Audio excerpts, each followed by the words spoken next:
sorry. It's very loud. Let me see. Yes. Oh, I'm quiet. Oops. I think that's better. Yeah. I do try to be well. Let me see. Let me see the art.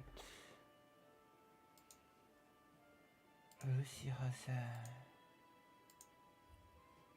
Oh.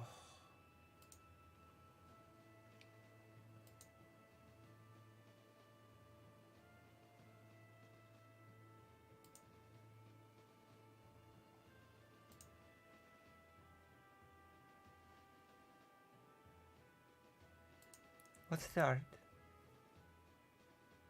Oh my gosh, welcome back? Wait, what is this in reference to? I don't understand. I don't understand. What is this referencing to? Why can't I use the right color? How do I... Can I download this?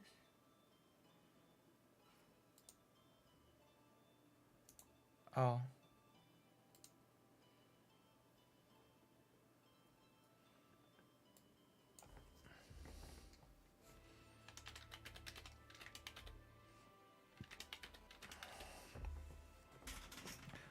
What is the art referencing to?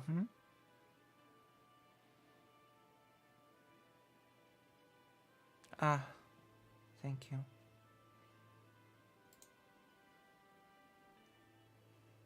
Oh my gosh. Welcome back.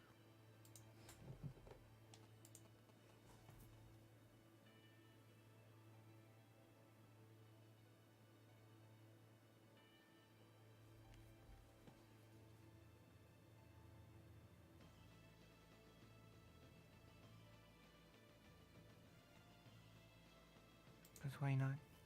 You're right.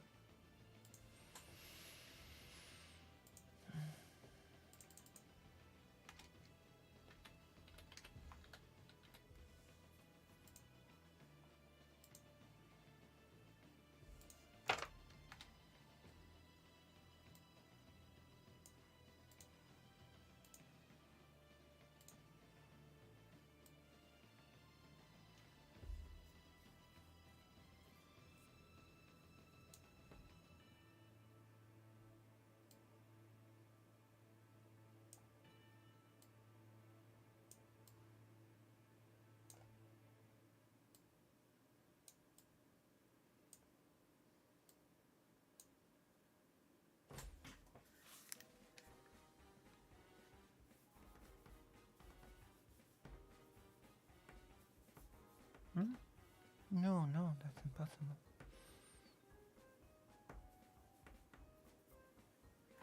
Oh.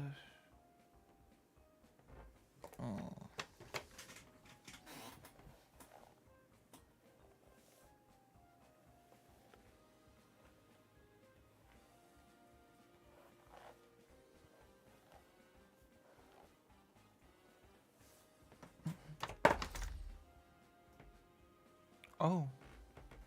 Oh, I'll take it later.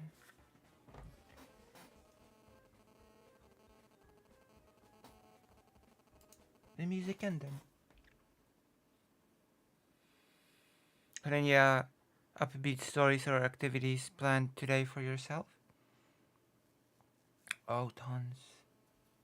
I'll be talking about my visit to Bydgoszcz yesterday, the city where the lecture of the medic, the field medic, took place. That is such an upbeat story. I always feel people with such upbeat stories that are so positive.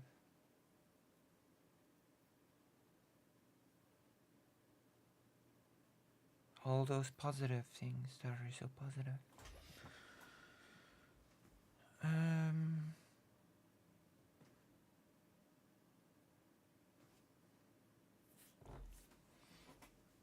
I'll be probably releasing some of the material of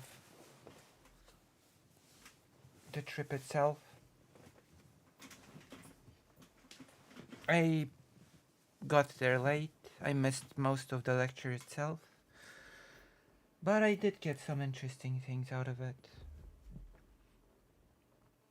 I got to listen about the situation at the front from the perspective of a medic.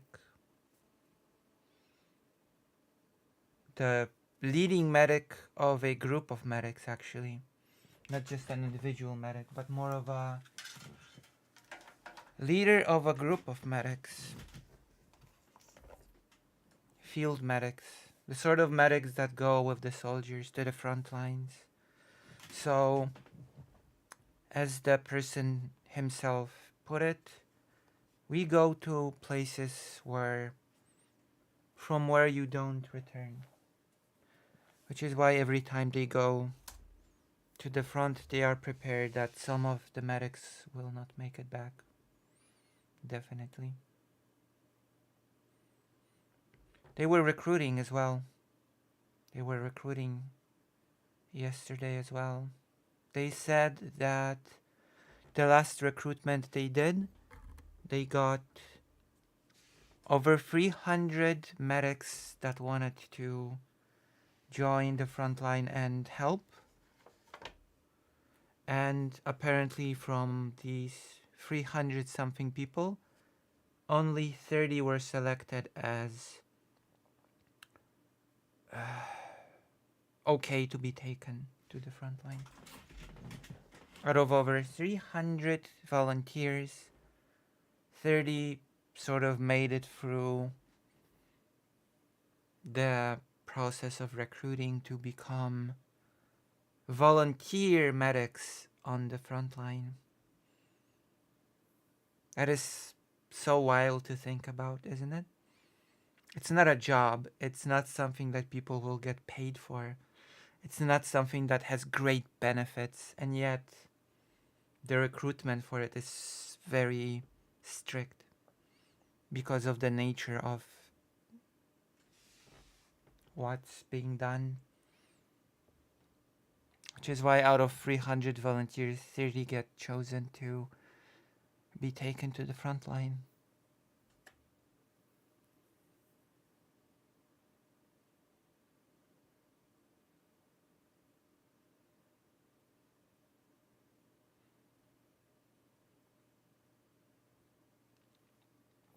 You have your house back.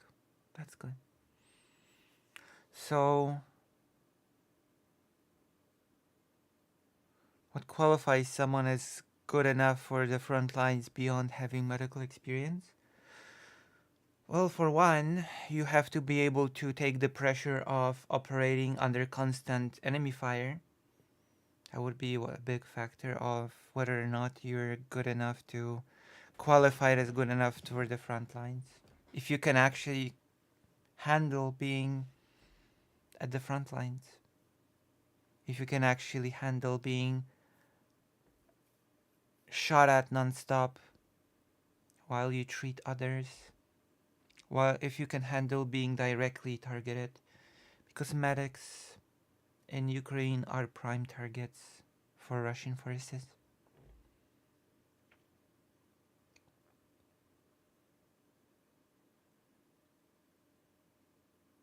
There are many.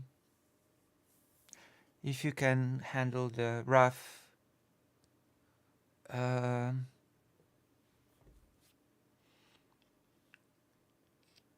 sort of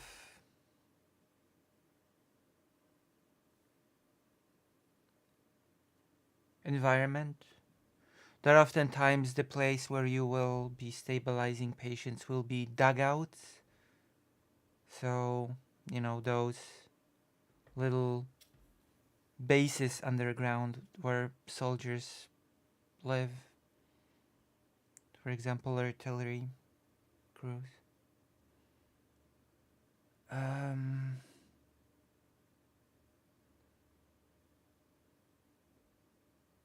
think that's mainly it. Being able to handle the work conditions. Being prepared to die at any moment, of course. That's also a factor. Being prepared for the fact that you could die at any moment.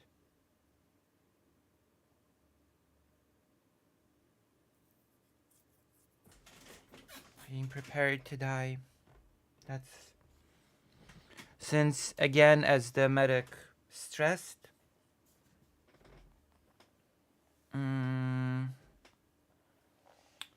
where they go, you don't return from. The places they go to assist the soldiers, you do not return from. And people must be prepared for that.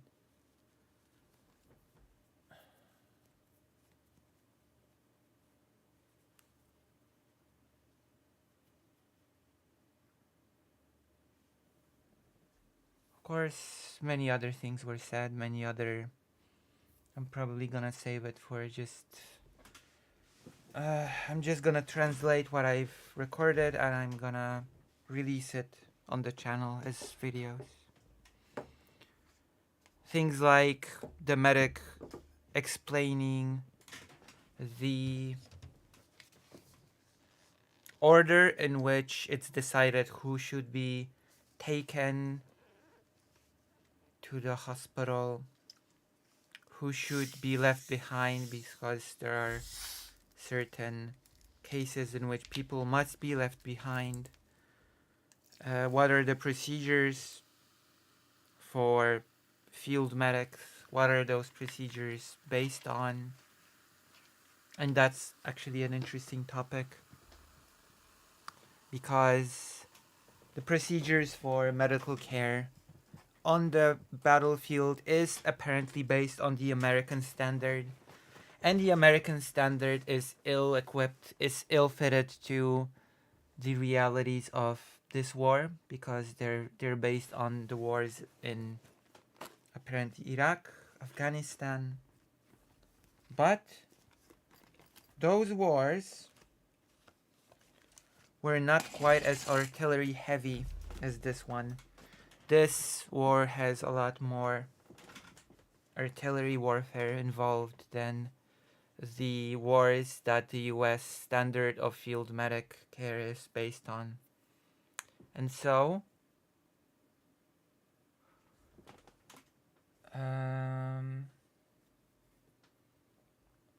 there was a push to update those standards. But the problem is that there is no proper medical documentation kept on patients that are being treated on the field and off the field in Ukraine. And that creates a problem in creating proper documentation on which a new standard could be developed.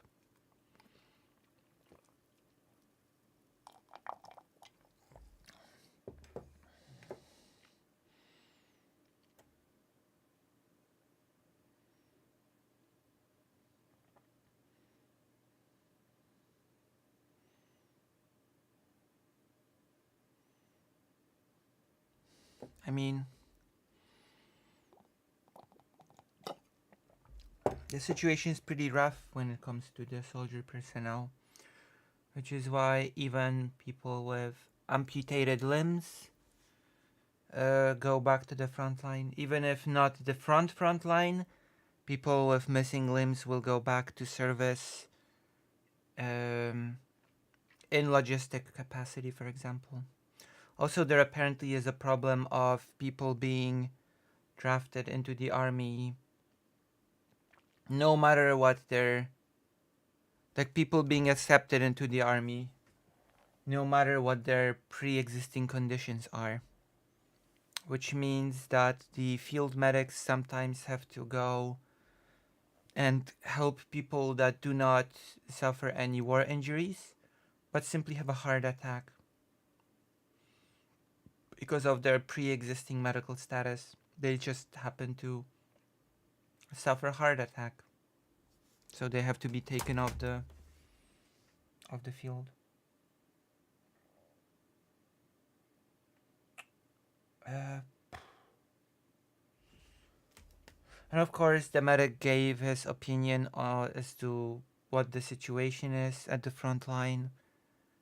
I must admit, I've not from from no other source than that medic that gave the uh, lecture today have I heard such a grim picture of what's going on the front line. Um, he gave his assessment as to how the Russians are doing, medicine wise and otherwise. And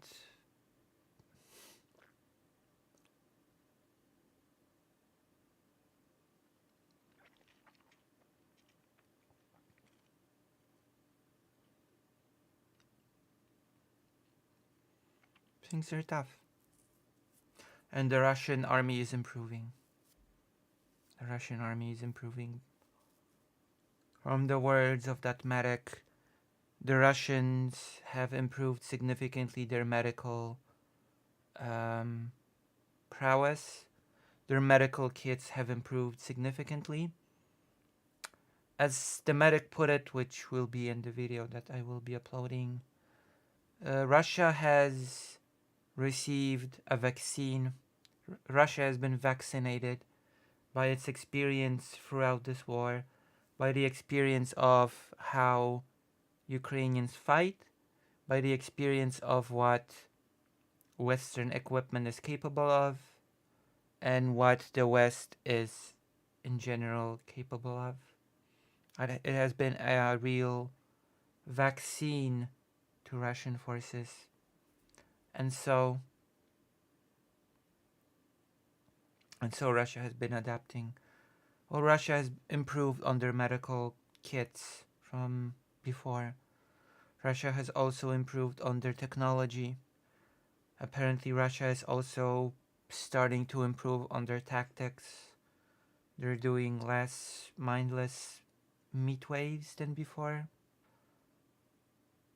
Overall, things are getting quite unpleasant,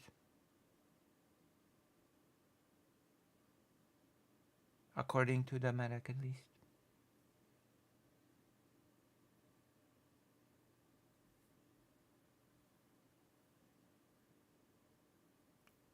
Which left me sort of hoping that he is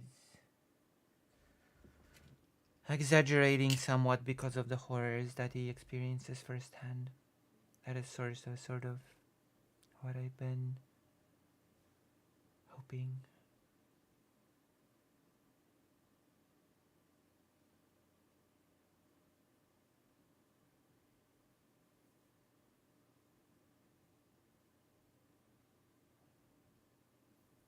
It's pretty doomerish, let me just say that.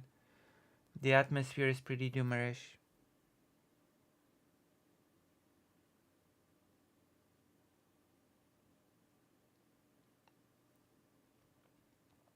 Do we know who, if any, nation is assisting Russia?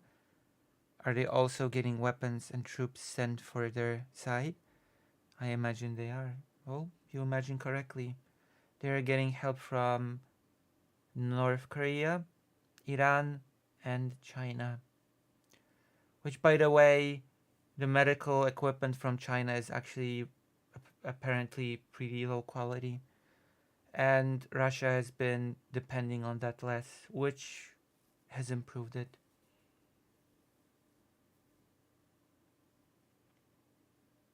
Apparently, Chinese equipment is not up to standard in many cases.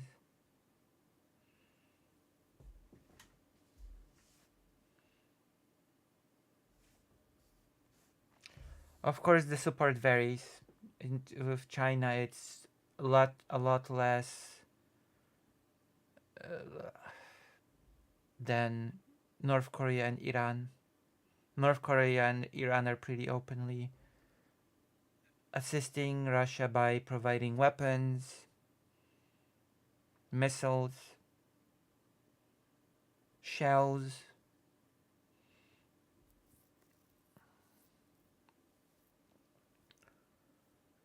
Russia itself has ramped up its shell production.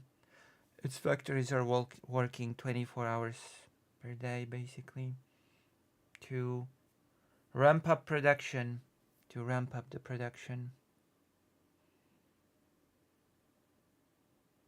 And of course, aid is still being blocked. As the medic put it, Ukraine has no means to fight with, which we all know, and there is a risk of there not being people capable of fighting. The medic actually did sort of touch upon the fact that the average age of a soldier, according to him, he said it's 45, which sort of clashes with the official data, which I'm inclined to sort of go towards trusting the official data more. But the medic said that a person in their 40s might be fit, feel fit, and be ready. But one has to take into consideration that one day on the battlefield, one intense day on the battlefield exploits your body in a way that an active lifestyle in a city will exploit your body in a week. Okay, you go through as much exhaustion in one day that a person that lives their life in peacetime in a city will go through in a week as a frontline soldier. And that is sort of an important factor when it comes to this whole war.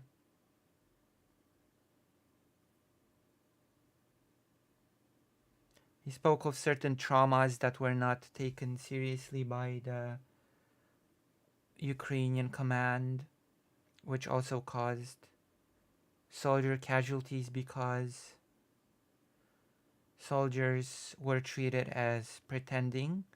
Because there's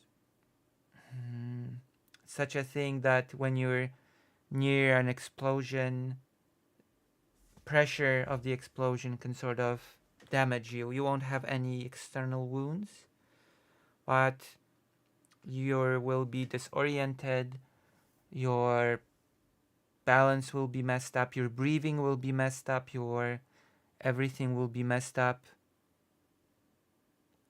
You might even have internal injuries, and this sort of injury, this sort of uh, trauma was sort of brushed off as people just pretending to get off the front, which resulted in soldiers dying because they just couldn't breathe and suffocated. And of course, the medic did sort of note that there are a lot of people that are actually pretending to get off the front line because war is horrible business, and not every single person is a Terminator that is just perfectly fine to fight and experiences no fear or wish to just run away.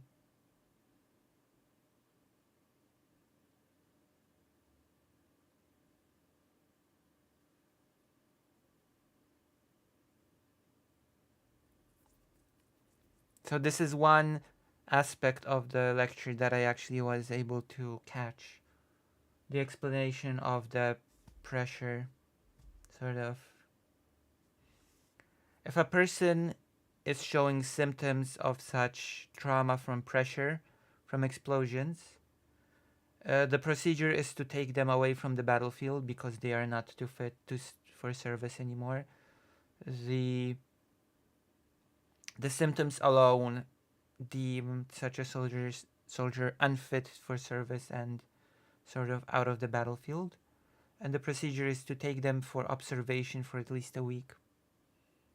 And after the observation, there is further treatment, or they can go back to the battlefield.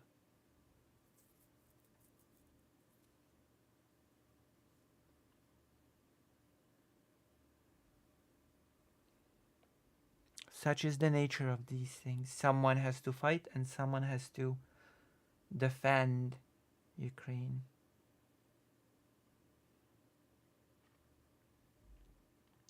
Especially since Russia is throwing much bigger numbers of people at the front line with much less regard for their safety and life. Although, as I've said, apparently the medical technology of Russia has improved significantly right now.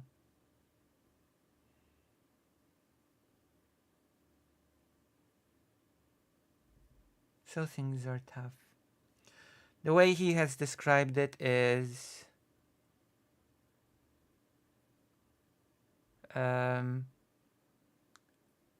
first there's shelling, and then the aircrafts bomb the position to hell.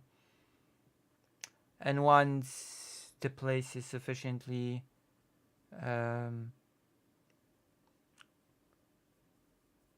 shelled and bombed, the Ukrainian forces currently are simply forced to move back because the defense position that they are currently occupying becomes useless. It becomes destroyed beyond use, so they are forced to get back, retreat, regroup to a safer position. So that's been the lecture. That's been the lecture that I've attended on the medical standard medical, how the medics operate on the battlefield of Ukraine. There's been a lot of interesting things said, how this war, for many veterans of recent wars, but they are finding it difficult to adapt to this new war, that people are finding it to adapt to its constant chaos, how it's different.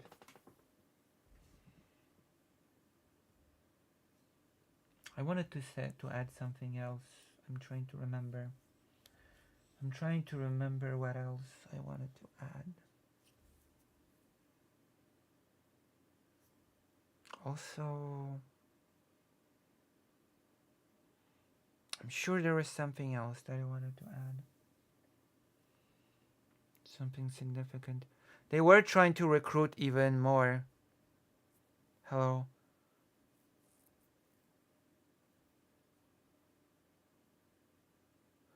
They were trying to recruit from the audience because the audience were actually, apart from me, the audience was basically doctors,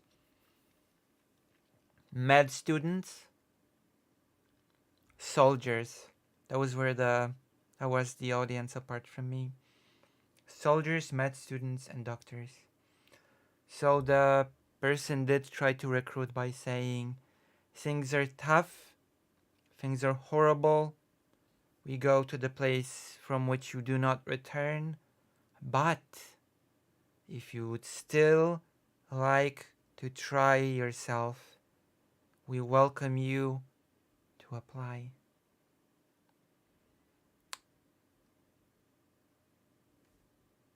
We welcome you to try yourself in this war.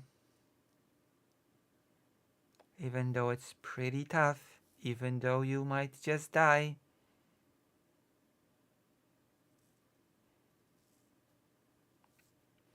Yes, I've been there as their recorder of the event, which they did ask me to. They did ask me to send whatever I've recorded because apparently I've been the only person recording the event at all. So after stream I will send them what I've got. I'll send them my material, which will be uploaded to the Medical University of Bydgoszcz.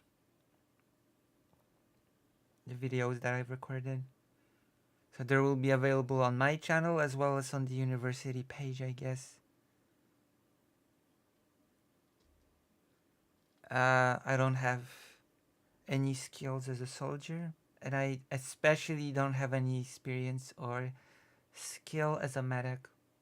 So I'll just be a burden. I would just be what they call a burden.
Hmm.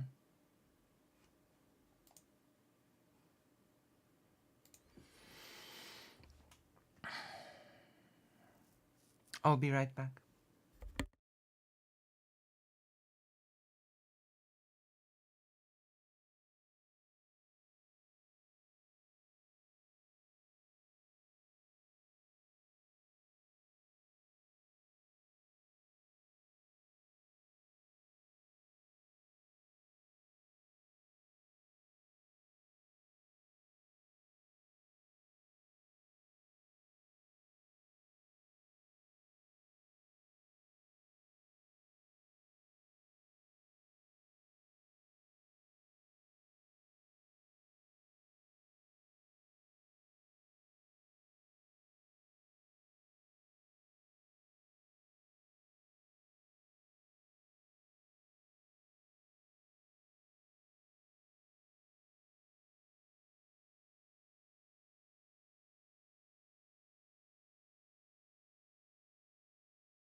But yeah, I feel that too. When the war was first kicked off, I was doing research about how one could volunteer, and I got to thinking money is probably the best route. I wouldn't been another body to feed.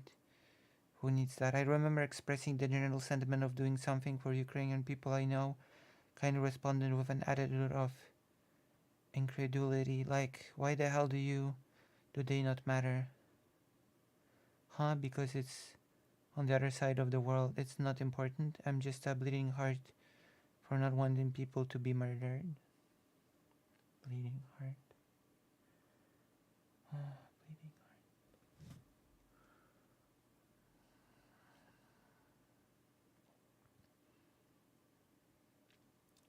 So yes, medics on the battlefield are an incredibly interesting topic, and I would like to look into it more. Hello. So this is what we are going to sort of focus on. I have discovered an interesting thing to react to today.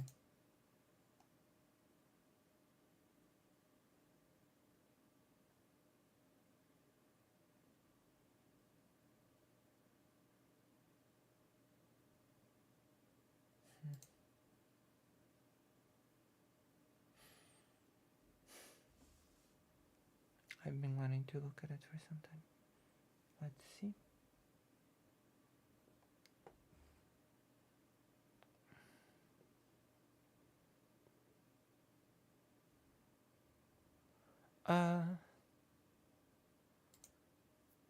This. The ptasie mleczko.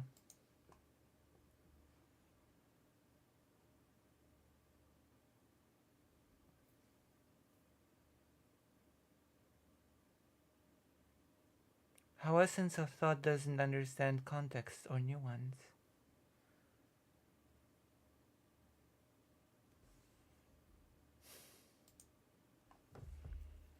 As I consider myself an expert on Riley Grace Rochon, we will be watching a video talking about Riley Grace Rochon, apparently.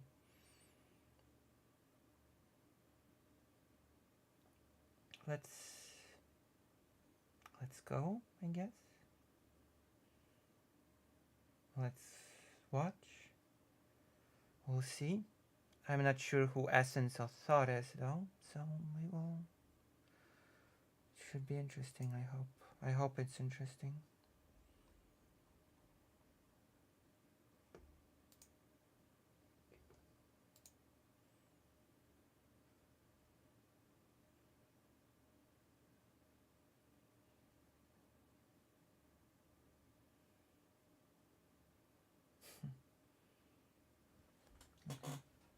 Let us see. Riley Grace Rochon. You doubt it? Well, let's see then. It's a food shops video. Food shops video. A streamer that was once in the Twitch poll space. Okay, if you guys don't know what Twitch poll means, it means Twitch politics. Okay, a space that I came from. Wow, I'm sorry. Did this start? Do you guys know about a streamer that was once in the Twitch poll space? Okay, if you guys don't know what Twitch poll means, it means Twitch politics. Okay. I do know. I do know that streamer, and I do know what Twitch politics is.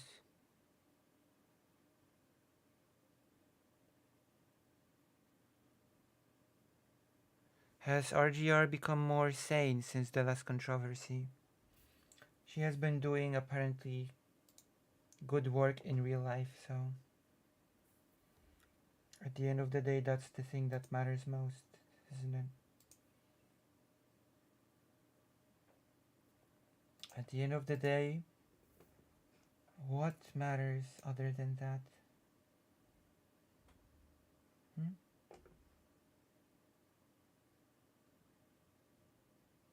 Nothing. okay, a space that I came from, called Riley Grace Rochon. I mean, it was a thing. It was a whole genre on Twitch. So you cannot say that it was never a thing.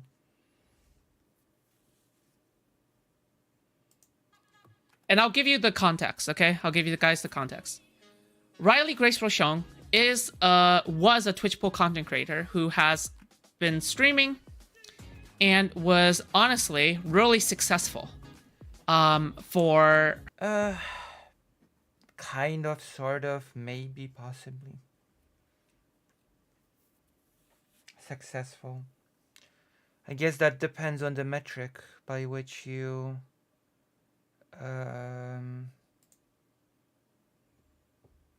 sort of define success. It was fake, it was a LARP, it was a game. I mean, even if it was all these things, it doesn't change the fact that it was a thing.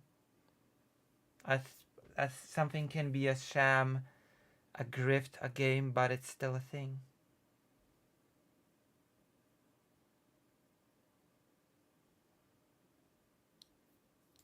her time. All right. However, eventually, a YouTuber named Dima Mama, who is also a streamer, and her mod, Gayfesh, at the time, went after her legal credentials. That's not exactly what happened. Nobody went after her legal credentials. It was more of a wanting to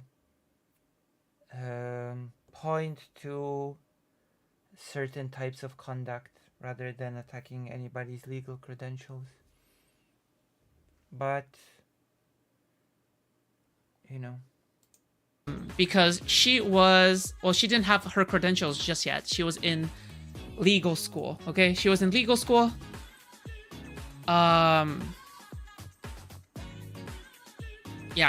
She was in law school, not legal school. She was in law school, and from what I remember, she got into a neo-pronouns debate.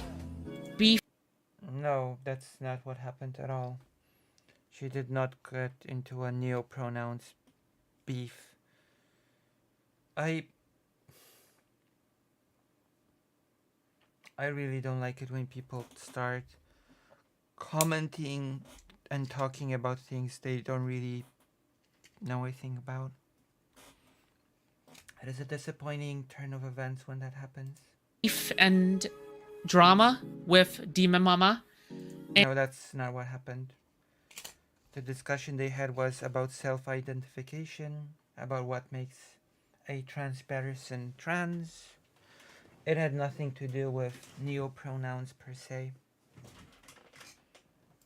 And basically, they threatened to call up the bar association or the law association or whatever the fuck to kick her out because she is apparently a hateful person.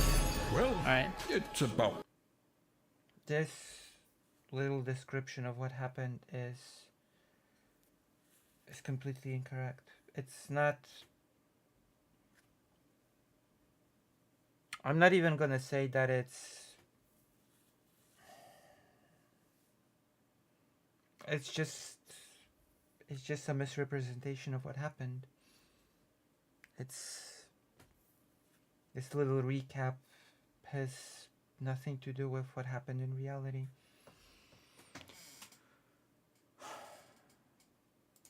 tree fitting. Hey, thank you. Obviously. Hey, thank you, Silver King. Obviously, as a complete fucking nothing burger, she is not hateful. Dungeon. Riley Grace Rochon is a trans person For legal matters, this is not a threat. Who historically have just simply been moderate, okay? At most moderate, when she is just mainstream left-leaning, and generally a progressive as well. Well, there's been a pretty religious element to her activity, at least online, that has sort of tainted some of her opinions on certain things, which led to controversies, which led to arguments, which led to her ending the whole streaming career, but that's besides the point. Well. So yeah, I mean, we'll see what this video is, but Riley Grace Rochon has basically been chased off the internet. She's literally just been chased off the internet, okay? That is also not exactly what happened. Cancelled by lefty hate groups, alright? Do you know anything about... Okay. My work Chased off by lefty hate groups.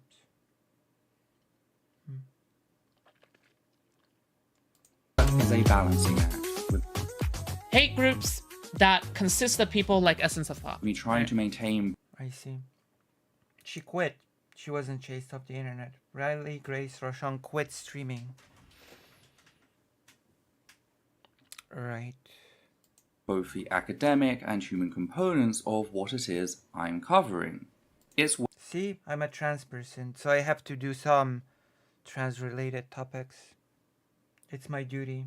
It's something that I need to do, since trans people have to cover trans topics. Mandatory content. way too easy to lean one way and neglect the other, and this is a problem that only becomes more prevalent as the topic becomes more personal. Riley was a bit prude but seemed kind. Yeah. So even if she was a prude, even if she was like had terrible beliefs, she didn't do anything that warrants her like stuff being called up whatsoever. It's just ridiculous, like the amount of length that, you know, that people were gonna go to cancel her. But That's why in my and again, this video is saying Riley Grace Rochon's inhuman cruelty. Inhuman cruelty. Sorry. Let's my start work over. is a balancing act, with me trying to maintain both the academic and human components. How old is this video of Essence of Thought? It must be really, really old.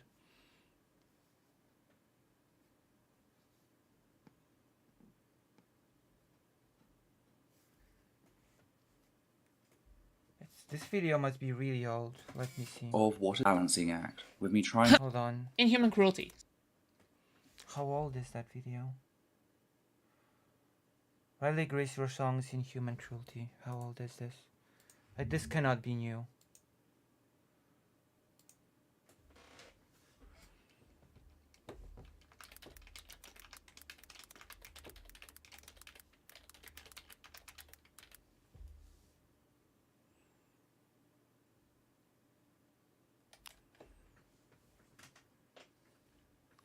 "11 months ago." Riley Grace Rochon moment.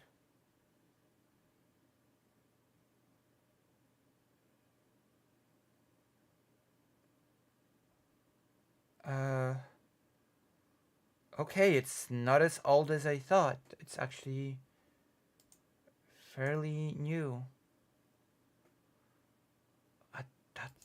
Okay, that surprises me. People still talk about Riley Grace Rochon after all this time. 2 months ago. Wow.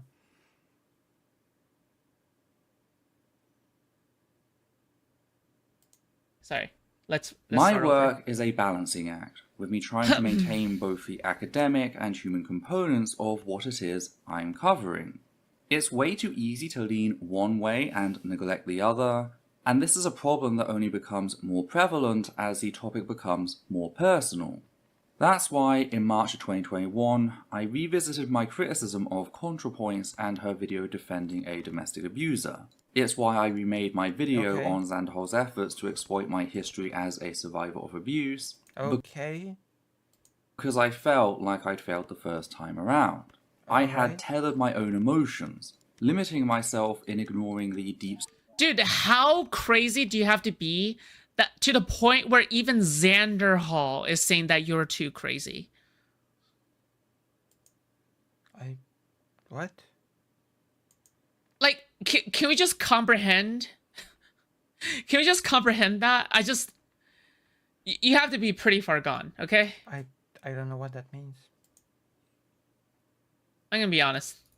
psychological impact I have no idea what that means. it had on me. Yes, guys, follow me on Twitter, okay? All right, Egghead is dropping it in. But also, join our Discord server. Okay. Base. So you can probably imagine how difficult it must be to discuss the fact that Riley Grace Rochon used a recent death in my family to kick me whilst I was down. And nobody said anything. What? Well, I haven't forgotten, so let's take a What? look at what happened and why acts like Okay. these define the dirtbag movement. What death in the family? Recent? That's from 2 months ago. But before we can delve deeper into all that, I just need to give a content warning for the following. COVID Okay. death, ableism, domestic abuse, childhood Guys, a content warning for COVID death is when, you know, a simple death content warning is not enough, and you have to go as far as to say it's a COVID death, okay? Specifically a COVID death, all right? Okay.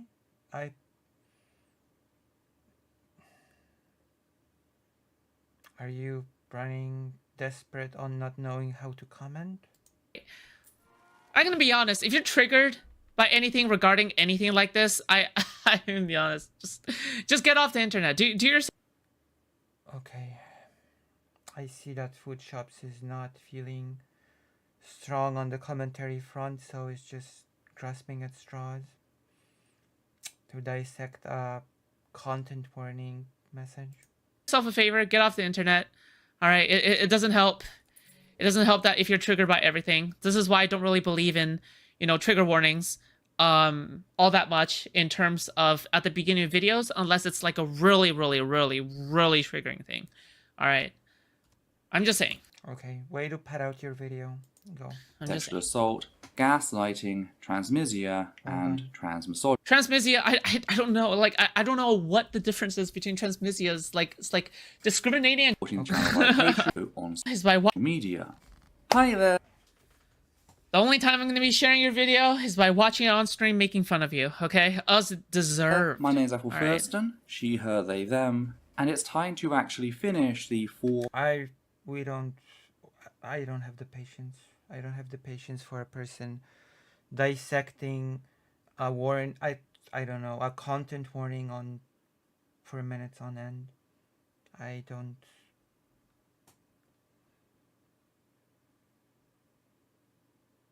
fourth and final installment in my series. We can look it up. I don't really know what that is either. Transmisia.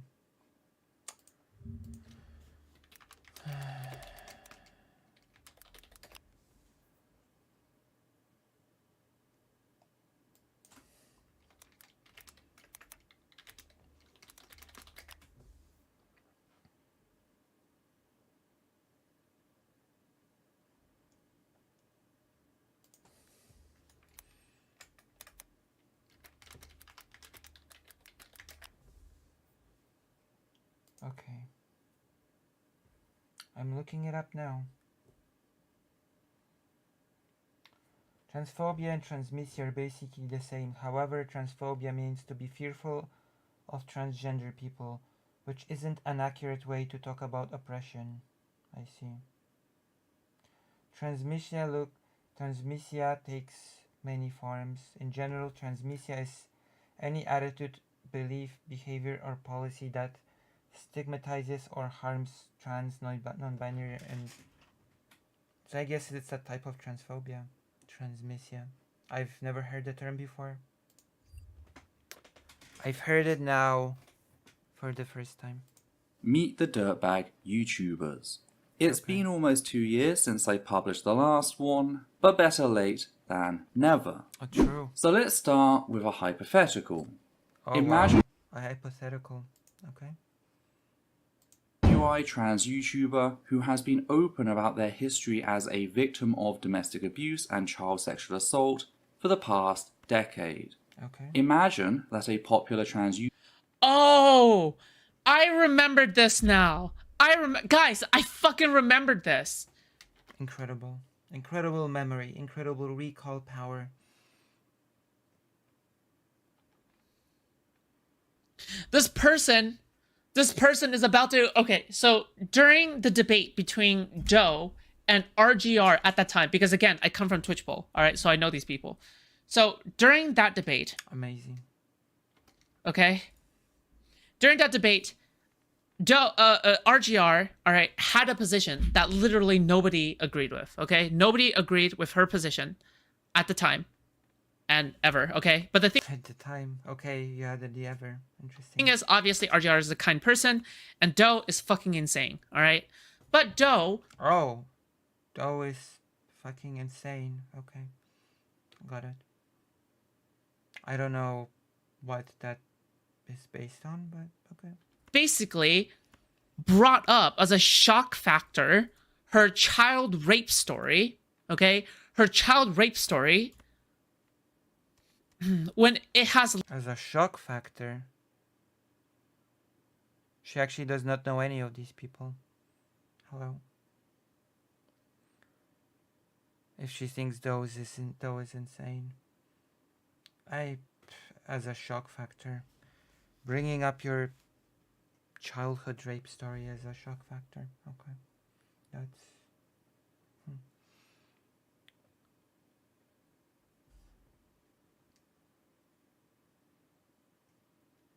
less to do with the points. It has less to do with the points and more to do with the shock factor. It had Okay then. What were the points? What was the shock factor? Why do you say it had nothing to do with the points? It's... Nope, Doe did not brought it up as a shock factor. Food Shops does not even understand how trauma works. It was talking about sexual exploitation of children.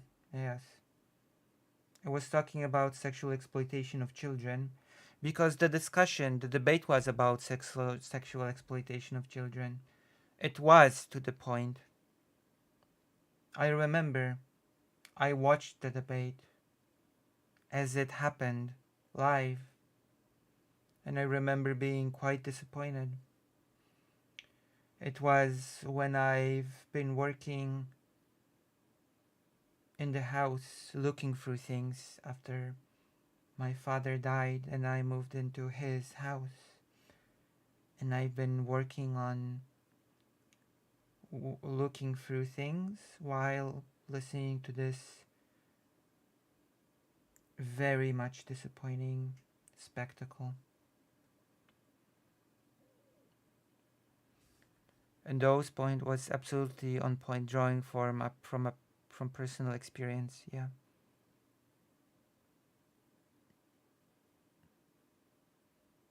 Obviously, Doe went through its own, of course, its own personal experience matters. Yeah. Like, very normal description of a person, to just brand them as crazy, to just brand them as insane. Obviously, one of the two people involved here is kind, and obviously one of the people involved here is crazy. Okay. had nothing to do with the debate. Nothing to do with the debate. What was the debate about? Can you tell us? Can you explain us any of the context, or no? Of course, I do know what the debate was about, which makes it even more... Why is Food Shops talking about this? Why is Food Shops talking about this if she's not willing to explain any of it, to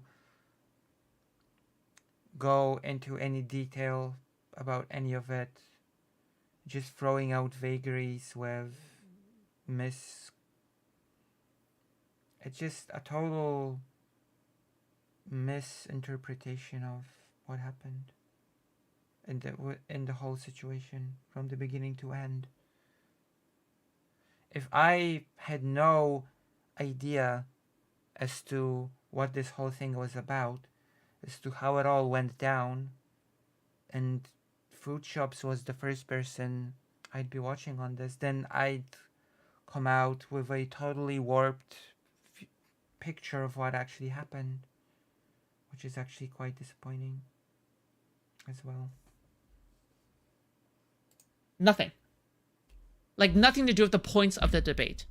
All right? But they brought it up only as a dunk. Only as a dunk. A dunk? What sort of dunk do you get by bringing up your childhood trauma? What do you mean? What does that mean? All right? Anyway. YouTuber, I have no idea what that means. Again.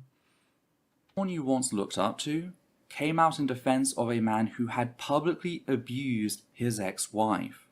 That the popular YouTuber covered for him by lying about what had taken place, whilst making out that anyone with access to the very public evidence of his abuse was a Nazi stalker pretending to be trans. Imagine that, as you spoke up on the issue, a cis person who openly admits he was once a Nazi began hurling a cis I have man no idea of what- his abuse, whilst making out that a YouTuber publicly abused once looked up to. The dunk. All right? I have no idea what this is about either. Why do creators have such allergic inability to explain anything? Like, if a person didn't know anything, if a person... I have no idea what this person is talking about here. I'm listening to this and I have no clue. A person that doesn't day and night follow things like that, they will just hear this and be like, I have no clue what's being talked about.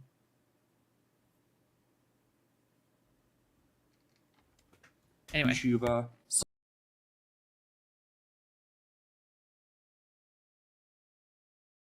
someone you once looked up to, came out in defense of a man who had publicly abused his ex-wife. That the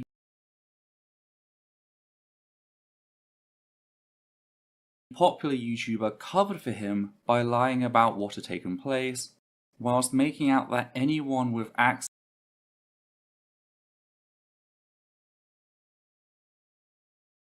to the very public evidence of his abuse was a Nazi stalker pretending to be trans.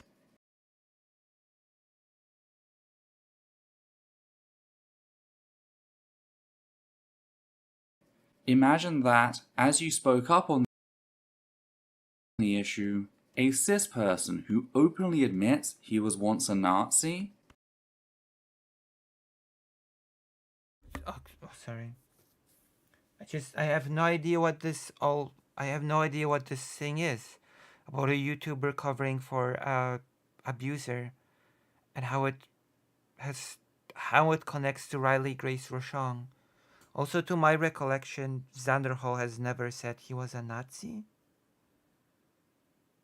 began hurling ableist and transmissive abuse at you in defense of this popular trans YouTuber, going so far as to violate your history of abuse and childhood sexual assault. I have no idea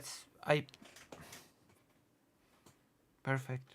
Weaponizing it as a means to frame your criticism of abusers as the signs of mental illness. They even go so far as to present it as evidence that you, a victim of domestic abuse and childhood sexual assault, must be an abuser yourself. Then imagine that a third person, someone many people saw as a What is this person on? I have no idea what this is. No context, no clue. I'm listening to this and I have no idea what is being talked about. And that is a problem, because I'm not willing to just go out of my way to look this all up.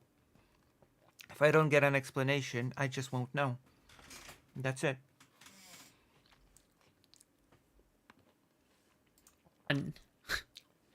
I want whatever this person is smoking. All right? How could you be so extreme? And by the way, ContraPoints is already somebody who is, compared to mainstream Extreme. Extreme in what? I have no idea what the extreme it is, because I have no idea what they're talking about. media and all of that sort, okay? All of that sort. To be somebody who is already far left leaning compared to mainstream media or the mainstream liberal person, okay? How Xander Hall as well, all right? I'm just saying, like, how deranged do you have to be to the point where even you... The commentary of food shops is not helping or making the situation any more understandable for me. Thank you, food shops. You're calling the person delusional. Thank you for your amazing in-depth analysis of this whole thing. are criticizing them for transmisia, transphobia, whatever the fuck. Like, this is actually delusional. This is delusional. Thank you. A kind and compassionate member of the non-binary community cheered the cis person on as he turned to said violence, only to resort to transmisogyny itself when you called the non-binary person out on its own actions. How might you feel at this point? Well, I have no idea because you have not described the situation at all. Well, I want you to imagine that it doesn't end there. Oh. Imagine that a person who was, until recently, God, this makes me miss Riley. What the fuck? Guys. Food shops.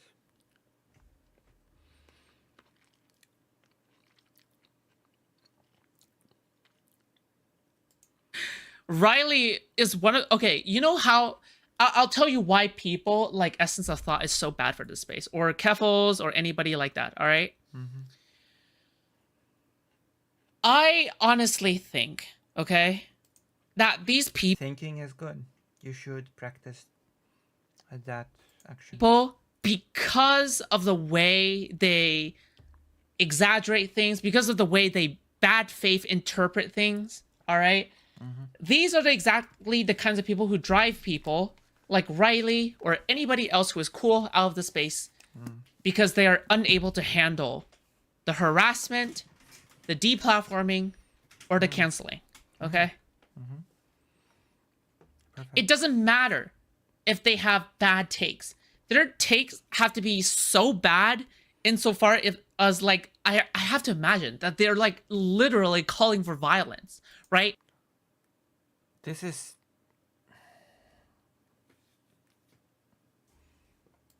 You have to literally be calling for violence against a specific person or group. I see. To me, that could be grounds for maybe making an argument for deplatforming. Okay, maybe depends on the scenario. All right, maybe. So, But Riley Grace Rochon has not been deplatformed. She quit.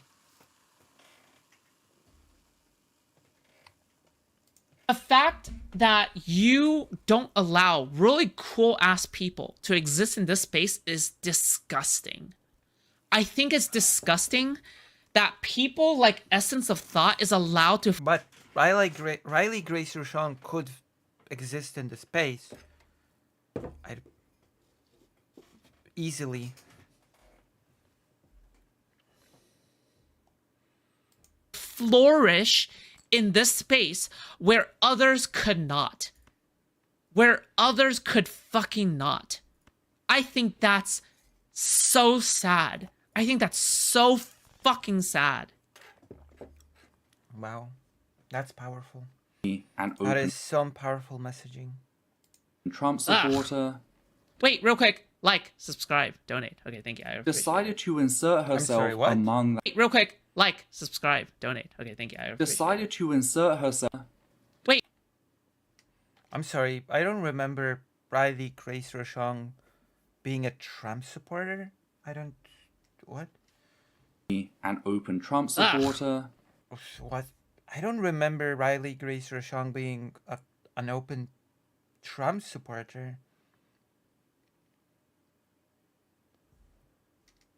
wait, real quick. Like, subscribe, donate. Okay, thank you. I appreciate it. decided to insert herself among that conversation. Maybe Imagine I'm not as good on RGR lore as I thought. I don't remember her being a Trump supporter.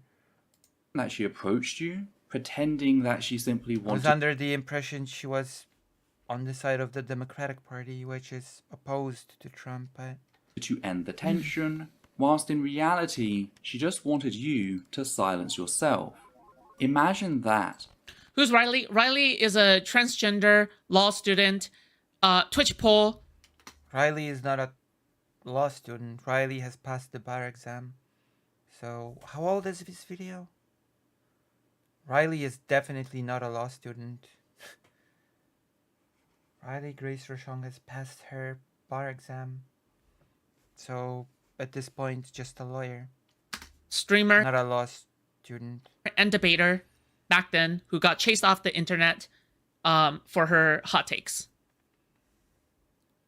That's who she is. As you were left distraught from a recent loss in your family during a global pandemic, trapped thousands of kilometers from the rest of your family, that said person goes out of her way to imply that you don't really care about your deceased loved one. All because you didn't respond to her in the time nor the manner she demanded. The sad fact is, I don't have to imagine any of this, since that is my very real experience. Wait, hold on. I actually seem to have a recollection of this happening. To respond in the time that was demanded. Interesting. That sounds vaguely familiar. Essence of thought. Essence of thought. I'm trying to remember. I'm trying to dig into my memory. Oh, well. Experience with the dirtbags, ContraPoints, Xanderhole, Luxembourg, and finally Riley Grace Rochon. Horrible stuff. Also, by the way, I don't know why food shops making a direct connection of people not even have a real relationship. So the person who talks, how exactly links to Demon Mama or Doe? I have no idea. I have no idea because nothing has been established throughout this video.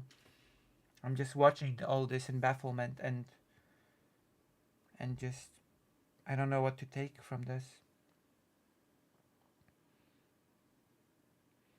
Does it matter to food shops even what the link is or even if it's there? The answer is no. I can answer that one with confidence. The answer is no. The answer is absolutely not. I don't know who Luxembourg is. I know the rest of them. This whole video is a mess from from the person that's speaking, and food shop's commentary is just making it worse. First 3 in separate videos, each one fully referenced, and watching Again, if I had no knowledge as to anything, then I'd just be, I don't know, I guess I'd just quit this video within 5 minutes because I have no idea what's going on. In some aspects, I still have no clue what is being talked about. them will give you a greater understanding of this video, so do check them out. That said, you could probably get by with just the Xanderhole video, which is key due to Riley and Xanderhole. Like, why use this weird language of imagine a person lost a loved one and a certain YouTuber said this or that? Why don't just say, listen, I went through this, and that, and this YouTuber reacted to it by telling me this, or that, and that made me feel this, or this. And then this other YouTuber joined in and said this, and this, and that made me feel blah, blah, blah. Why not just explain things? What's the... Watching this, I just have no clue what is being talked about. Yep, my answer is also no. For her, it would not matter if Demon Mama, though, or anyone else agrees with whatever this person is talking about. If they're having no political disagreement, to food shops, everyone not in right of her or holding the same position as her is far left, crazy left. Wait, am I crazy left to food shops? I wonder. I wonder if Food Shops considers me to be crazy left. Close relationship, at least at one point in time. Since phobic abuse isn't activism. Now, we'll get to Riley's emotional grave robbing in a bit, but Emotional grave robbing? Hello, the trusty ape.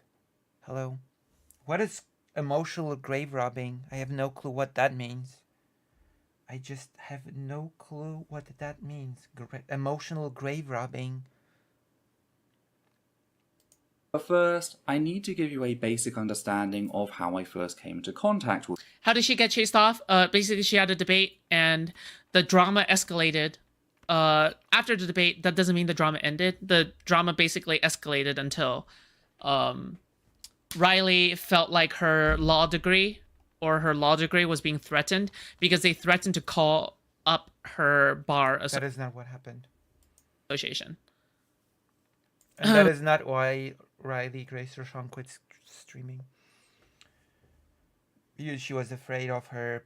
That's not what happened. They threatened to, the crazy lefties threatened to call up the bar to basically kick her out of law school, from what I remember. But her.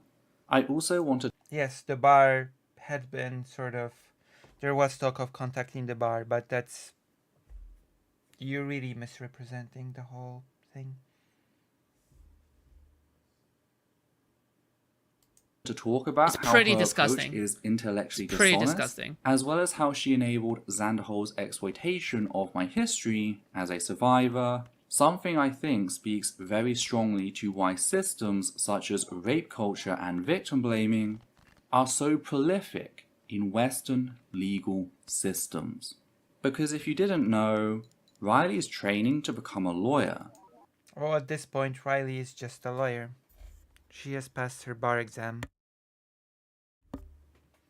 And I'm pretty sure that was already true 2 months ago as well.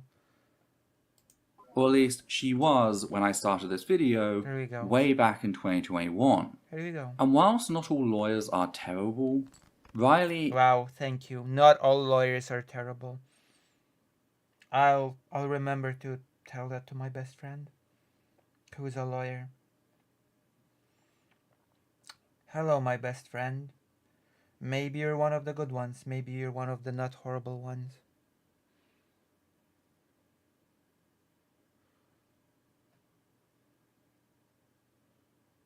is very clearly indicative of a mindset that legal training does nothing to remove, resulting in incredibly sadistic behavior going unchallenged. I just don't know what that means.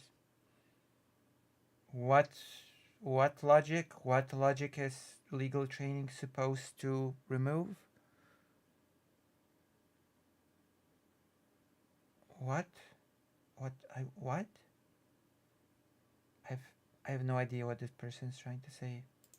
She genuinely seems to get pleasure out of making people suffer. Oh. Now, I realize I'm That sounds like BDSM to me. not alone in this. There are many people Riley has treated this way. This is why she left YouTube at one point, and whilst looking to return a year later, has largely failed to. I am not looking to erase what anyone else has been put through. I am merely looking to finally have my say about this woman, Okay. at which point I'll finally be able to move on. When she first reached out to me, I had absolutely no idea who she was. Okay. Hell, I'd had no idea who Zanderhol was until he came at me out of nowhere, and it was her efforts regarding me that would lead the two of them buddying up in 2020. So Riley emerged shortly after our stream detailing. Guys, I finally won. Okay, I think I have to... What is this low quality? There you go. Essence of tweet. I don't know what your issue is with Zanderhol, but I made a video talking about their takes on mental health. I'm just here as an objective third party. Link here.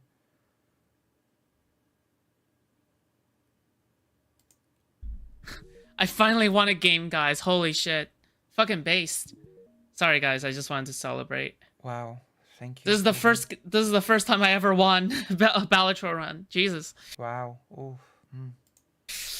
Okay. All right. Well. Okay. Anyway, continue on. Zanderhol's Congratulations.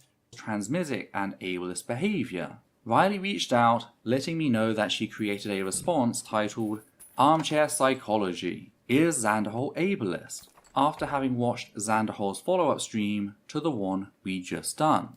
Okay. Quick note, she'd later admit that she had Hey, Essence of Tweet. Would it be possible for me to talk to you sometime about your opinion on Xanderhall TV on stream? I'm watching your stream on him right now and I'm interested in learning more about your perspective. Not looking to have an argument or whatnot. hadn't watched the actual stream by myself and Levi. Hey. March 23rd, 2020. Thank you. I appreciate you guys. I love chat. I love you guys. I appreciate the high viewership. I appreciate the dev raid. Okay. We're currently sitting at around 140 concurrent viewers. Fucking based. Okay. Fucking based. Oh god. Is this what it takes to have 140 viewers? Is I'll this play what Dark it Souls. At takes? some point, I play Dark Souls, but it's not easy to pause the video when I'm playing Dark Souls. Okay. Which Zanderhol cuts off And by the way, I want to give my top-notch commentary. So obviously, I'm gonna be pausing a lot. Okay. Top-notch commentary. Oh my god. Now that was a good joke. Okay, now we're getting into the comedy of streaming. Hello, Marina. Now we're getting top-notch comedy. Wow. Incredible. This is just incredible. early into his stream, meaning she didn't actually As a tweet, hey, would it be possible for me to talk to you sometime about your opinion on Xander Hall on stream? I'm watching a stream on him right now. I'm interested in learning more about your perspective, not looking to have an argument or whatnot. Okay. know our arguments. Alright, I'm just reading it out. Yeah, not the best first impression. But I watched her video anyway. Wait, What? How is that a bad first impression? It's just, hey, let's have a discussion. Okay. Wow. All right. how is that not the best first impression? If anything, that's as good of a Okay. Oh my God! Don't pat it out so much. Like this is your top-notch commentary. first impression as anyone can give, right? This person saying, "Yeah, I'm gonna be good faith. I'm gonna hop on stream." Yes, we read the tweet. And I'm gonna be like arguing please. or even no, having a conversation, not even arguing, having a conversation with you, a good faith conversation. What is going on here? And wrote a response thread detailing several concerns I had, including how Riley just accepted what people stated about me in the comments of her video. The example I gave was a comment in which someone stated I'd criticized Zoomer Nation for defending pedophilia. Only problem is, I don't know who Zoomer Nation is. Not that I didn't know, I still don't. Riley replied by simply accepting it. This is such a mess of a video. I have no idea who's talking about what's going on. And that's me having a big knowledge about RGR. Because I've been in her community for a bit.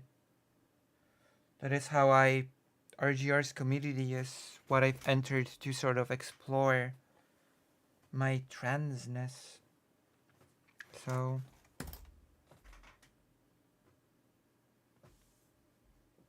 make of that what you will. Saying that, yeah, she was kind of figuring this out when it was just patently false. Again, not the best first impression. I also took issue with how she framed Zanderhol's demands that I allow him to abuse me live as a conversation, noting how it ignored the context of the threats of physical violence Zanderhol had publicly encouraged. I'm so glad I found your channel. You're hilarious and great with commentary. Okay, nice. I noted how Riley continuously used trivializing language like beef to describe the issues I took with this behavior. Is it not a beef? Is it not a beef if somebody beefs on the internet? Am I tripping out here? You are. Am I remedial? Is it not a beef when somebody's... What is going on? Then we get to the big one. I'm playing Dark Souls while listening. Fucking based. Okay, based. My criticism of the way in which Riley framed Xanderhole trying to force the answer he wanted out of his fans in regards to my history of abuse, apparently proving that I had an abusive personality, was him listening. Where's the lie? Okay? Does she not have an abusive personality? Stop the cap. Stop the cap. Like, Maybe it would have been easier for me to follow this if any clips, quotes, context were provided, but oh well. hell no. How many subs did Riley have? Like, let me search it up. Not only did he have Pretty to be sure her told YouTube to channel's stop still up. repeatedly, but he'd circle back and try again later with the notable support of Luxembourg. Suffice to say, the video was a big old platter of nothing, and none of this filled me with much confidence regarding Riley. However, Oh she my later God, updated just have the a talk description with in her. the video. I acknowledged that she'd made it with a Yeah, no, she fucking blew up. Who blew up? Riley Grace Rochon fucking blew up, my dudes. Again, depends on what you would call blowing up. I'm sorry, I'm not so sure. No. I'm not sure if Riley Grace Rochon ever actually blew up, so to speak. Look at this. So you have to know that Riley was a fucking rising star in this space. 19,000. That was not my impression when... No, that was not my impression when I've been in her community, unfortunately. 19,000 subscribers. She was a rising star in the space before they basically just fucking fucked her over. No, that's not exactly how that was. That's what happened. No. So yeah, it's pretty unfortunate. 19,000. All right. only That is not how that went. half the story, which was still her responsibility, but she was rather new to all this and was just finding her feet. I remember how rough around the edges I was when I first started on YouTube, so I thought that maybe we could have a conversation and asked when she had in mind. Okay. That's when she sent me a Google document listing her issues with my video, which, wow, there is a lot of bullshit here. Okay. My main Okay, issue, like what? and the one I raised with Riley, Okay, can you... Oh, okay, we're not gonna discuss it. Perfect.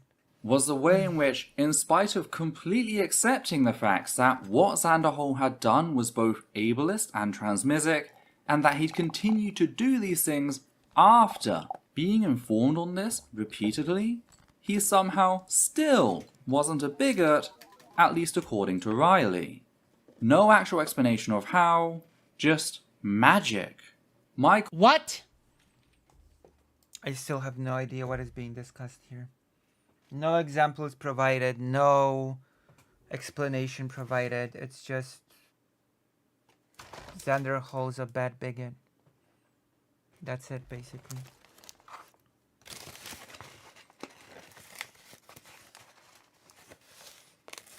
Excellent.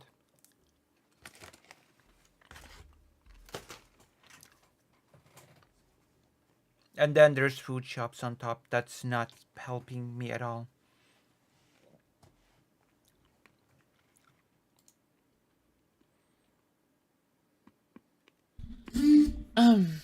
First interaction with Xander Hall was 2 months ago, where something happens. A vague description. Now Xander Hall, this is a lot. Transphobia seems to be a routine for Pig Puncher, since when they had targeted at least another 7 trans people. Who are they? Contact information. How is he ableist? Okay, no. It seems like Riley's issues seem to be exactly the same issues I have. Which I have no clue what your issues are because you haven't voiced the issues. Where's the evidence? Where's the evidence? Why should people believe you? There's a lot of bullshit here. My main issue, and the one I raised with Riley, was the way in which, in spite of completely accepting the facts that what Xanderhole had done was both ableist and transmisic, and that he'd continue to do these things after. What were the things? Can I get any examples, please? What has he done? Being informed on this repeatedly, he has he somehow done? still wasn't a bigot, at least Still. according to Riley. Oh. No actual explanation of how, just magic. My confidence in Riley's ability to look at things I hate that this person is asking for how when this person barely talks about how in their videos. All the fucking time this person is not talking about how. What is going on?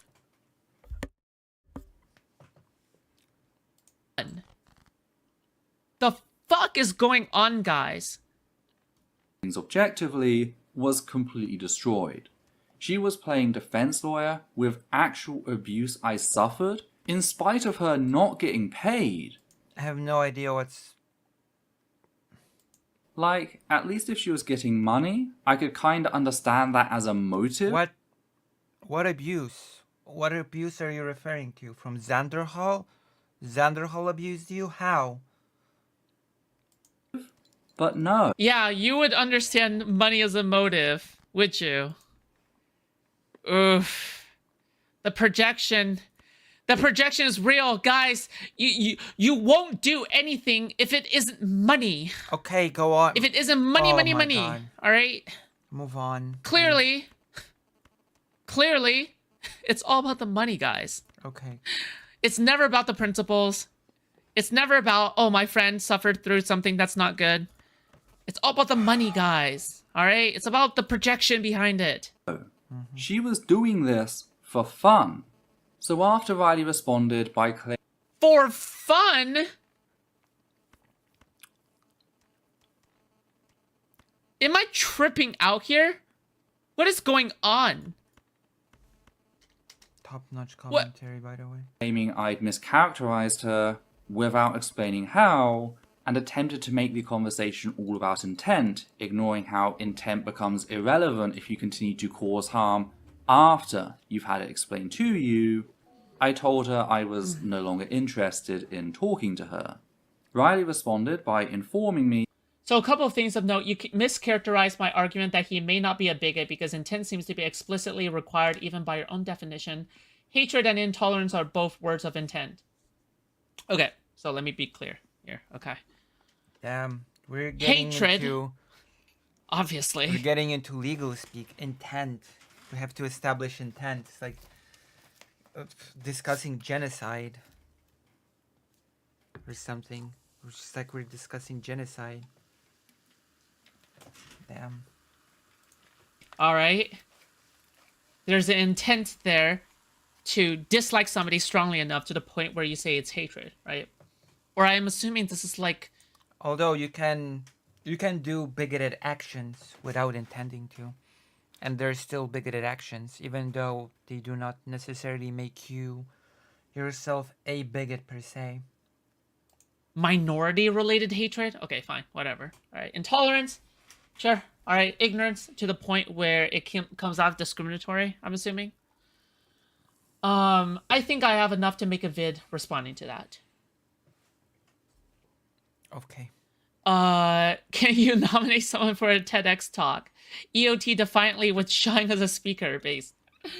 I'll reach out to the people who have identified themselves in the thread. There seems to be a second categorical issue of what is harassment.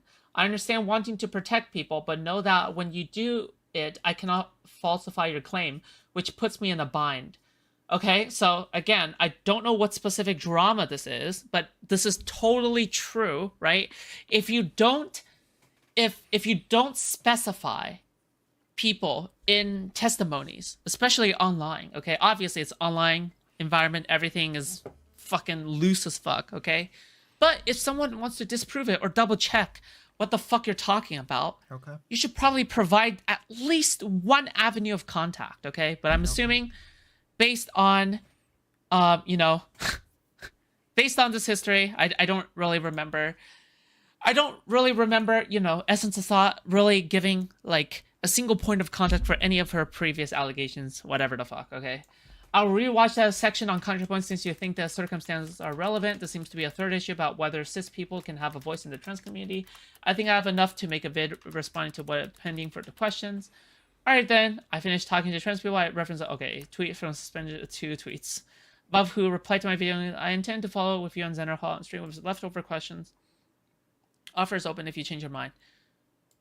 Dude. Okay, I will admit, okay, this is a bit too autistic, but Amazing. Autistic is just, I don't know. It just means anything you want, doesn't it? this is a bit too autistic, okay, but Okay. yeah. that she'd gone to talk to Xander Haha. Hall before producing videos on Whoa. Whoa. Wait, I'm actually censoring food shops here. I should not. Hold on. Just noticed. Touch mleczko. Where is it? Oh my gosh. Oh.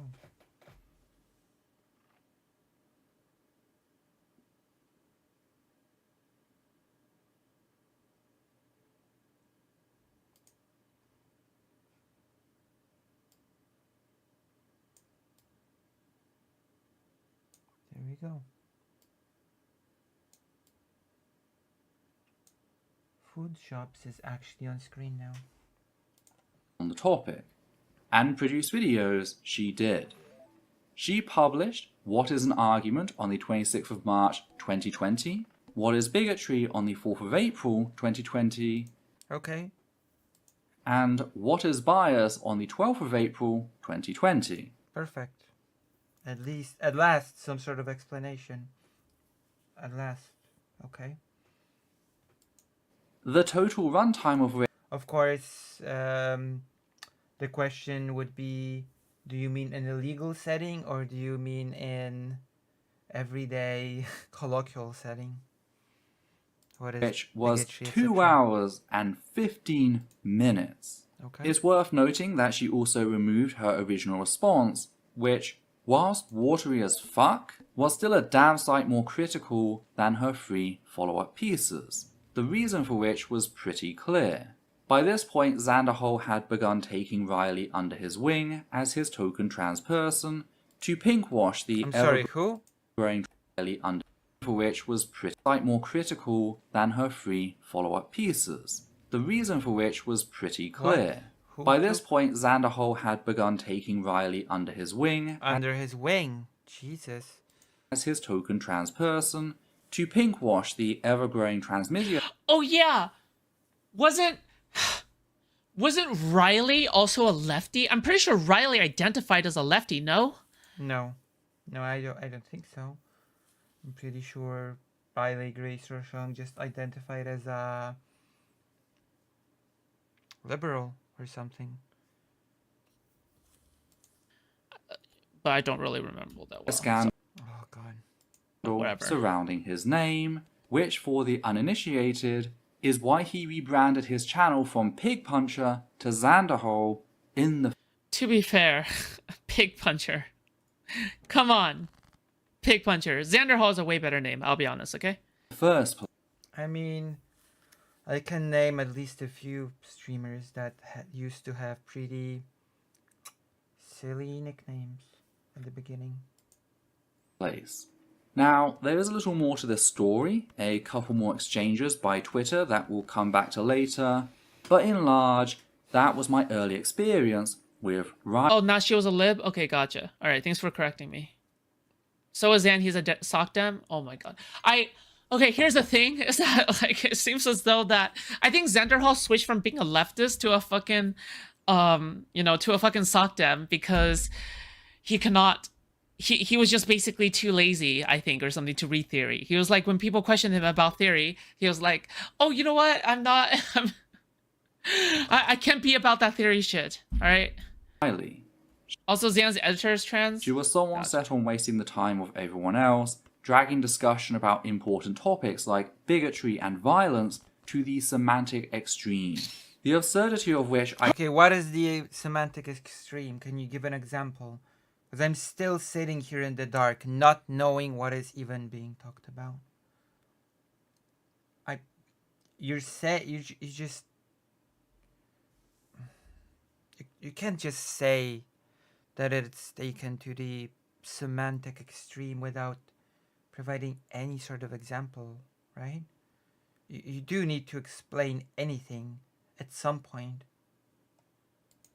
hadn't witnessed since my days arguing with young Earth creationists about the definition of atheism and scientific theory. Okay. And that's an impression that only grew as I began to review Riley's videos. Okay. The level of intellectual dishonesty Jesus, Riley Sandy. relies on is just incredible. Allow me to give you a couple of examples. Oh my god, thank you. Finally, we're 30 minutes into Food Shop's reaction and we're getting examples. Okay. All right. Nice. Let's of go. some of the most absurd Let's go. instances of what I mean. Starting, of course, with Riley's apparent confusion as to whether or not I own a prison. No, I am not kidding. She genuinely doesn't seem to know whether I'm capable of locking Xanderhole away. What? Give the exam. What the fuck? I was expecting too much. Is this the example? Is this the example? Where's the example? Of course. Why do I say that? In her video, What is Bigotry?, Riley begins talking about the standards of proof used in court at Okay, are you gonna show any of it? the 46-minute mark. The Show two it. main standards being beyond reasonable doubt and Right. preponderance of evidence. Show it. Beyond reasonable doubt requires the plaintiff, the person bringing someone to court, to disprove all reasonable alternatives, being the highest level of evidence required in a case. Okay. Preponderance of evidence, meanwhile, requires the plaintiff to merely show that what they are accusing the defendant of is simply more likely than not. Now, how do the courts arrive at a decision about which standard to use? Well, thankfully, Riley tells us in her video. Show it. The thing about these standards is that they are both Thank you. Okay, thank you. textually and there are both textual and policy justifications for either standard. Okay. So generally speaking, I don't know if y'all can hear that. The city is still burning around us. I apologize, but anyway, when The you city is burning. Was Maryland burning? use a beyond a reasonable doubt, so we're just going to talk about like when you do it in the court of law, right? When you use a beyond a reasonable doubt standard, it's A, when you are in a criminal trial, and B, when you are looking at prison sentence as a punishment, right? Whereas preponderance of the evidence is used more for suits, right? Lawsuits, things which are not going to result in jail time, right? Primarily, those are the main difference in how those standards are applied. Putting aside the facts that this is not a legal case, thus these Okay. Is there anything wrong with standards that? I don't have know. absolutely We'll see. no relevance here and are What's your only issue? being brought in as part of Riley's ego. Accepting the hypothetical she's brought forward, I hadn't accused Xanderhole of a criminal action, and I certainly do not have control over a prison. So preponderance of evidence? No, it's not literally. It's not literally. Wait, hold on. But she said that was for suits. For suing. Just not... Okay. Own a prison. No? The fuck? I have no clue. what's Who going said on. that? This feels like a big nothing burger. The preponderance of evidence was about suing, which would not end up in prison time. That is what she said here. So would clearly be the correct standard, right? Right? oh, Well, Riley is not so sure. And so the reason why I had a little trouble choosing between which standard to use here is because there's not really a great analogy to the law as far as like a claim for bigotry, right? Okay. Like this is a social content. This is like a very social construct, right? It's I mean, sort of, kind of, maybe, possibly. I guess you have hate speech laws, which do sort of enter the realm of bigotry being regulated by law, no? something which Well, then again, Riley Grace Rochon is in the US, where that doesn't sort of come into play. But you should be also familiar with legal standards from other places in the world, I think. is for the most part protected as free speech. Of course, you have a right to be an asshole. Now, there are certain contexts where people's free Yeah, was that even a video about EOT? Like it depends on which legal system you're talking about, as in which country you're talking about. This has nothing to do with anything. But it's infinitely more interesting, so. Who cares? I don't even think this video is about. Yeah, I don't even think this video is about essence of thought. What's going speech are on? not protected. That's a whole nother discussion. But generally speaking, from my understanding as a law student, there's not a great analogy to be able to draw here. So it's not like I can textually look at one or the other. Mm-hmm. And if we're making policy decisions, this sort of goes back to the conversation on cancel culture. Hey, Veronica Veroni. I miss Riley. Her story time on when she came out was one of the first things I watched when I came out, and it really moved me. Oh, that's cute. Yeah, like I said before, Riley, you can disagree with her all you want. Like, she's had a number of things that she doubled down on that seemed ridiculous, blah, blah, blah, but... Oh, Thank you for the $5, Greater End. I want to support your stream, Lucy, sir. Here is a dono. Thank you. Thank you for wanting to support the stream. I will do my best to deliver a good stream. Like, fundamentally, she seemed like a really kind person. I'm so confused. Right?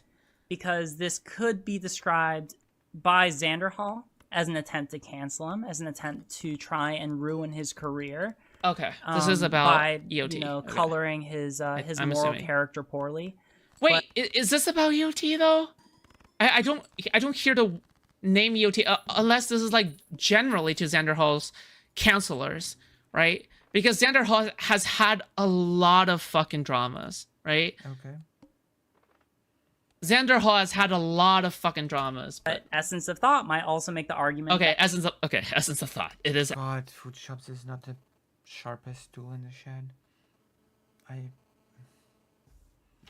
Essence of thought. Okay. It's not that it's like the Essence of Thought and the people who are criticizing or attacking whoever you ask, as Xander Hall, are just criticizing him, and that they would argue that he would actually suffer no harm as a result, right? Mm-hmm. So you have two different arguments for either burden. I can't say which one to apply, so I'm just going to analyze under both, and I'm going to let you as the audience do. Okay, I'm assuming what... Oh, God, I fucking hate legalese. Okay. I'm gonna try to activate my Twitch poll brain. Oh, God, oh, fuck. I'm... Try to activate your brain in general. That's my advice. I'm trying to... Activating my debate brain, okay? Just do your best. Activate your brain. Do it. It's long past time to do it. I think what she's saying here, and somebody can correct me if I'm wrong, is that she is saying here that under both, you need to prove Xander Hall is X or Y, either under the civil case, which is you have to prove beyond a 50% chance, I think, and for a criminal case, which is beyond a 99% chance. I have no idea what this has to do with Twitch poll in particular, but... So beyond the shadow of a doubt, in order to convict somebody under a label. Hello, Maya Mayor. That is what it is. And that's generally how I evaluate things, like in drama cases as well. Like if In drama cases, what the hell does that mean? What the hell is a drama case? Okay. Wow. Drama cases. you prove somebody to the point where you can't deny any other explanation, then yeah, then you can finally call them that name.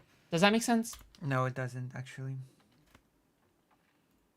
It actually makes no sense at all.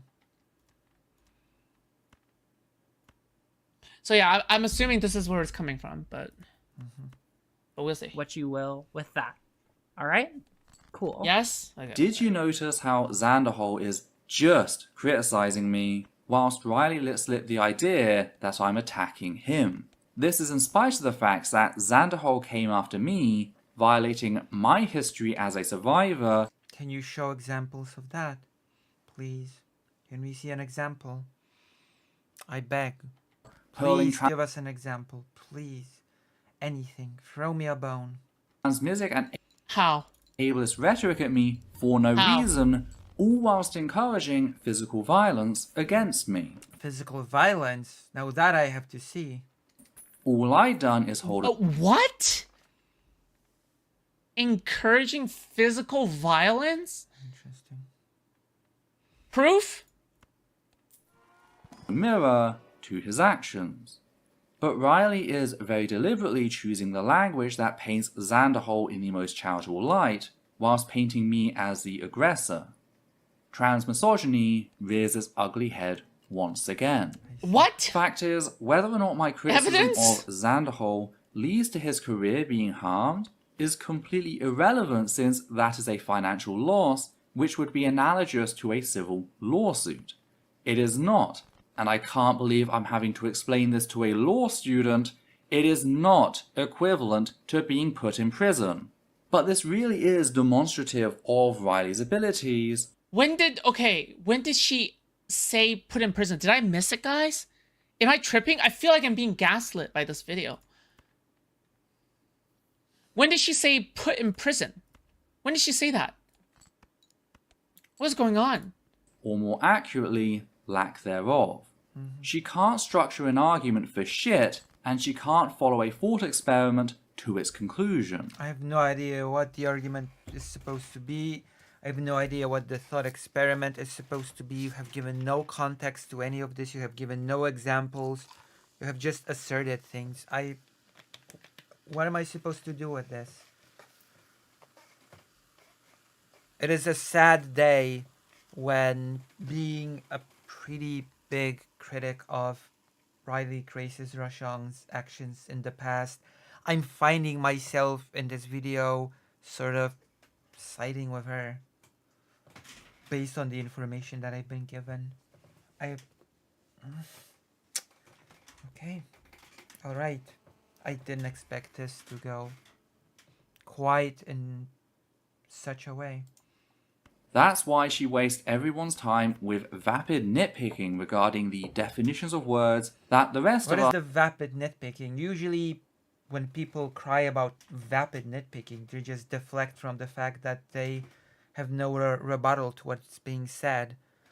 Oh, you're just nitpicky, you're just being pedantic. have a functioning understanding of. Riley's entire channel was built around her engaging in rampant sophistry. It's an act designed to give her the appearance of being intellectually capable to a passerby.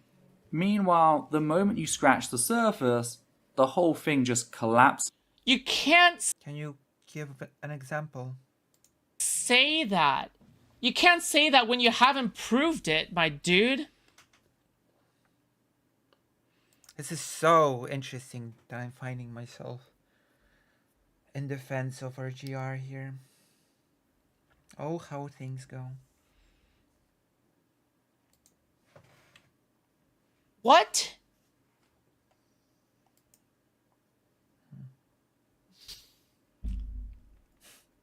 Show it. Show it. In on itself. you realize she's a fraud.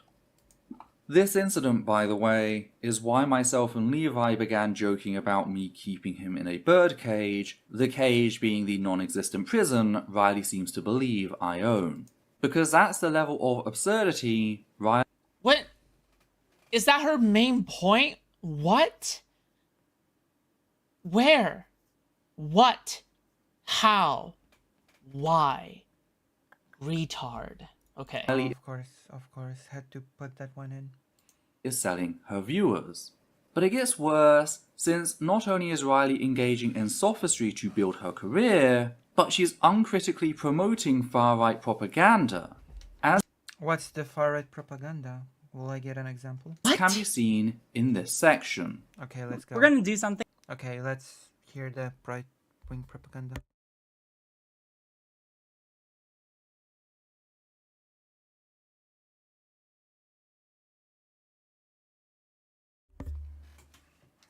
Interesting today. We're going to start with 3 hypotheticals. 3, not just 1, not just 2, but 3. Excellent.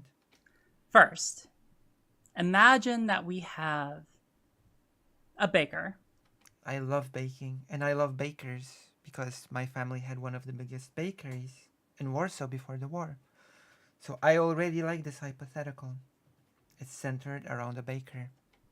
Let's say that this baker, let's say Bakes. that they live somewhere in the South. Perfect. Southern baker. Let's say more the rural. Wait, this what? Wait, a what? Riley, what? 3 hypotheticals. First, imagine that we have a baker. Perfect. Once again, I approve of this hypothetical. What? Let's say that this baker, let's say that they live somewhere in the South. Okay. Oh, with a W. I'm Oh gosh, food shops. assuming, right? Let's say more the rural South, you know, the kind of place that you Probably probably really needs bread. Perfect. Perfect. Perfect. That is good business to start a bakery in the rural South when people need bread. Perfect. if you are of a minority status, probably want to avoid. And let's say that this baker gets some customers that comes into his shop. That's really good. Okay. Let's say Oh, Business is booming. a baker.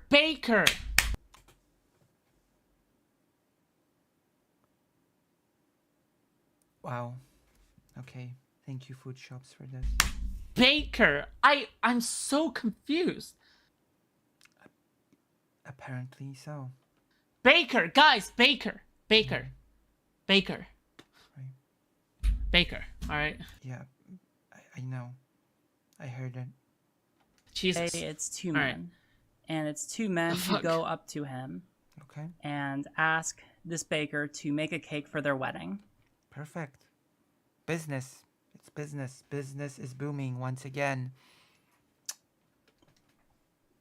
And let's say in response, the baker responds that he will never make a cake for them.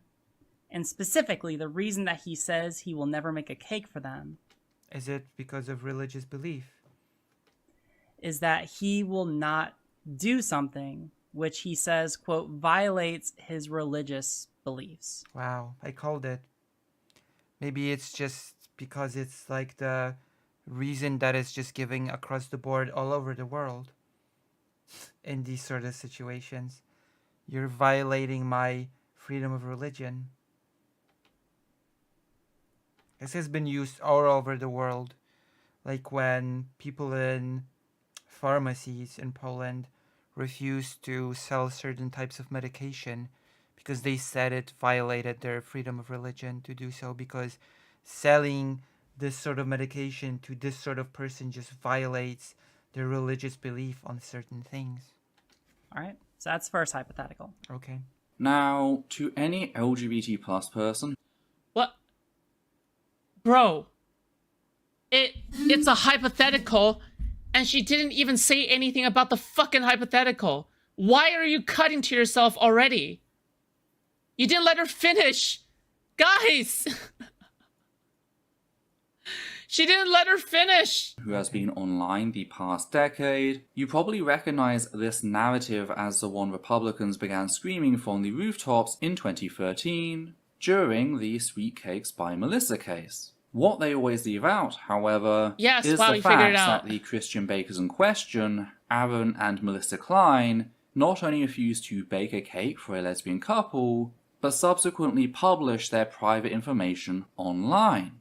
Because whilst the far right would have you believe that this is simply a case about Christian bakers refusing to bake for a lesbian couple, I mean, in many cases, in Poland, people just leave it at that. They just say, I don't want to do things because of my religion. the truth is much, much darker than that. The lesbians in question, Rachel and Lowell Bowman Cryer, were getting married after the sudden death of a close friend, so that Oh they no, not the fucking sad face PNG, guys. Not the fucking sad face PNG. It's fucking Jover. This Top-notch commentary, by the way. person just lost. God, this person just lost Krillin, guys. They're about to go Super Saiyan transgender. Top-notch commentary with top-notch humor. It's fucking Jover. could legally adopt the friend's two daughters, Lizzie and Anastasia, whom they were currently fostering. Both girls are autistic, with Anastasia having What does this have to do with anything? I can't. Who cares? Who cares about any of this? She's giving a hypothetical. Maybe it's probably most definitely based on the real life scenario. The Masterpiece Cake Shop versus Colorado Civil Rights Commission. This isn't relevant. Move on. Yeah, like I said before, like, what does this have to do with Eddie? She's giving a... Okay. Rule number 1, and I know that I'm not the best at keeping to this rule myself, but I do not claim that my commentary is top-notch. But if you are going to claim your commentary is top-notch, make sure that your commentary actually adds something, actually adds some content to what is being said. Thank you. hypothetical, sure, it could be based, she could be inspired by that, and most likely she is, but like, what does any of these details have to do with her at all? At all? not said a word since her mother died. It's also worth mentioning that Lizzie has cerebral palsy, and thus they both require Cerebral palsy? No one brought cerebral palsy into the question. Oh, dude, it's a fucking Thank you. This is real outstanding commentary. hypothetical. It's a hypothetical. It's a hypothetical. special Oh my care, God. and the Criers felt that they were in the best position to provide that, whilst also allowing Lizzie and Anastasia to stay in the same community they'd grown up in. But in order to make the fostering permanent, they needed to get married, or at least that'd help their case, which is where the Kleins come in. Hey, D100. Sorry, D1000. Welcome, chat. Yes, the Kleins refused Of course, it has nothing to do with anything because you can get married without a cake, but you can just have a civic wedding. If it's about the fostering, then you can just go to an office, get married without a fuss, without a cake. So now I'm adding my nitpicky. Now I'm being nitpicky and evil. You really don't need a special cake to get married for the purpose of facilitating foster care over children. to bake the Criers a cake when approached, but what's important is the fact that the Criers reported their discrimination using the proper means, resulting in a copy of said complaint being delivered to the Klein's bakery. That's when the Kleins published the Criers' private details, including their home address, phone and email, to Aaron's Facebook, leading to said post going viral with homophobic hatred. Now, not only were the criers terrified of losing the children, but the abuse got so bad that they had to move town just to escape it. This What? Okay. I cannot believe that food shops is missing what is being. Well, this person is not the best at explaining things. I actually can understand what the point being made is here, so I'm wondering if food shops understands it or not. The real life scenario that she is referencing, I'm sure, is terrible. But I'm sure that Riley, as a law student streamer, is her Riley is no longer a law student. entire point of bringing up the hypothetical is that it is separated. It's separated from the bad parts of the real life scenario and only investigating what it is in its in a vacuum. It's a hypothetical in a fucking vacuum. That's what it is. This fucking remedial dumb fuck. I have no idea what... I have genuinely... What the fuck? I genuinely have no idea what point food shops is attempting to make here. Going on? How is this how is this relevant? This is the origin of the far right. The bakers simply refused to bake a cake. This is the narrative that Riley is helping propagate, bulldozing. Although, of course, in my opinion, there is a case to be made. Because again, in most cases, the doxing does not happen. In most cases, like in Poland, only the refusal of service happens based on religious beliefs. And then you enter the question, well, is it okay to be a bigot based on religious beliefs? For example, is it okay for a doctor to refuse to treat a patient because of their quote-unquote religious beliefs? That is, I guess, the question that the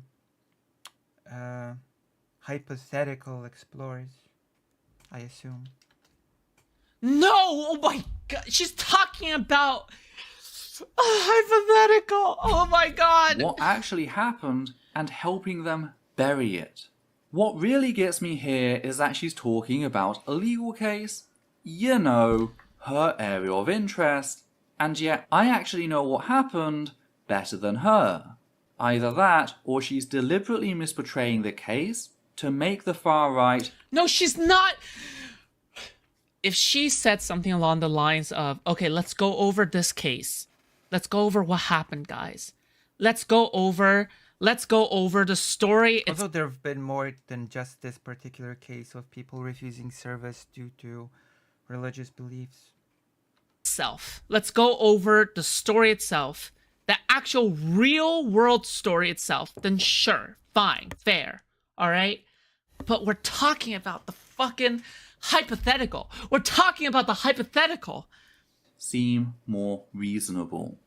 Nah, I'm sure the self-admitted former Trump supporter wouldn't be doing that now. A former Trump supporter. Well, being a former Trump supporter is different from being...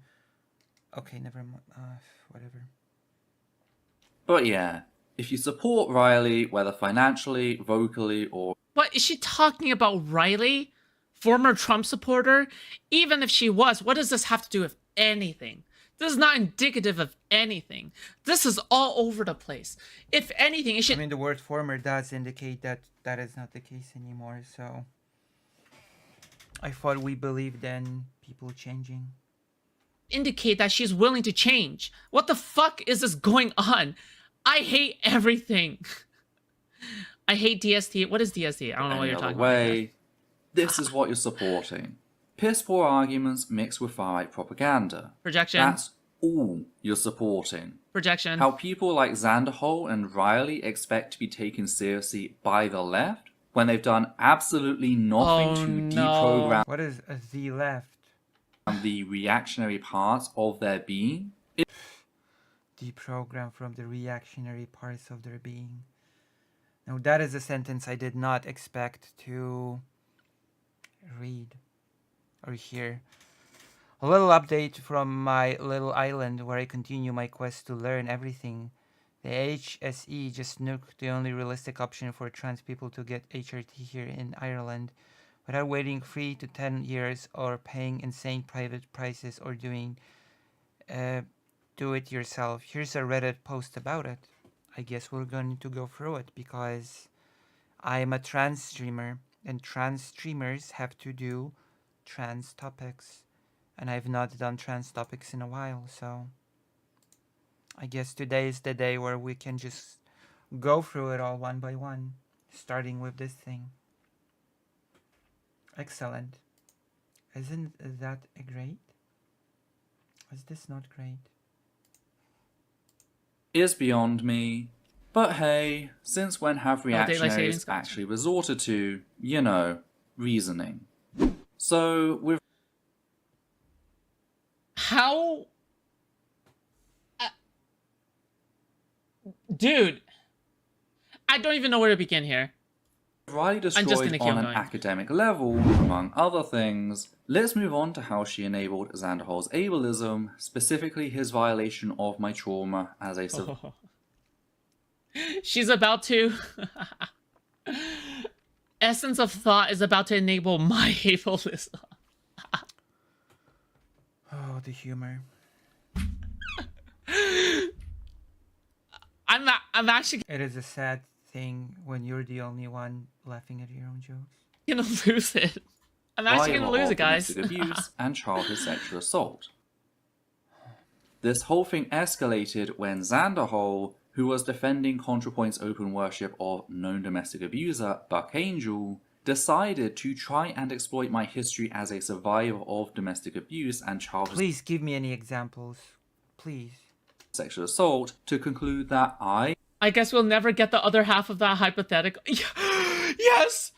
Wait, hold on. Did this person did a chapter change? so We never got to finish the hypothetical!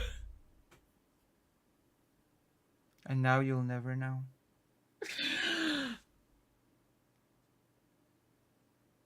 Oh!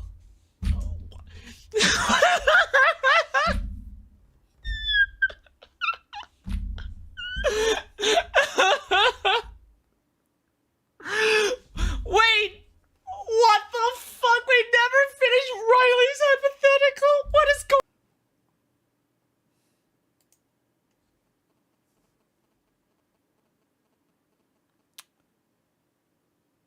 Yeah. Okay.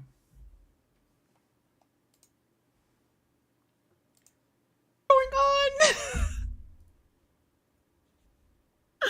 Wait, this person did a whole ass chapter change without finishing the hypothetical? with Riley destroyed on an academic level, among other things, let's move Wow. Amazing. I'm still waiting for confirmation from my general practitioner as to how far it's gone. She's been really supportive, but even she can do little against HSE management. We'll look into it in a moment. Damn, that is incredible. Food shops. on to how she enabled Xanderhol's ableism, specifically his violation of my trauma as a survivor of domestic abuse and childhood sexual assault. This whole thing escalated when Xanderhol, who was defending ContraPoint's open worship of known domestic abuser Buck Angel, decided to try and exploit my history as a survivor of domestic abuse and childhood sexual assault to conclude that I must have a, quote, abusive personality, end quote. No examples given, huh? Shout out to Shady for shedding light on Irish trans issues, true, which we will look into in a moment. Why? Yeah, because I you dare do. You do have an annoying personality. I hate your personality, in fact. Fuck you, dude. Okay, that's got that out of your system. Have you? I have no idea what this person's personality is. I will not be speaking to this person's personality all I know that this person has not really made a good case for whatever they're trying to say. They have not provided any examples. They have not provided any explanation. They have not provided any context. So all that it has resulted in is that I'm just left baffled, confused, and I have no idea what this person's talking about. But in my mind, it speaks nothing to their personality. It just speaks to the fact that they're not very good at explaining themselves. That's it.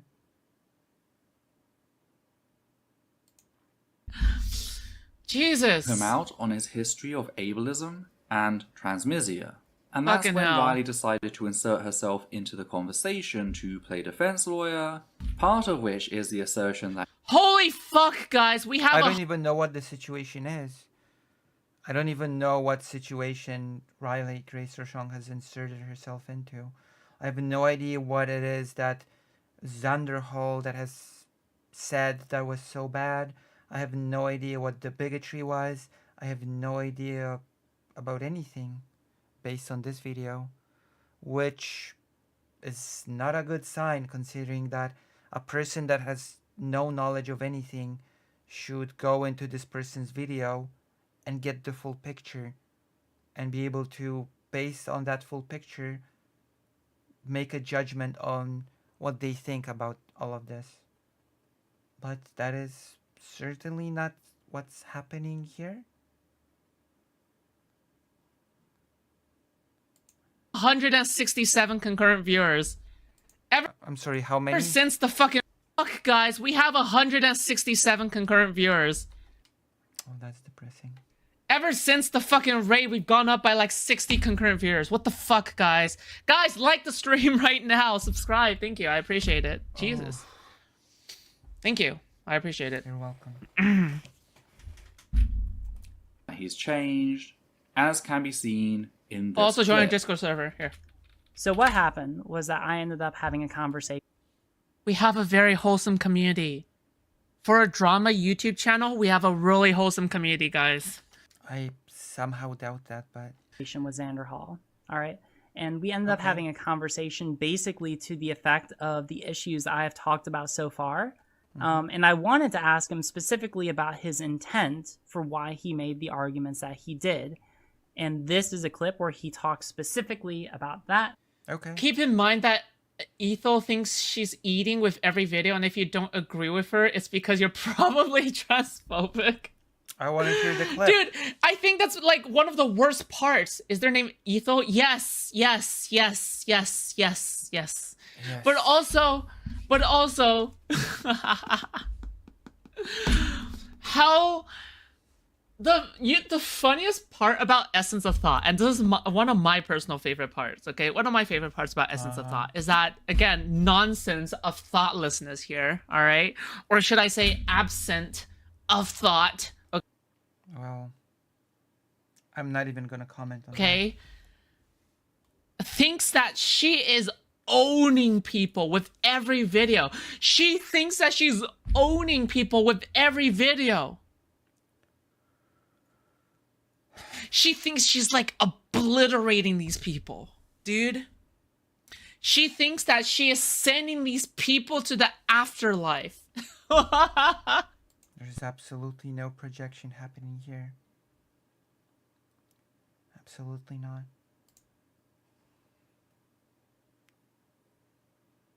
Wholesome community full of transphobes and transmeds. Very wholesome. I mean, maybe they feel like they're wholesome among themselves. She thinks she's sending people to the shadow realm, dude.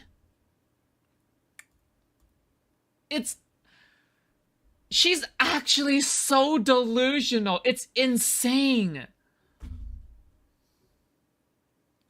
Her name is Ethel because she looks like someone's grandmother. Yeah, once again, I would remind you that this is framed as top-notch commentary. Oh no. I'm going to let it play. I'm not going Jesus. to, like, I'm not going to interrupt. I'm not going to mince his let's words. see the I'm going to comment. let him just say his piece, and then we'll resume the conversation. Okay. Follow the cult. Yes. Join the The thing food that I market. take issue with is like The market taking cart. that to imply some sort of mental defect or disease, right? Like that seems like sort of a non sequitur. It's at like as far as your argument goes, it does not necessarily seem to be like I don't understand the necessity to connect that to like a mental defect or disease. Like it seems both unnecessary for your argument. Like you don't need to make it. Dude, I'm getting a mental defect from this. I'm getting a mental defect from this. Sorry. Your merits, you can just say that essence of thought, if they did that, is a bad person. I don't see why trying to imply something beyond that is necessary for you. Yeah, that's definitely one of the things I regret about my my covering of Essence of Thought, is that I don't feel like I did the best job of like covering myself on the ableism claim. My claim was never that like Essence of Thought has some sort of mental. Okay, that's not a good thing to say for Xander Hall, I will admit.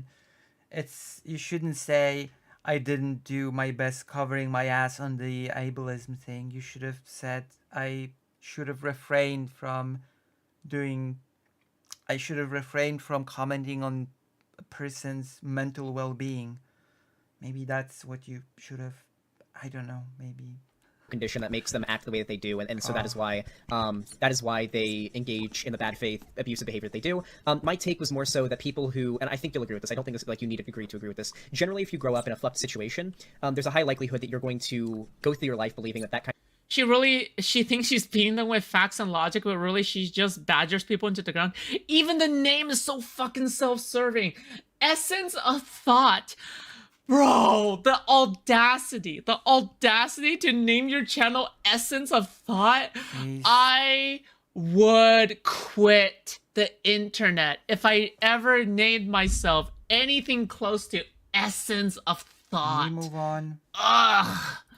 Of behavior is acceptable, okay. right? So if you have like abusive parents that like lashed out and hit you when you were a kid when you did something wrong, you may grow up thinking that it's acceptable to hit somebody or get violent if that's what you're in. That doesn't mean you have any type of mental condition, but it is an explanation or a possible reason. I mean, that is a possibility that you would grow up thinking that is the standard of behavior.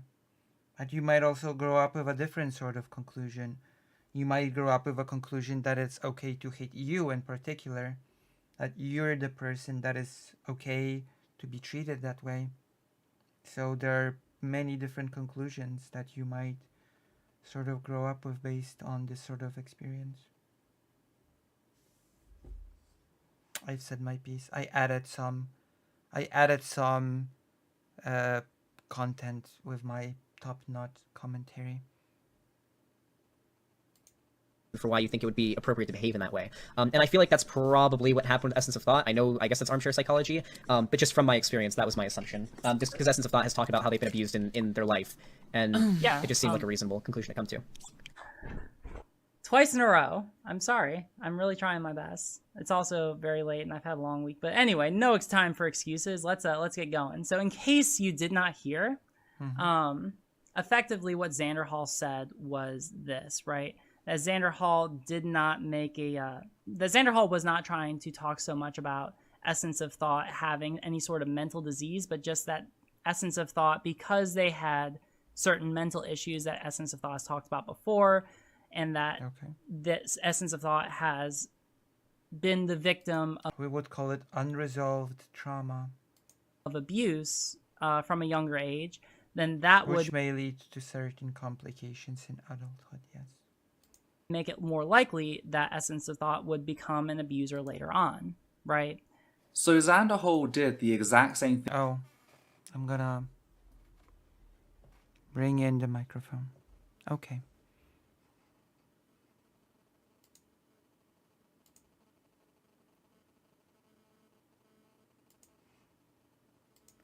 Thing as before. And no, I don't think it's okay to make a generalized statement that because you went through trauma that you are more likely to become a trauma producer. Nothing substantial has changed, and yet Riley has the bloody nerve to piss down my back and claim it's raining? It does not matter how Xander Hall phrases what he said. He has no fucking right to resort to such psychological violence to violate and exploit my history as a survivor of domestic abuse and childhood sexual assault to assert said history proves. Bro. I have no idea what that means because you've not provided any context You've not provided any examples. I have no idea what you're talking about. So I cannot comment on it. I cannot say anything. Because I just don't know. Oh. Why, dude, this motherfucker is treating us Unless you want me to add something on the level of food shops here. these two people sent her death threats, dude. Is it me or does the tone not fucking match up? I'm sure there's some kind of I have criticism. no clue if it matches or not because I've not been giving any information on the situation whatsoever. Out I there. have no idea of knowing whether or not the tone actually matches what is the situation. For Xander Hall, because Xander Hall is, yeah, Xan had a shit take, sure. Like, Xan is pretty stupid, right? But the thing is, I mean, no offense, he's smarter than you.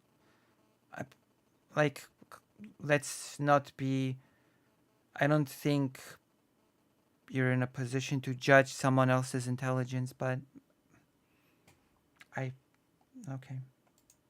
like, why is your tone matching as if, like, they fucking sent you death threats or some shit? Like, ugh. I must have an abusive personality. There is no way to do that and for it not to be violent. None. The changing zoom factor on her avatar said,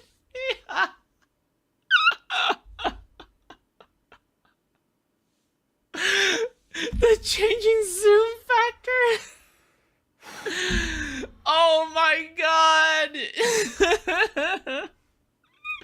And for Riley to bring up my PTSD, Jesus. reaffirming what Xanderhol said, whilst also referring to it as a, quote, mental disease, end quote, is proof that she is just as disgusting as he is. I see. Yet Riley continues to smile, acting as if this is a slam dunk, because cruelty Dude, oh my is god. the point of all this, not empathy or finding common ground, because she sees it as her Empathy to what? Common ground on what?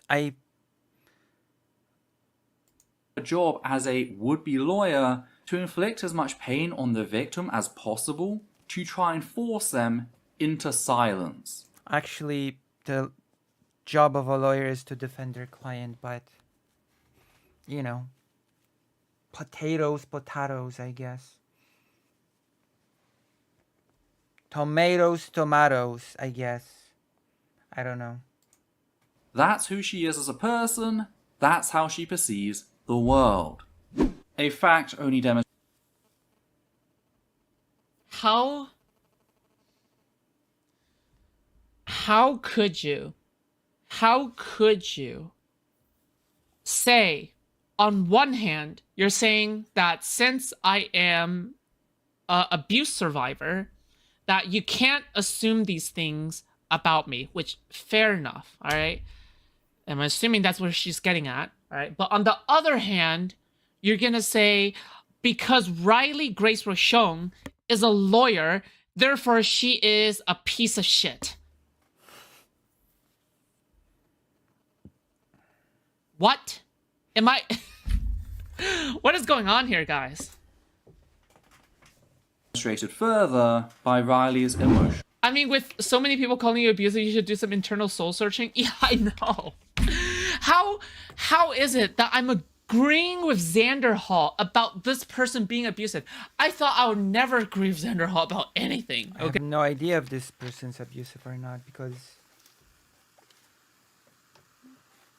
Damn. Okay, alright. Oh my god, even the drawn version of VOT looks sanctimonious. Dude, And this this video is from 2 months ago. I have no idea why I released it 2 months ago. Why? Why release this? drawing, I'm sorry. This just looks so soy. I have to do it. If anybody has a trans flag in the background, and this, again, this is coming from a trans person, okay, relevant. I'm especially one that's not just like in your room in the background, and one Okay. that's like right here. I'm ready. I'm ready for my death. That's what I'm ready for, okay? Alright. EOT is finally getting bad faith back to really meaning something. That's so true. That's so fucking true. Holy shit, grave dude. robbing. So as mentioned towards the end Oh of my the section God. discussing my history of Riley, that wasn't where things ended. Oh boy. Riley kept sending me her videos as they came out, trying to Okay. get a response from me. However, something else, Oh no, not something the sad far more face, guys. It's important, over. had happened by this point. What happened? On the 25th of March, the day before Riley posted the first of her videos, Okay. myself and Adita were struck by the loss of my great Tantanelle due to COVID. My mum had called us and explained the situation. We were distraught. Not only had we suffered a loss in the family, but I was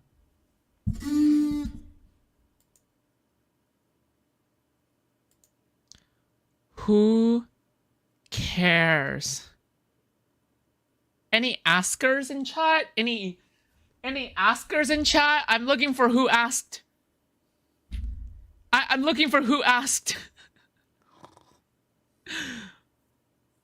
Any askers? Any askers? trapped in a What is going completely on? different continent to the rest of my family. I couldn't be there for them, especially my mum, herself being separated from my extended family. So when Riley tagged me into a thread with her Any video, asker? Okay. Jesus, can I? I simply quote tweeted our announcement, leaving things at that, and she seemed to accept this, telling me to take as much time as I needed. So sorry, I actually think I do remember seeing that, but I forgot about it when I tweeted. Please take as much time as you need if you want to respond. If you're willing to work with me, I will accommodate you as much as you need. Please be well. Okay. I actually when is this? March 27th, 2020. Interesting. I might have a personal anecdote to add to this whole thing at some point. We'll see. Maybe I will add my own lived experience. Problem is, I'm a workaholic. It's hard for me to just turn off and do nothing, Okay. particularly at a time trying where to it find the feels meme, like my guys. entire world has just shifted. There's always going to be a part of me that wants Actually, this to works carry too. on as normal to prove to myself that things are the same as before. Okay. Which is why Understandable. This is new viewer here who asked, "Hey, Saojun, welcome." This is me.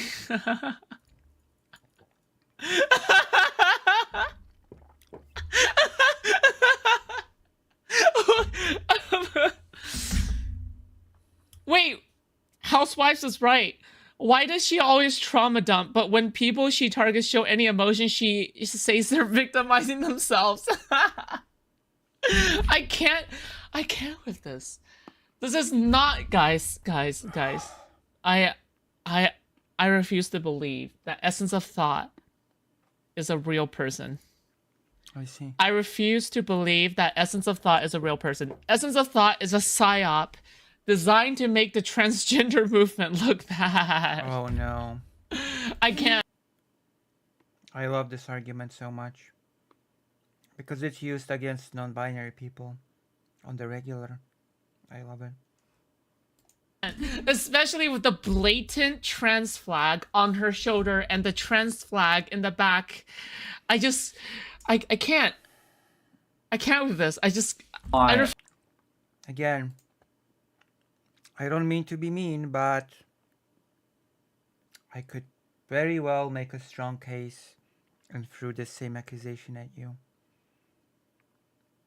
That you're just a psyop that is designed to make the trans movement look bad with your sharp and high level intellectual commentary. But I will refrain. I refuse to believe began this. watching Riley's videos.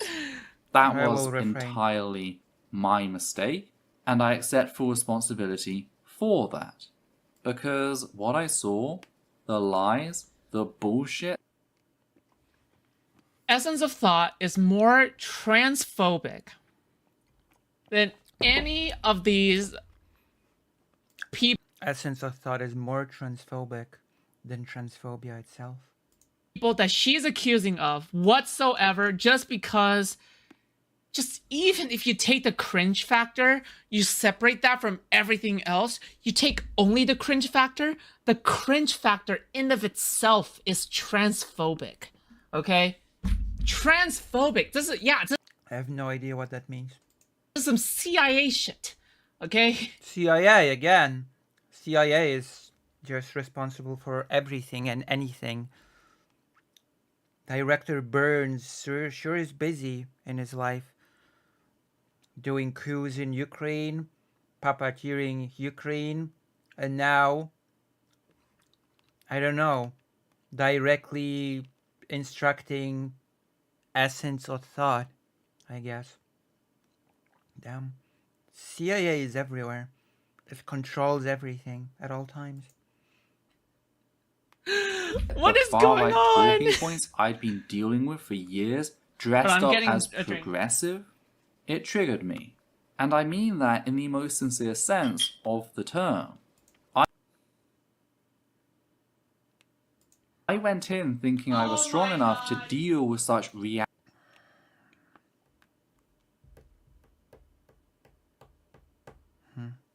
reactionary talking points. Very funny. I quickly found out that I was very wrong.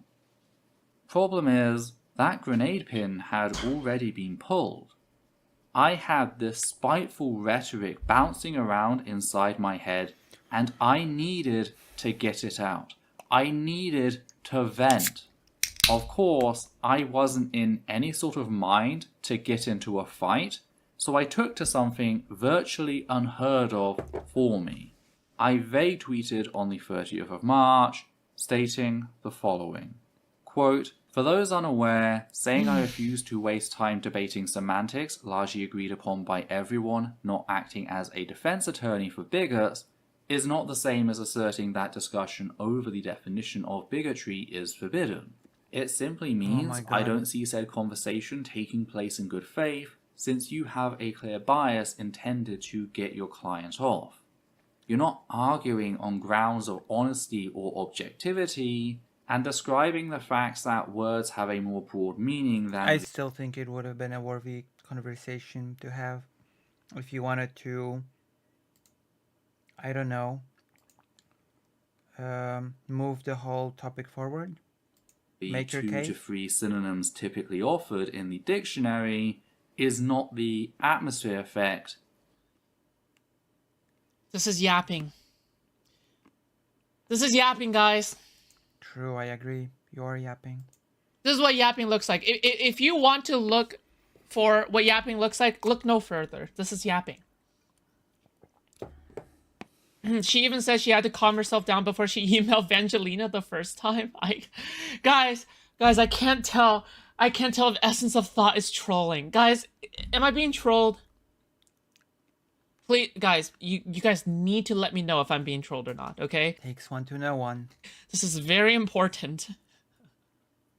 This is very important. If I am getting trolled by Essence of Thought, Well, now that's a little self-centered, isn't it? The video was not directed at you as far as I know. You're not exactly the target audience. You're not mentioned by name. Why would you in particular be trolled by this? I can't live it down. I can't live it down. It's a basic fact about language. This discussion reminds me strongly of the way MRAs, priests, and their defense lawyers like to run around asserting that it's not technically rape unless penetration has taken place, acting as if that That is a really weird comparison. strict medical definition applies to all circles and usage outside of Yep, said strict yep, yep, definition yep, yep, results in yep, the yep, breakdown yep, of yep, the yep, English yep, language yep, and yep, debate. yep. Yep. No, Yep. that's just a slippery slope Nice. Good fallacy. one. Good point made. End quote. Oh Again, my god. vague tweeting is something practically unheard of for me. I'm someone who has carved a name for herself in standing up to people many times larger than me. Well done. Here we go again. Ethel can vague post because it's born out of frustration, but if her ops do, it's because they're emotionally immature and threatening her. What planet are we on? Dude, I think, yes, I think it's so silly of the double standards. Can we point out the double standards here? Yes, The please. double standards here is immense. It Immense. is stupid. All right? So apparently she is able to vent. She is able to vent, but other people cannot. That's basically what I'm seeing here. Okay? Open and shut case. She is able to vent, but other people cannot. All right? Jesus. It's really interesting that 2 food shops, this is an open and shut case. And I'm just sitting here not even knowing what the case is. During months of targeted abuse and harassment. Riley, meanwhile, was just starting out and had no such power. She only had a couple thousand subscribers by this point. Therefore, the fact that this was the only way I could process my emotions regarding Riley's reactionary views, allowing me to focus on my family and my recovery, is very telling of just how bad of a mindset I was in. Now, Riley found out about the thread, and in spite of the fact that she wasn't named, decided to make out that I jeopardized her entire career. What? Why? Because I said she was acting like a defense attorney. Okay. Just creating you know, this is sad. Not a lawyer in my video. Not only do you imply that I am one, but that I have a lawyer-client relationship with Xander Hall. Oh, yeah, that's right. That's right. I think I know where this is going. As a law student, you cannot engage in lawyer work because that'll just, I mean, this is pretty serious. If you engage in lawyer work, if you say you're giving legal advice, blah, blah, blah, then you're sort of disqualified if you don't actually have the credentials to do it, which is taken seriously enough that oftentimes students and otherwise people that have not gotten their full credentials yet will add this little, I'm not giving legal advice, this is just me saying as a private person, etc., etc. So I guess, this is alluding to that. You can cause me serious harm. This is a lie and needs to be taken down. Right, that's, I guess that is alluding to that. In this case, the term defense lawyer is being used as a metaphor. Since you're clearly not involved in formal legal proceedings, they're not implying that you're an actual lawyer, just that you are biased in a similar way. In other words, they're not lying, dear. You are. God. By the way, Levi is Essence of Thought's fucking editor. This is so condescending. They're not lying, dear. You are. Dude, bro. Semantics is the last bastion of substance void. Ideologue had so many conversations. I'm pretty sure that if you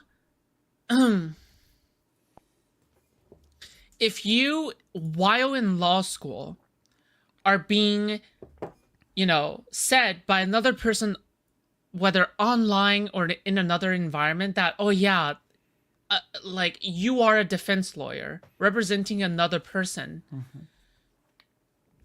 that it can actually put your career under jeopardy. I'm pretty sure. It can lead But to somebody questions. can correct me on that. So this is what Riley is referring to, but the other person is not really addressing. It can maybe. lead to questions at least. Semantics is the last bastion of the substance void. Ideologue had so many conversations. Either that or decontextualizing about Russia. Why didn't you just respond to me formally? I didn't learn about this response until today. Okay, what's going on? This was in spite of the fact Tell me. that, by her later admission, The only way she could get in trouble over this would be if Sanderhold assumed she'd passed the bar, used her advice, only for things to explode in his face.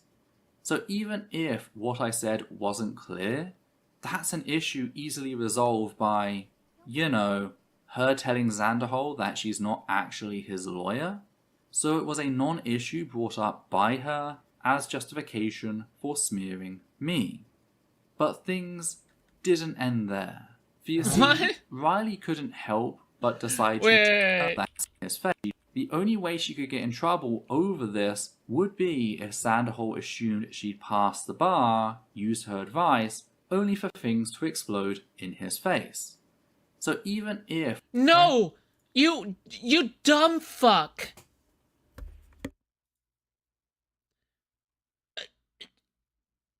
Essence of Thought completely misunderstood what Riley was getting at.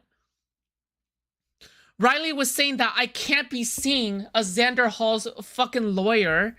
You can't even say that even as a joke or anything because I could get in trouble for that. Like, that could put my job under jeopardy. I already said all that in a better way, by the way. That's what she's saying. Dude. Come on. Come on. what I said wasn't clear, that's an issue easily resolved by, you know, her telling Sanderhold that she's not actually his lawyer. Okay. So it was a non-issue brought up by her. No, how do you... Okay, how does How Essence dare of you. Thought know anything about how they evaluate these kinds of misrepresentations? At all. I mean, I don't think you need to know this if you're not looking to be a lawyer, but Is that not for Riley to say, please stop, so you should stop? Oh my god, dude. I can't. As I can't with this. justification for smearing me. But things didn't end there. Well, I wish I saved my Oreo cream Riley smoothie for couldn't the stream help face. Next but time. decide to target my Tantanelle in her video. damn. After reading out our exchanges, getting in a huffy about the fact that I didn't respond how she wanted, when she wanted, Okay. instead prioritizing my immediate health and the well-being of my loved ones above her perceived claim to fame, Okay. this is what she had to say. Hey, CGAT, welcome chat. 162 viewers, let's go. Yeah, I know. Base. So they didn't really need that much time to, you know, rest from their tragedy. But anyway, let's go on. So they didn't really need that much time to, you know, rest from their tragedy. But anyway, let's go on. Riley was willing to target That seems so clipped out of context. Number one. Number two. Number two. If Essence of Thought uses her tragedy, her trauma, as a way to shield herself from criticism, then fuck you. Then obviously, I think that's worth making fun of. Yeah, of course. What? That is so yeah, that's so clip-chimped. What the fuck? Okay. This is so bad. This is so bad faith. This is actually so bad faith. Okay. Oh my Can we god, see the the dude. full love clip? I felt for a No. recently deceased family member. Is Gotcha. Foodshop's going to look up the full thing and show? No. Okay. Can't believe me. All Okay, see ya. because I bruised her ego. I play what I want. Okay. There was absolutely no reason for this comment, save for the desire to inflict pain and provoke further What response. waifu game is this? This is reverse 1999, but yeah, doesn't really matter. It was an act of pure cruelty, a fact reinforced by the face Riley decides to pull No, it's not Blue Archive. whilst Jesus. making Okay. this comment. There's no reset. Though Riley is not alone in this approach. Damn. Who else? Is it me? Am I a culprit in this approach? Cruelty is and always has been the modus operandi of the dirtbags in general. Oh. Okay. Bro! Am I a dirtbag?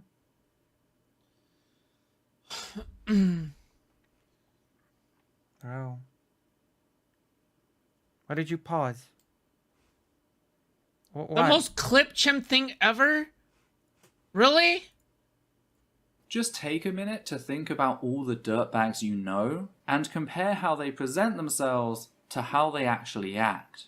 Dirtbags love to claim that they fulfill a service to the left, in that they don't expect people to be perfect, meaning that they can unite more people under one banner.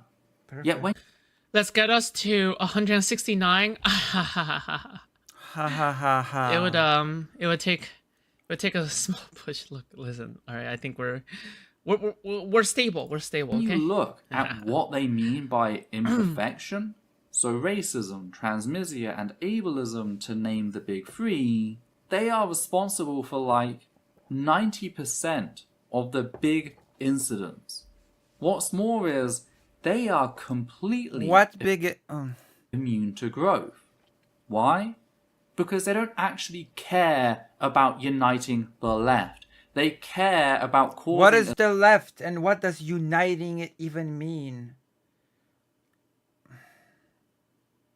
as much chaos, What does any of that mean? as much turmoil as possible so that they can profit off of it. Infighting on the left is their trade.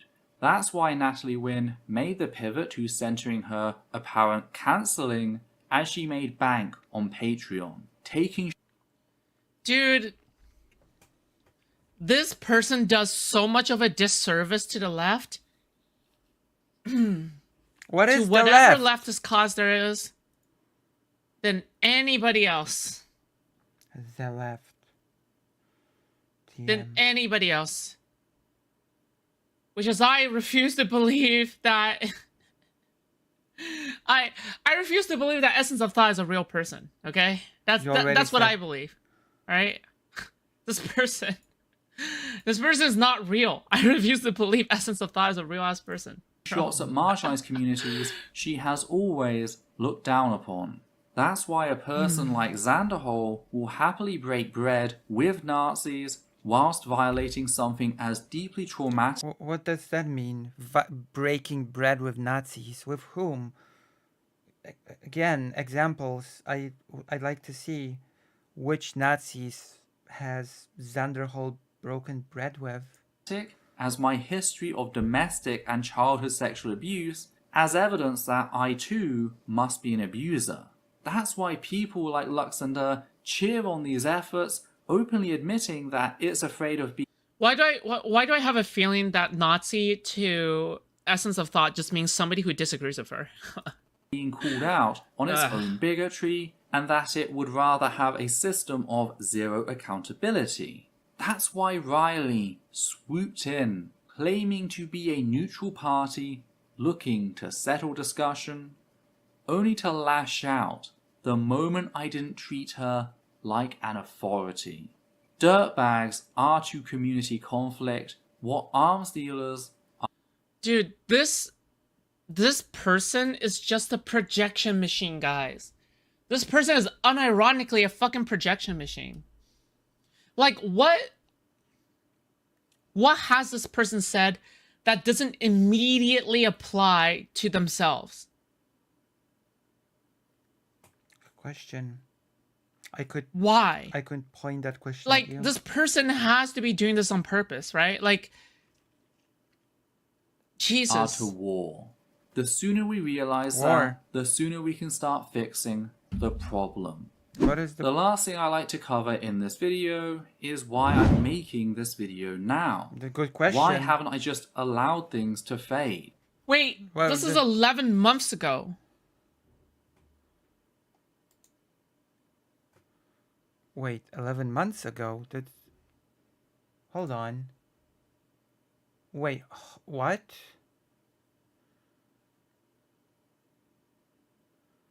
It said 2 months ago for me.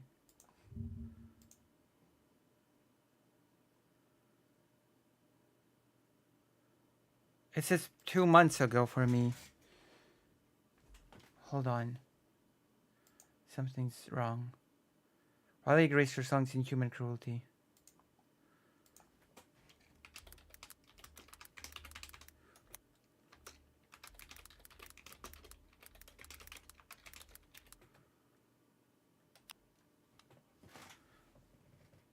11 months ago.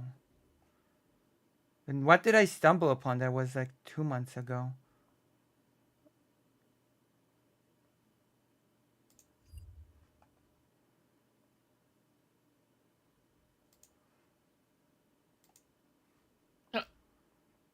This is 11 months ago. Oh my I am well God, dude. aware that, over the last 4 years, the She's content comparing Riley to Arms Dealer. Did she? of my channel has drifted further away Sorry, from I wasn't tackling listening to that arguments specific part. and more into doing bad. exposés of abusive people. Oh. Something that leads many of my critics to accuse me of drama mongering. Jesus.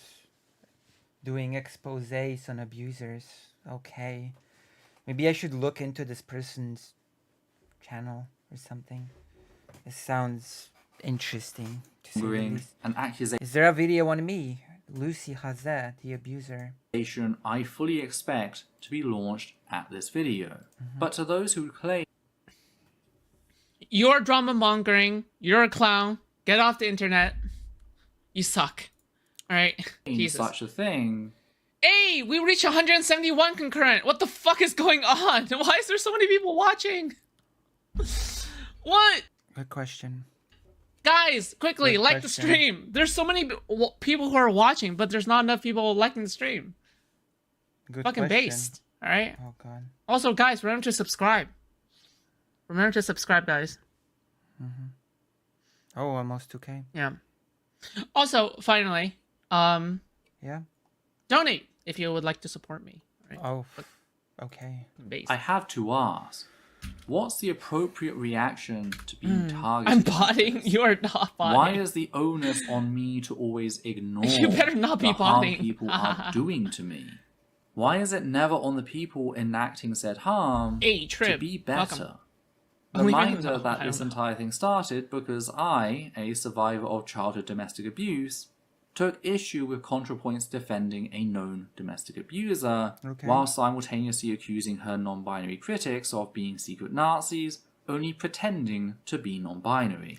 You know, the same style of accusation transmissus launch at trans women wanting bathroom access. That we're all liars and have some sinister ulterior motive. Nothing I said was abusive. I wasn't refusing 100%.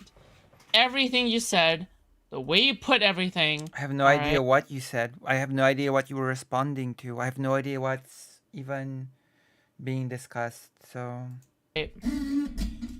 Emotionally loading every sentence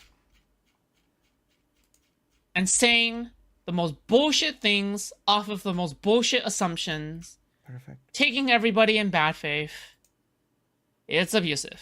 It is abusive. I see. All right, it is abusive, and yeah, it is abusive. Okay. Perfect. to engage in Period. conversation. Perfect analysis. Amazing. Perfect. I merely provided the facts of the situation and said my piece.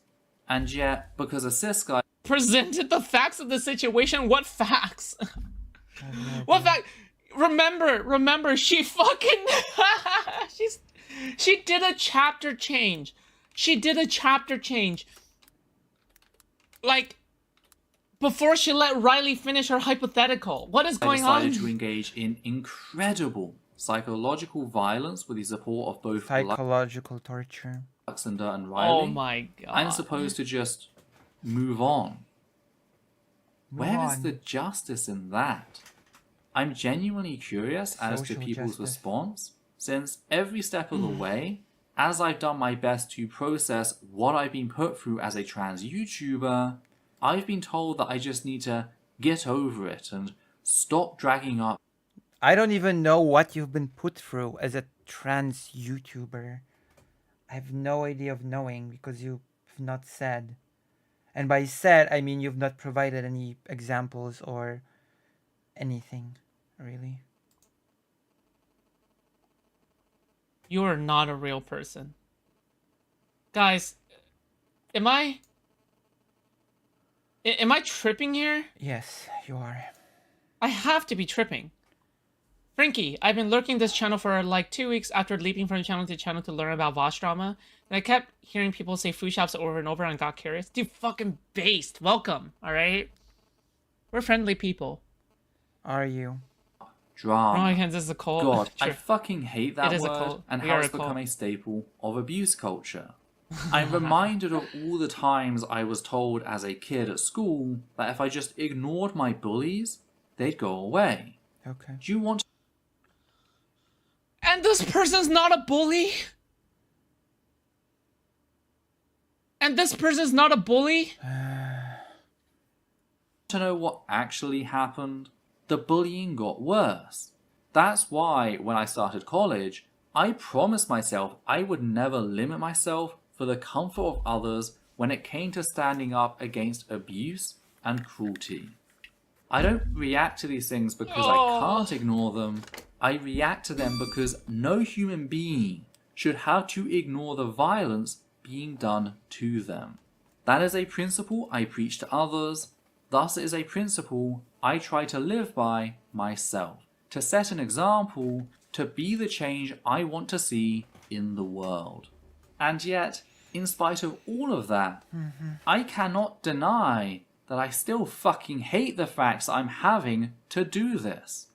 Don't get me wrong, I understand why it's necessary. Oh my god. People accuse me of having main character syndrome. But how does this person not have main character syndrome? This is like the definition of main character syndrome. I have no clue. Like, this is so... Oh my... Dude, this is so cringe, dude. Holy But that doesn't shit. mean I enjoy it or I get some kick from it. Oh. I feel as if I was standing in a hole which reached above my head, trying to climb out, only to be buried up to my waist in sand. Sure, EOT feels like an addictive rabbit hole. Listen, be here with me for the ride, okay? Alright? Not only am I more based, better in every way, and I do mean better in every way, okay? I have no idea what you mean actually, but Everybody is better than the essence of thought in every way. okay. Thank you. I would much rather climb out to focus on other things, but every attempt I make is just drained by the sand.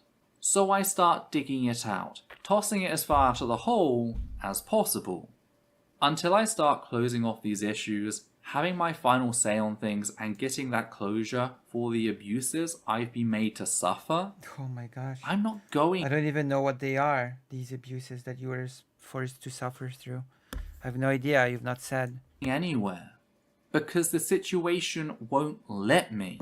So if making this What? video But Riley Grace Rochon is gone from the internet. She's doing things in real life. What situation? There is no situation. What are you talking about? Is Riley Grace Rochon harassing you in DMs or something? What's happening here? What is going on? I guess I have to parrot food shops and asking this. What is going on? What situation won't let you move on? 3 years later Oh, guys, I'm sorry for pausing so much, but I just can't. I can't. Riley Grace I can't. Rochon I is just- not online anymore.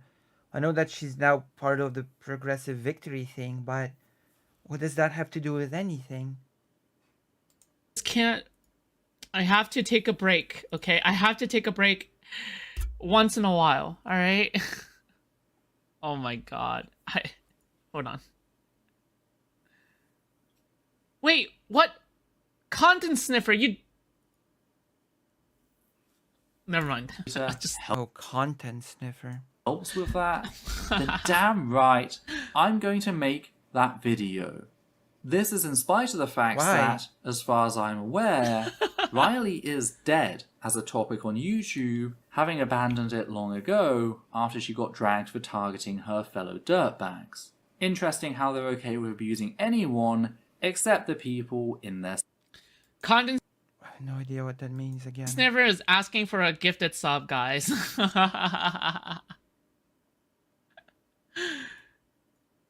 circle.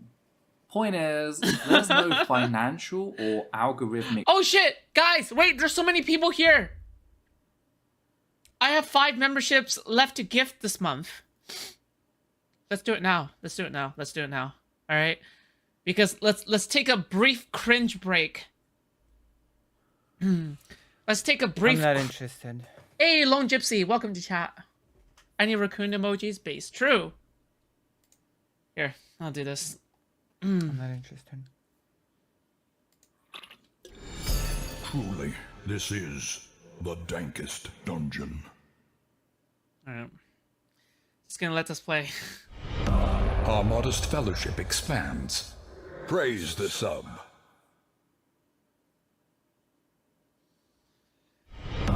Our modest fellowship expands. Praise the sub.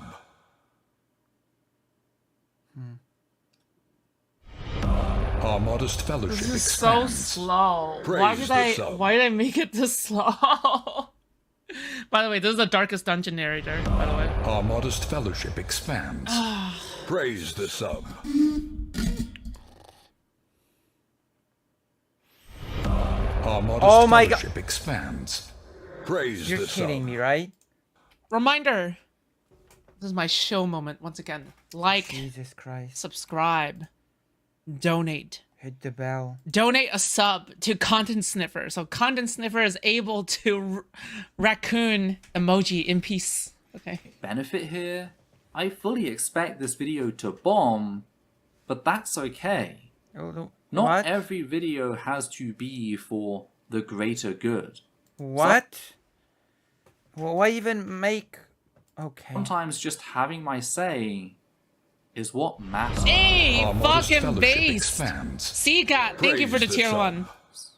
That said, if you appreciate what we do here and want to help out, please consider becoming one of our wonderful patrons who make all this possible. Don't. Beautiful. On that note, If we'd I just catch like to you thank the guys- following if you people. if I Matthew catch you Kovac, guys- Gerd Van Vorst, Hannah Banghart, Marble Wings, Sosh Daniels, Oh Flynn, my God. and Higgins the Sea. Wait, how many patrons do they have anyway? Wait, is this level 4 patrons? Oh my god.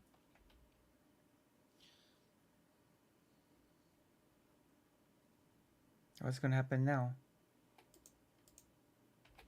Essence of Thought. Oh yeah, we're gonna check out their Patreon because that is so necessary for top-notch With commentary. Ethel Thurston. Creating human rights videos! What the fuck?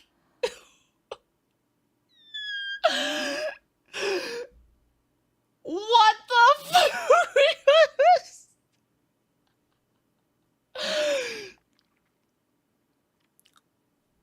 Human rights videos? Oh my bro, I can't. What the fuck? Videos discussing human rights. I don't know whatever. Like what? Okay, excellent. I bet their Patreon is bigger than yours. I'll reread it. If I'm gonna be mean, I might as well be mean to the end. Does food shops have a Patreon? Does food shops have a Patreon?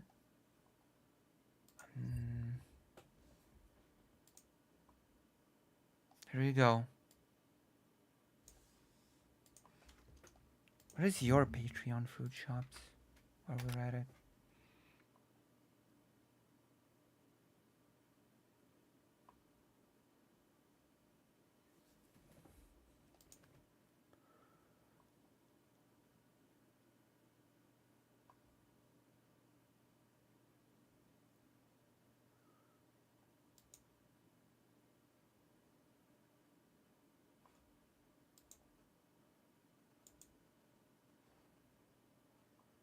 How do I check how many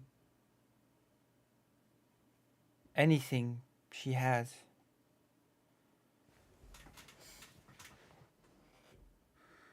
How do I check how many anything she has? Does she have any Patreons?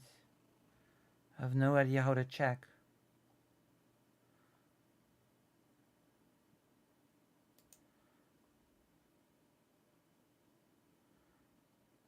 One member, one post. One member. Oh. Oh no. Assistant, your efforts have helped me surge ahead in my production rates, ensuring that I have the resource to carry out my tasks. Receive early access to at least 2 videos a month, more of availability. Okay. Or Patreon. Rest assured knowing that you have helped me produce educational critiques and social commentary. Where? What?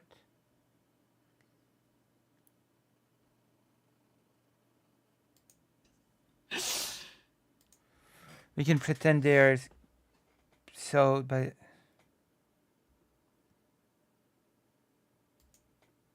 She makes human rights videos. What is going on?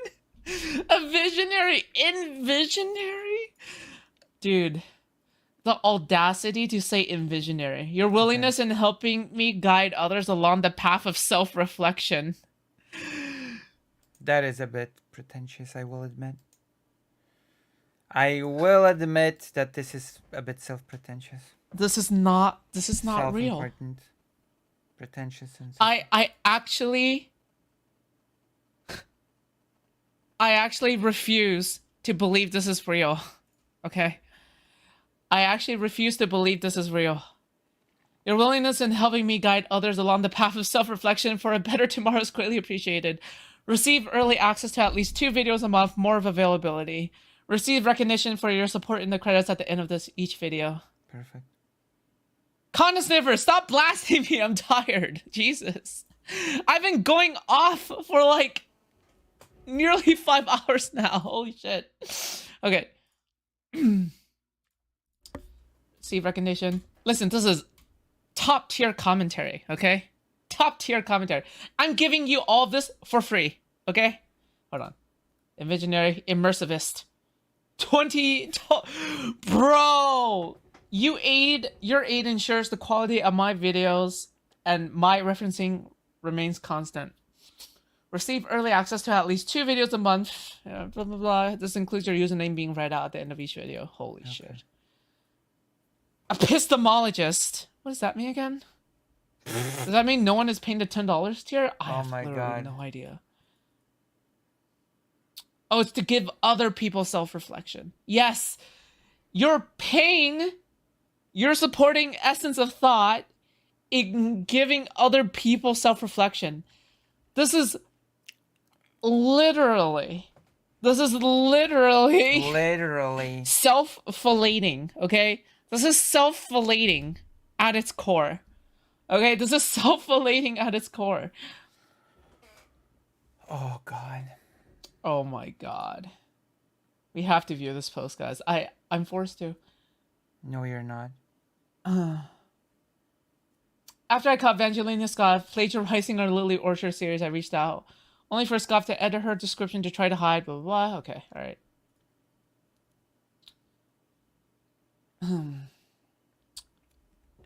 Okay, this is Fofu.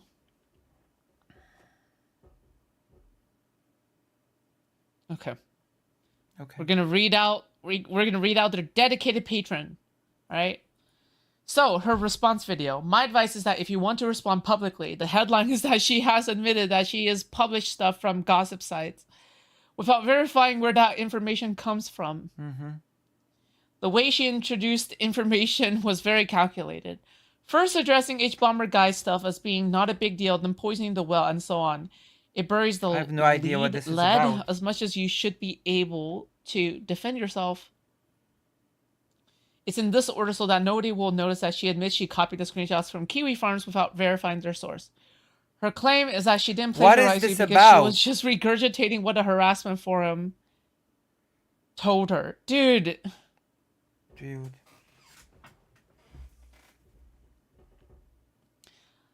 Who's...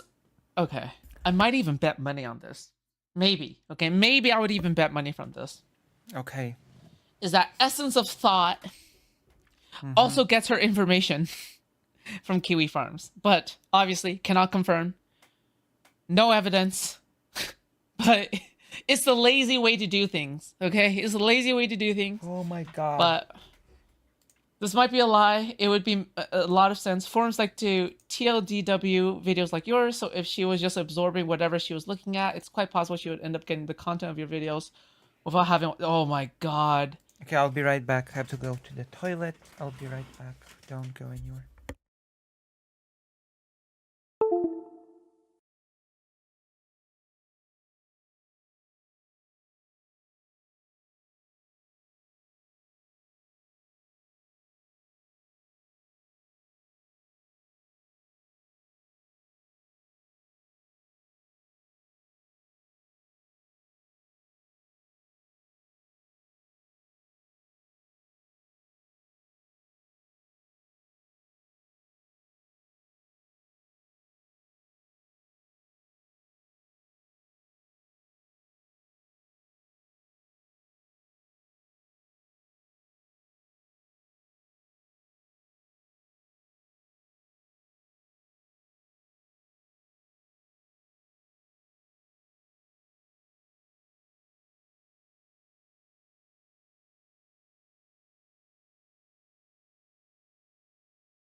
Oh. What? What happened? Oh.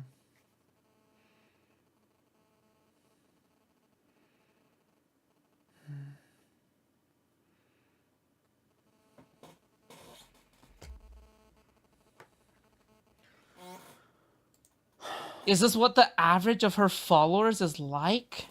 It's hard to not want to call out for her manipulation of fallacies in the headline introduction. Remember when these two were debating and it devolved into challenges to a boxing match? Pepperidge Farms remembers.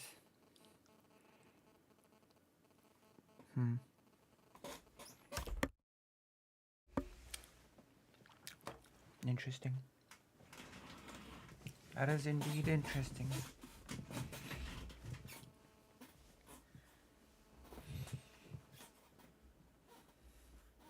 A boxing match. That would have been interesting to see. But I believe that it will be more persuasive to show that she is trying to hide before revealing that she had hidden it. When people click the video, they're coming with the expectation that Ethel is a powerful harasser who bullies women for being white and cis, and so anything even slightly derogatory is going to be seen as harassment. It would break the expectation if they saw that she had been trying to cover up before you even told them that she was hiding anything. That's a bit different to the general. Wait, don't do what? What do you mean? I'm not. What do you mean by don't? Don't what? General structure of your videos. Introduction as an opening statement, followed by point, evidence, explanation. Oh, hold on. Let's not get ahead of ourselves. Evidence? Evidence? Hello? What is important because the expectation has been set against you. They're looking for the first sign of negativity because they've been made to believe you're hysterical and sadistic when you're not.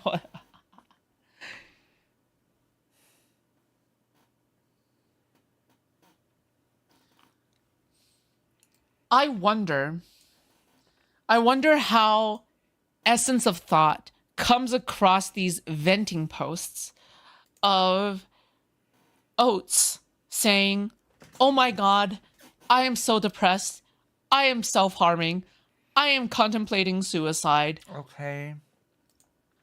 Like, I actually wonder how Ethel comes across these things. I don't know. It's either her followers giving it to her, which, by the way, could entirely be possible, right? Okay. Or she searched it up herself because she wanted to dig for the responses and probably revels in some grieving on Oates' part. Okay?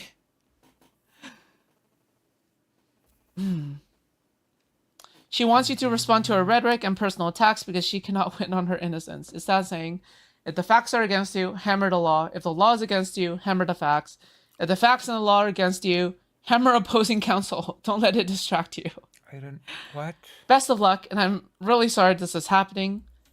It really seems like Oates has deployed her flying I have no idea what's happening. monkeys over this. Dude. This is so delusional. Okay. Perfect. This is so delusional, guys. I can't. I refuse to believe this is a real... This is a real thing. Jesus Christ. I hate lawyers playing devil's advocate. Zenderhall. As a fellow survivor who has mentioned it here... Dude, who are these people? Who are these people? These guys are actually fucking Delusional.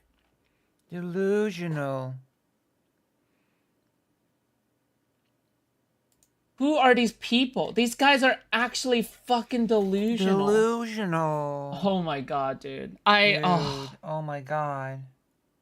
Guys. Oh, dude, oh my god. Chat. These guys are not sane. They're not sane people. They're you're unable. They're like the Terminator. You're unable to reconcile with them. You're unable to. I mean, you are able to reconcile with Terminators. Have you not seen the many Terminator movies in which Terminators defended John Connor? So actually, yeah, you can reconcile with Terminators. Just saying. Just watch Terminator 2. To terms with them. You're unable to negotiate with them. It's impossible. Okay. I used to watch Rachel Oates years ago and completely want to think that she's someone's Have you never seen a Terminator movie? arch nemesis. She's a joke. She's a joke. She's a complete joke. Jesus Who's Christ. that joke? All right, we need a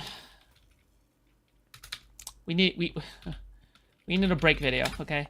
I think I'm Oh, that was perfect. That was such a perfect segment to start our mandatory trans content with.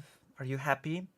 Are you happy that your biggest Polish trans streamer is finally tapping into her trans potential? and doing some trans related topics. Are you not happy with this outcome? Does that not bring you joy? That we've just done some amazing trans advocacy through reacting to this video?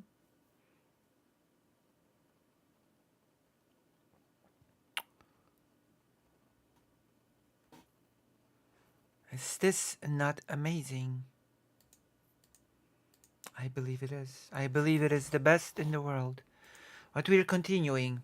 There is no rest for me. I have to go through all the trans topics.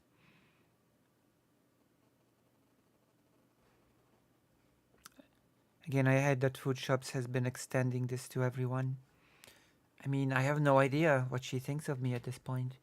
Am I a crazy leftist, according to Food Shops? Am I crazy? I have no idea. Okay, where's this? Do you guys know about... Yes, I do know about. Where's this? To be frank, this was a pain. Well, now we're doing the next trans-related topic. Because I am a trans creator.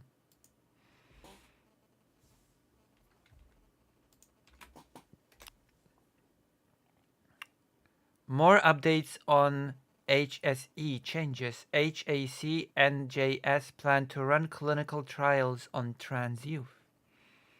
This is a Reddit post on the situation of trans people in Ireland that I've been just given.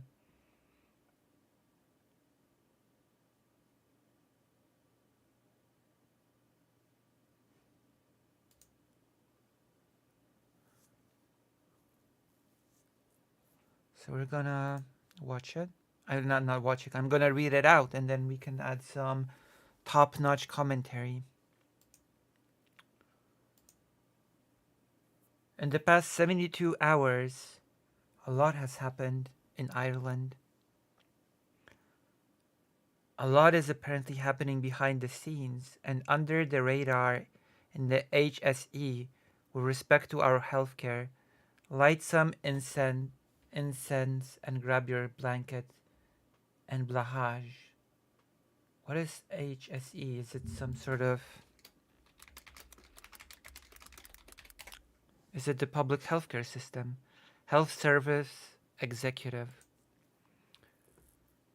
The Health Service Executive is the publicly funded healthcare system in the Republic of Ireland, responsible for the provision of health and personal social services. It came into operation on January 1st, 2005.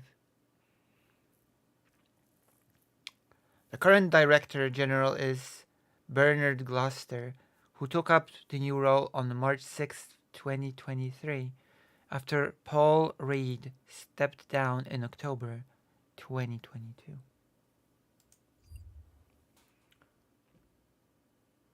The AHSE have moved in lockstep with the NHS and announced that they're going to experiment on trans children. By putting them in clinical trials for puberty blockers, that is pretty awful. That is pretty awful for, you know, the main reason why I think that might just be awful is because when you put people on clinical trials, you divide them into two groups without them knowing. One group receives the actual treatment, and the other group receives a placebo. And in that way, you sort of try to find out whether or not the treatment works or not.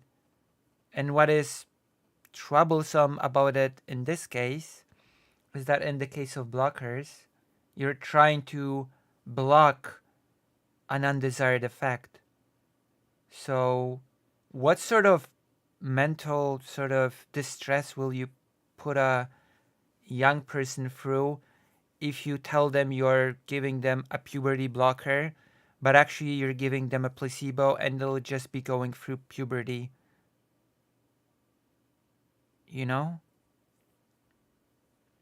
That is basically what has been the main ethical concern of doing anything like this with trans people. That there are people that you'd have to deny care to as part of the whole clinical trial thing, as part of the placebo effect bit. I'm not sure how I feel about this. I mean, yeah, the existing evidence out there isn't controlled, but that's not unusual for conditions that have small populations.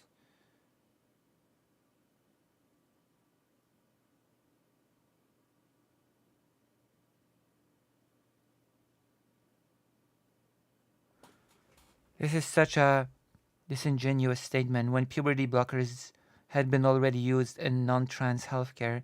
Apparently that was okay to use in that case. Yeah, but keep in mind, trans people are bad and dangerous, and those other cases are good and safe. The other cases of blocking puberty are good and safe, and trans people are just bad and should be stopped if possible. Have you considered that? Have you considered this?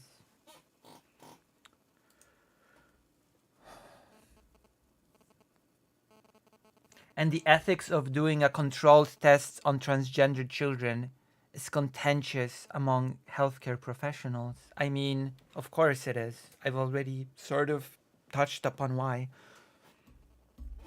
I mean, any trans kid signing up for this will be rolling the dice on whether they get blockers or not.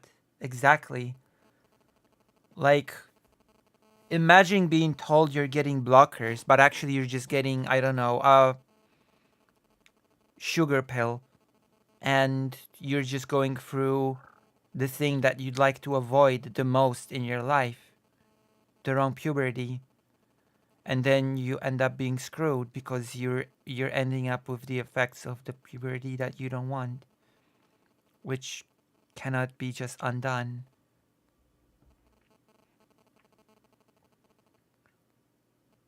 Honestly, considering the NGS and how people generally feel about the service, I'm not thrilled about them conducting these experiments on transgender kids.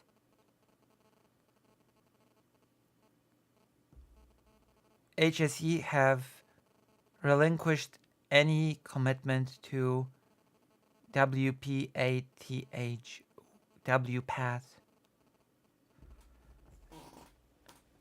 GPs allegedly are no longer able to provide shared care to us. I'm still unsure about this. I've reached out to corroborate through someone who would know, and they haven't heard of this yet. I'm going to try to confirm this with my GP also. Anyone else who can shed light on this, please do. Update. Unfortunately, I've had confirmation from the same person who spoke with an LGBTQ friendly GP, and they reckon GGP is now prohibited. No word on other providers. I'm still treating this as hearsay until something more official comes out about this.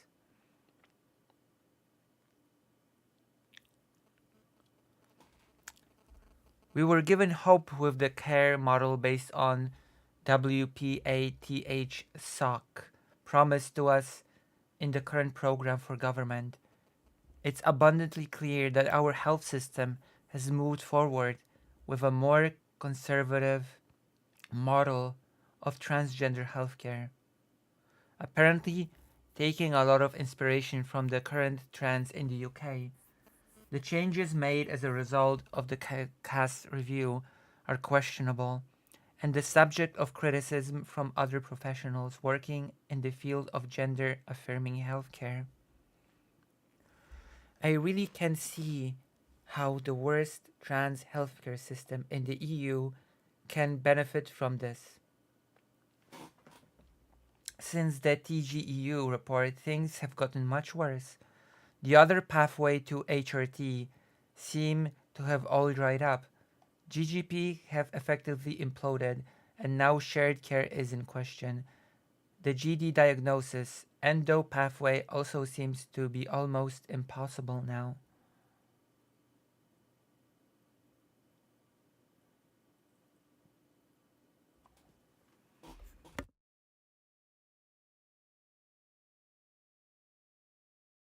Interesting.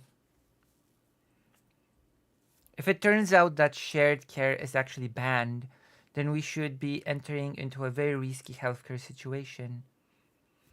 You either hold out for any NGS if you can, only to hope that they won't find some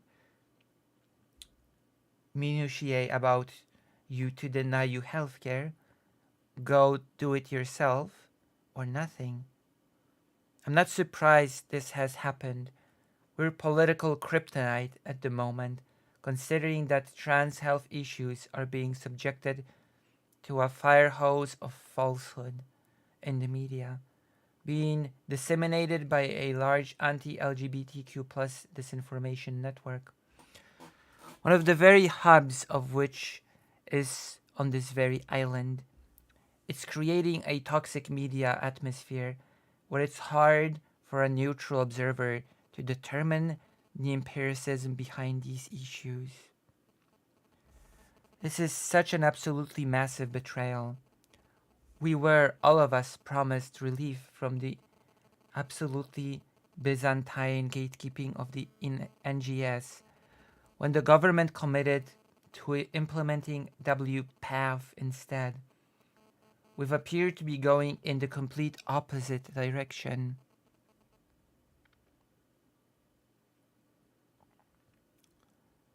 I'm not going to try to call you to action.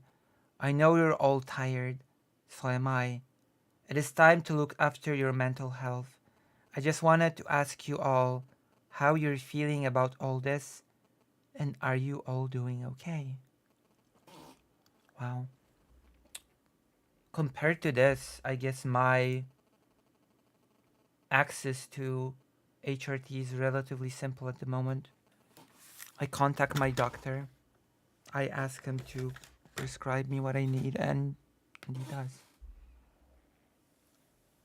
I'm going to have a control this month, by the way, with my sexuologist.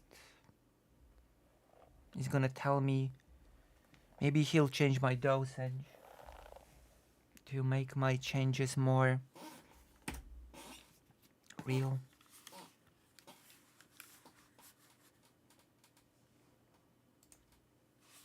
But yeah, I have to say that clinical trials on children when it comes to unavoidable changes, irreversible changes, seems like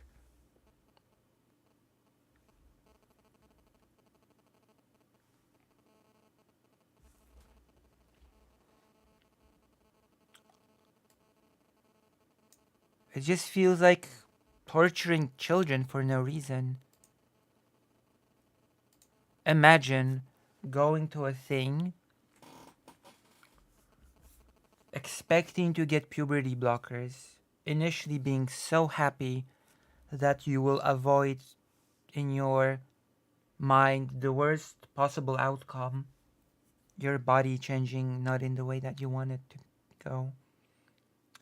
And then only to find out sometime later that you've been screwed. You've been part of the unfortunate batch of the people in the trial. And you've actually been just receiving sugar, and now your shoulders, for example, are not the way you'd want them to be. You've developed a huge Adam's apple, and I don't know what else.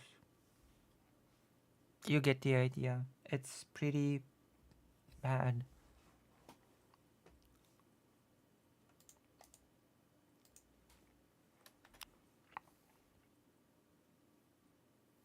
Trans Health Map. Trans Health Map 2022. The state of trans healthcare in the EU. I wonder. I suppose Poland's going to be here as well.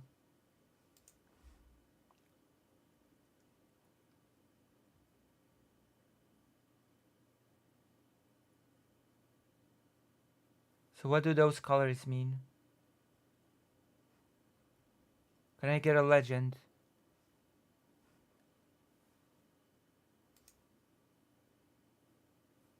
Can I get a legend? What do those colors mean?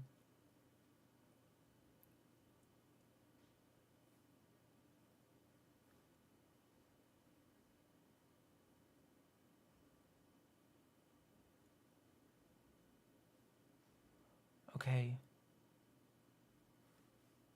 More care, less care. Availability and accessibility of trans-specific healthcare.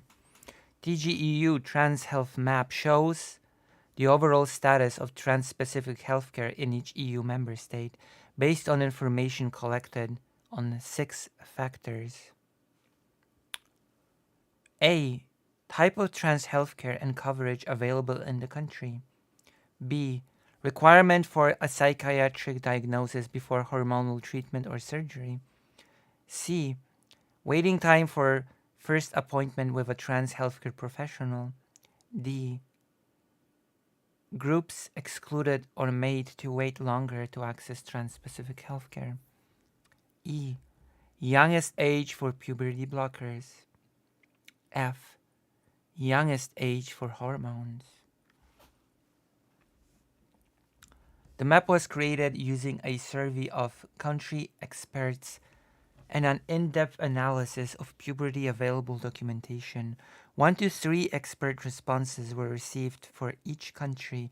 Experts were primarily activists and a small number were instead or additionally medical professionals. Okay, let's see. Malta apparently has the most care. Malta is the best.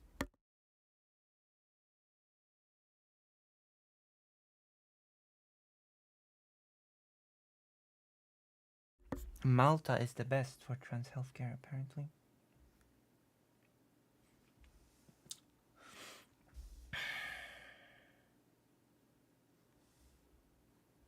Spain is the second best place for trans people. Austria, Denmark, Netherlands.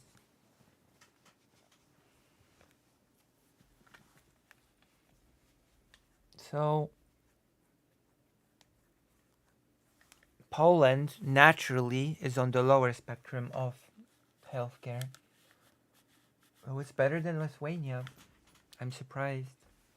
It's also better than Hungary when it comes to trans healthcare.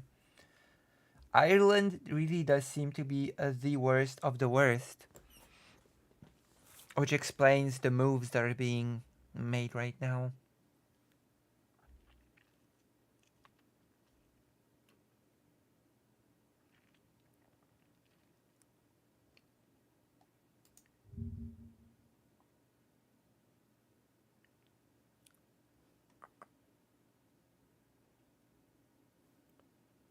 This is not working very well.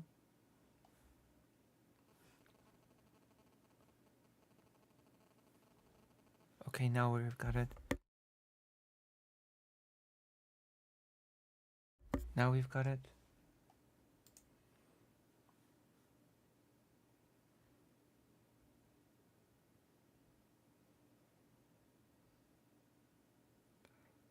Poland.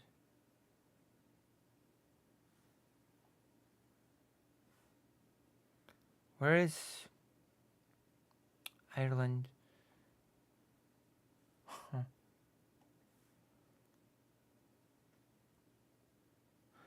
We have really good legal stuff, like we have self-ID and all. It just looks like the health services hate us.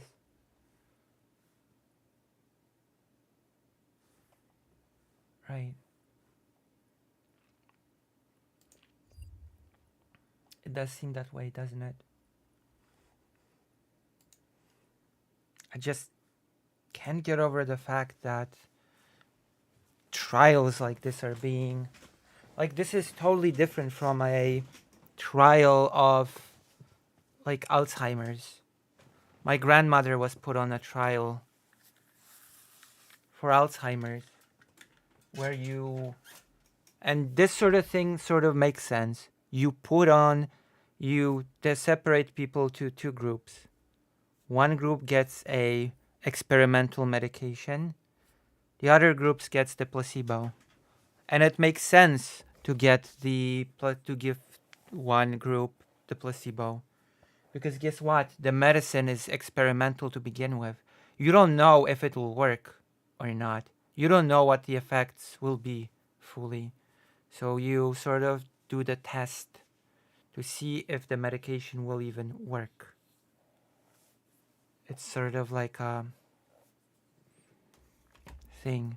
But in the case of puberty blockers, you know exactly what they do. You know exactly what the effects will be. You know exactly what to expect. So it makes no sense to do a trial and to separate the groups into placebo and real puberty blockers. What is the purpose of the test? I would ask. What exactly is the purpose of the test in that case? Apart from depriving a group of HRT, not HRT, blockers. What is the point of the test apart from simply depriving a group of young people of puberty blockers? What is the test supposed to establish? That is the purpose of the test. Just finding difficulty understanding that. Is it supposed to like establish if puberty blockers have good mental health outcomes? Oh, that's a flawed test then. Because even if the young people with the placebo will at first sort of be happy about it, sooner or later, the puberty effect, sort of the puberty thing will kick in. You cannot placebo puberty away.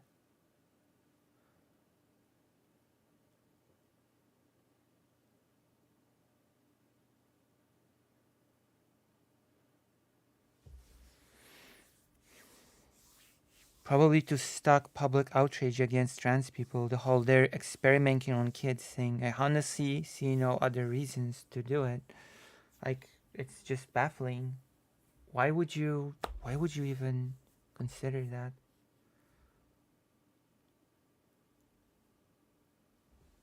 Like, the only consideration should be giving children puberty blockers or not.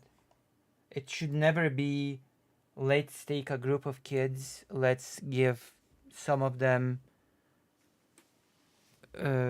blockers and some of them let's give placebo. That's just horrible.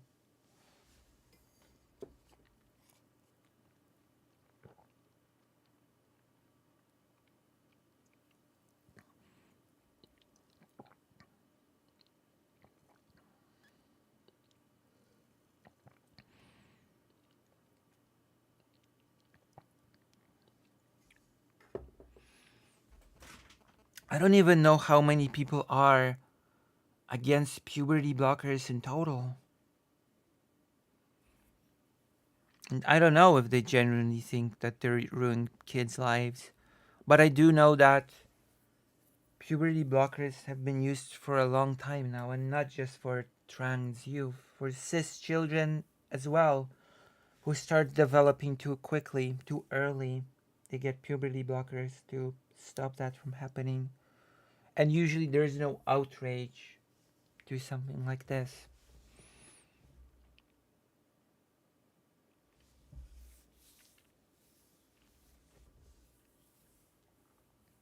The threat is that you will not develop into a proper heterosexual cis person or something of that caliber. But since I am a trans creator, we're not done with the trans topics. Not quite. We're not quite done. We're just getting warmed up. So the third topic of the day, the third trans topic of the day will be... What is this?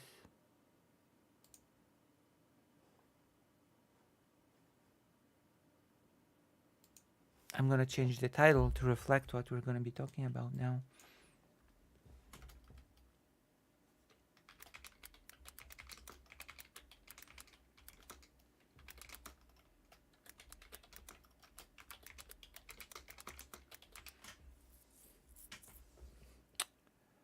I've changed the title manually.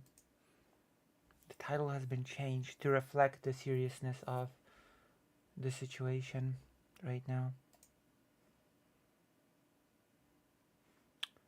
So do you know a writer called J.K. Rowling? I'm not sure if you've heard of this author and what books she's written. There's a book about wizards that she's done. Did you know that? Do you know the book about wizard? The wizard book. Have you ever heard of the wizard book? Potter. Harry Potter books. Have you heard?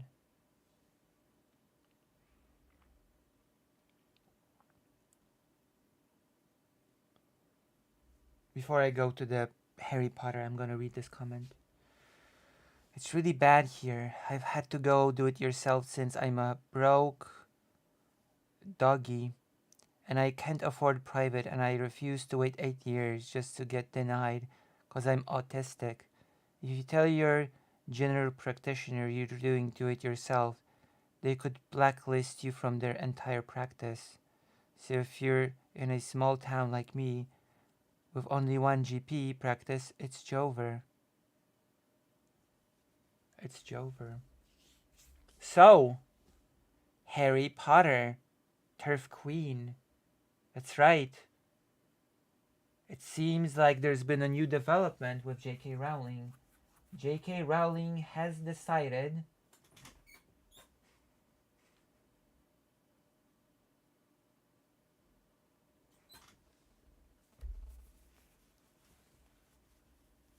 J.K. Rowling has decided that apparently Nazi Germany had nothing against trans people. And that it's delusional to think that they did.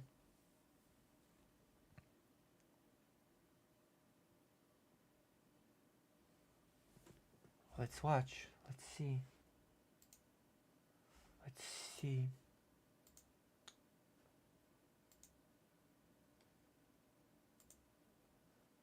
Wizarding news. Just J.K. Rowling here denying what the Nazis did. No big deal.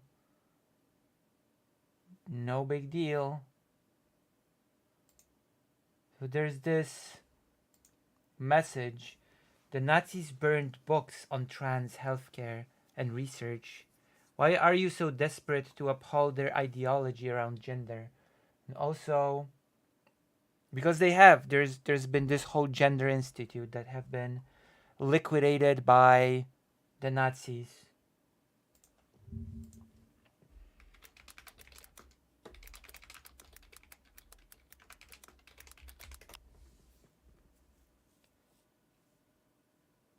The forgotten history of the world's first trans clinic.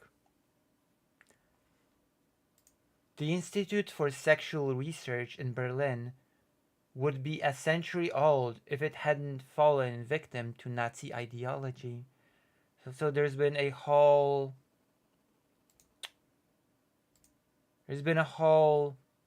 trans clinic before the war, and it's been the victim of the so-called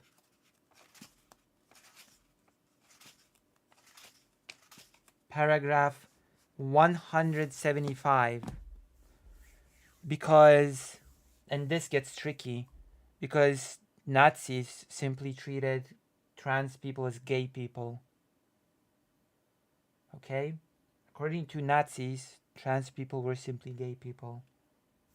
So the mistreatment of gay people includes in its umbrella the mistreatment of trans people, naturally.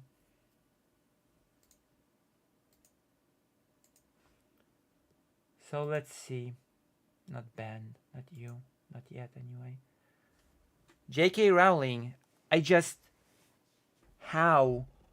How did you type this out and press send without thinking I should maybe check my source for this? Because it might have been a fever dream. Okay.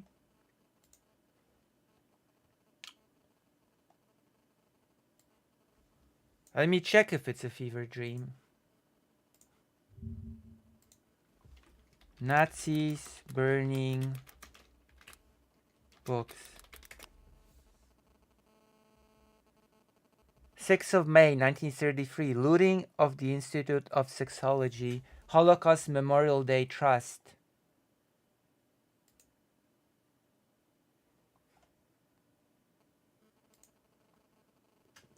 On the 6th of May 1933, the Institute of Sexology, an academic foundation devoted to sexological research and the advocacy of homosexual rights, was broken into and occupied by Nazi-supporting youth.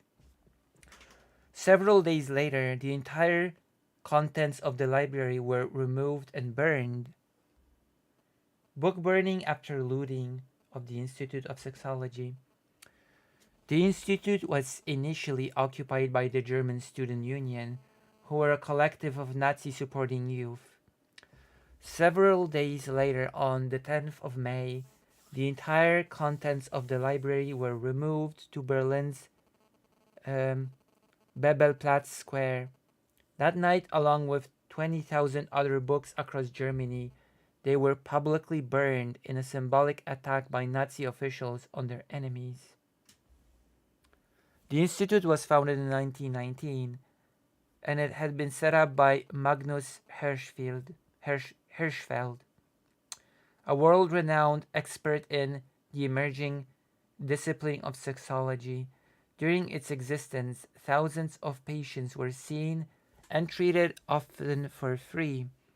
The institute also achieved a global reputation for its pioneering work on transsexual understanding and calls for equality for homosexuals, transgender people, and women. Hirschfeld himself was a passionate advocate for homosexual rights and had long appealed for the repeal of paragraph 175, the law that criminalized homosexuality in Germany. So I guess, according to J.K. Rowling, all this is just a fever dream. All this amounts to is a fever dream. And if you're ever even thinking about typing out a message or a post about this on Twitter and pressing send, maybe you should check your sources, because it might have been just a fever dream. Interesting, but I guess it goes on.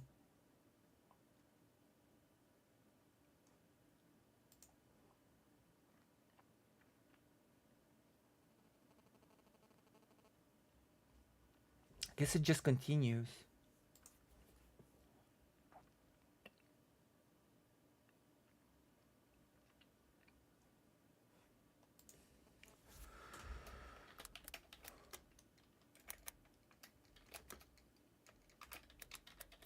Let's see, J.K. Rowling.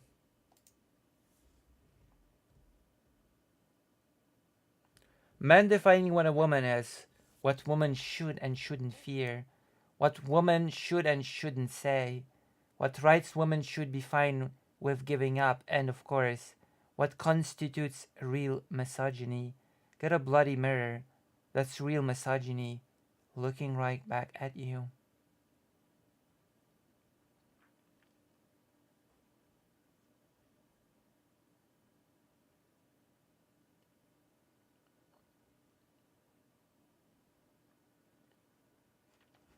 This is it.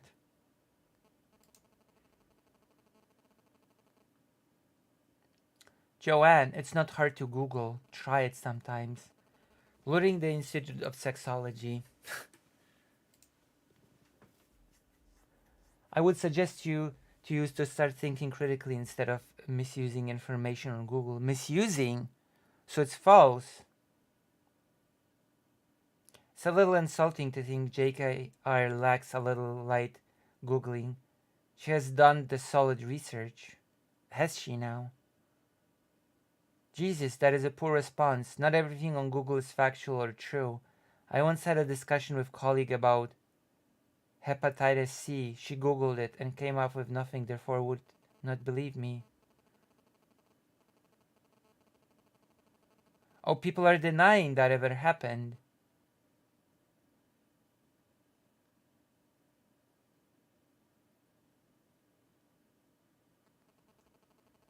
Oh, they're asking for sources while not this. Wow. In a spot of Holocaust denial, are you? Hardly surprising. Nazi pals galore. Muted, disinterested in replies. If anyone needs to sue me or something, DMs are open.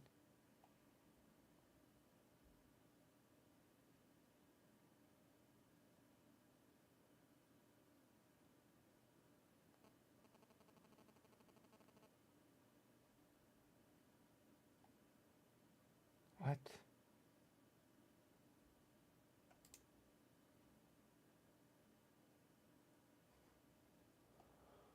Okay. So yeah.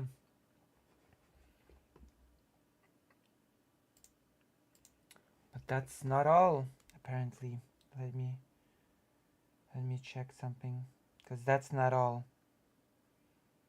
So before I move on to more about this topic,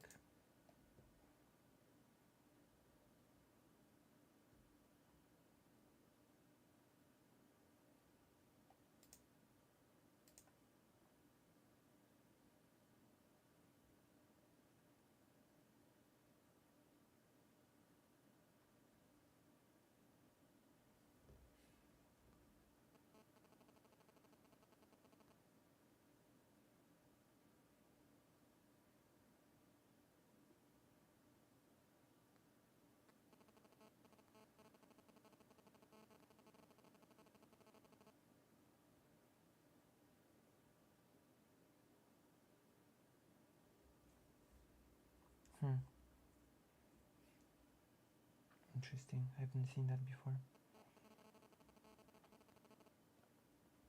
So there's more. There's another link that I've been amazingly given. Let's see. There's more. Oh, she's really dying on this hill. Thread on the persistent claims about trans people and the Nazis. 1.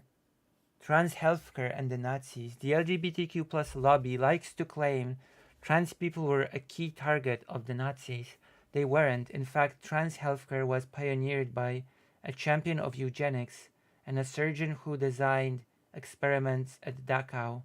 His victims there were not trans. Wait, but trans healthcare was pioneered by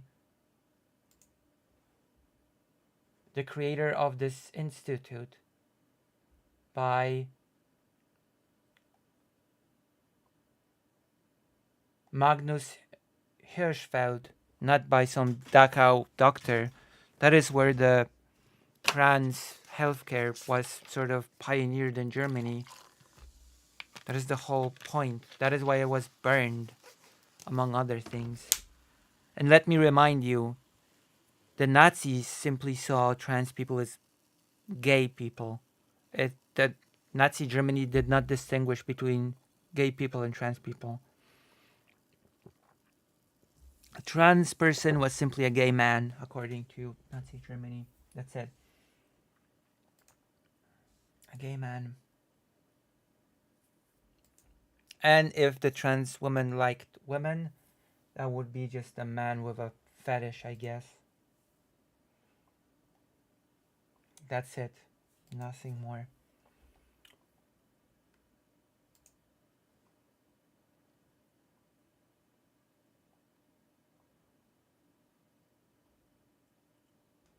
Who is Malcolm Clark?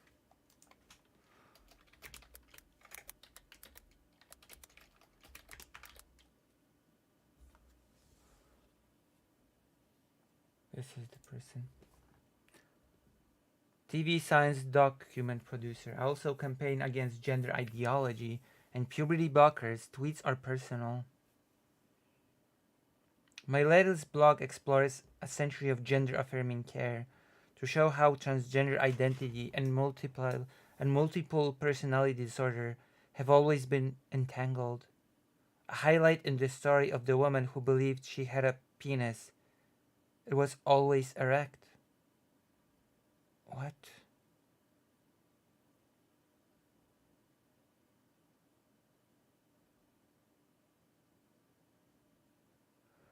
I stayed up late waiting for any evidence to disprove my threads on the myths of the LGBTQ plus lobby tells itself about quack eugenics Magnus Hirschfeld. Oh, there you go. Or the alleged importance to the Holocaust of the trans community. Diddly squat, what a bunch of liars. Night night.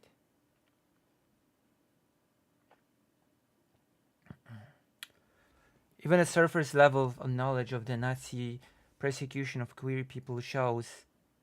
No, mate, only a surface level knowledge of the Nazi persecution supports the disgraceful attempts of the LGBTQ lobby to purloin the Holocaust. Is that so? I have a book here.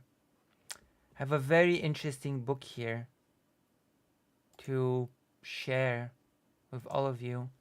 I've discussed this book on stream before. I like it a lot. It is called Them, Homosexuals During the Second World War. And that is an interesting book because it demonstrates a few things. It talks about a few things.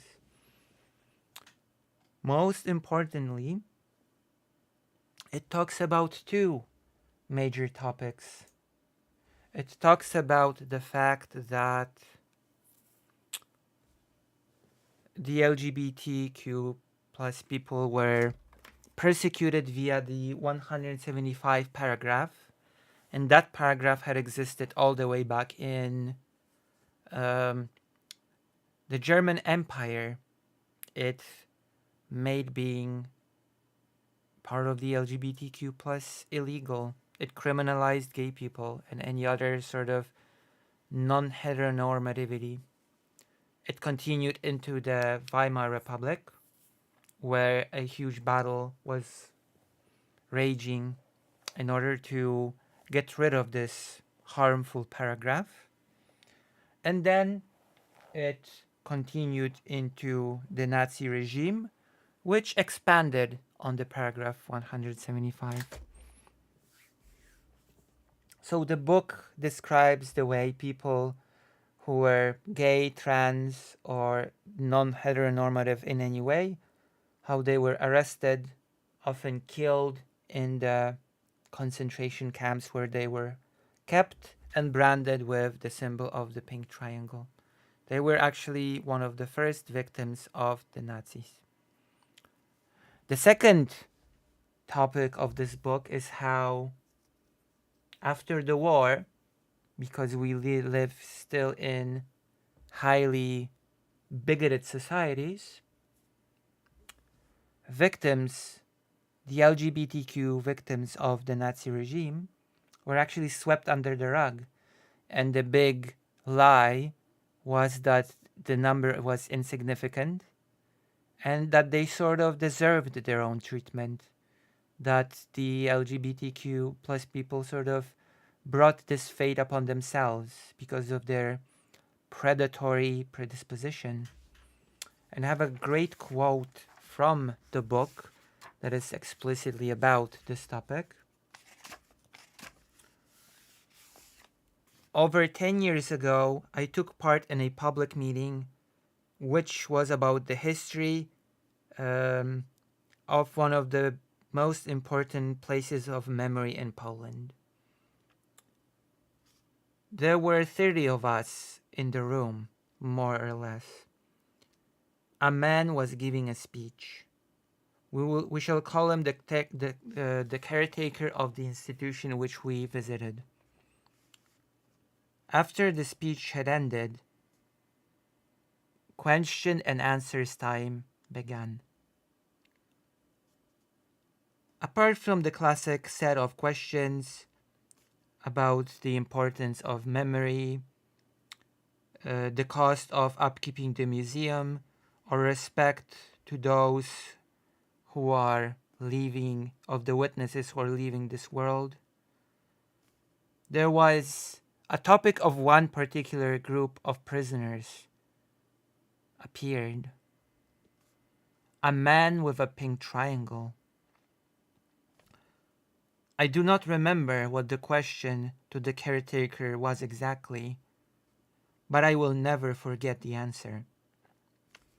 I heard that the group of the victims for now has not been commemorated, that their memory has not been enshrined for now, and that is because it was a pretty small group. Most of the people arrested were Germans, and also the topic seems to be quite problematic because there were accusations of them committing sexual crimes against other inmates. In this situation, said the caretaker, it is hard to even call them victims. Number, nationality, violence. Those three assumptions followed me from the beginning of my studies.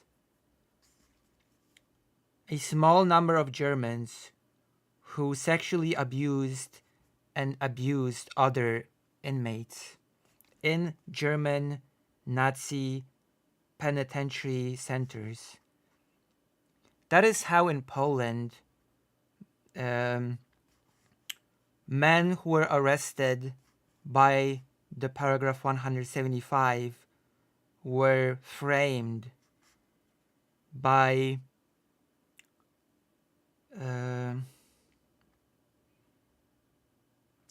and the 175 paragraph sort of branded homosexual relations. They were alien.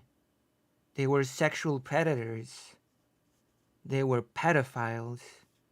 And there were not many of them.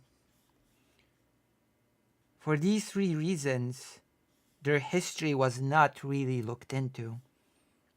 Nobody remembered. They were not treated as victims of the Nazi system. And those who were survived were sort of never mentioned. There was an air of silence around those who survived. Even if they left testimonies outside of Poland, nobody cared for their voices to reach Poland. Even if after the war they actually visited places of memory, nobody used their testimonies. Those three assumptions have set the discourse about all people, all non-heteronormative people that were persecuted during World War II. In Poland, such things and such people did not exist. There was nobody to commemorate. There was no point to commemorate. The history of the non-heteronormative people during World War II is still a topic of taboo. 75 years after the end of the war, in Poland, there are practically no publications about them. It is hard to find even small fragments or even any small publications. It is as if the pre-World War II society of Poland were 100% heteronormative.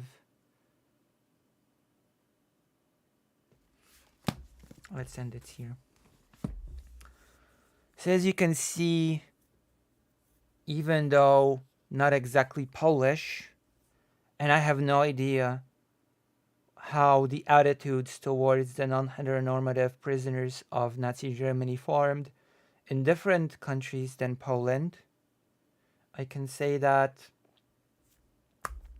J.K. Rowling very comfortably fits into the thing that has been described about the Polish landscape of how people who were tried on the paragraph 175 were branded, were framed as a minority group, literally not many of them.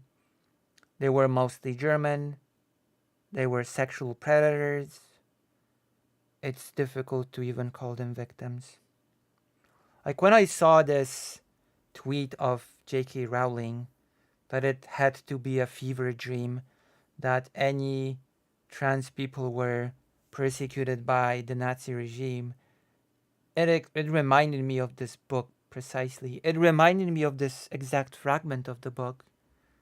It reminded me that when you deal with a group that you do not like, when you deal with a group that you are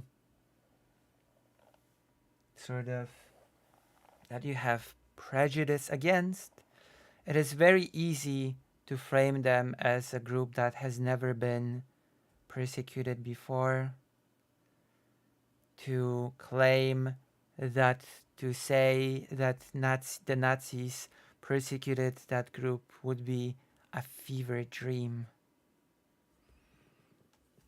And of course, there's this person that also joined in on it, Malcolm Clark, that says that it's just the workings of the LGBTQ plus lobby that claim that any persecution of trans people happened during World War II. Sources, by the way, this person said, by the way, that there's no sources. Malcolm Clark. No sources, it's crickets.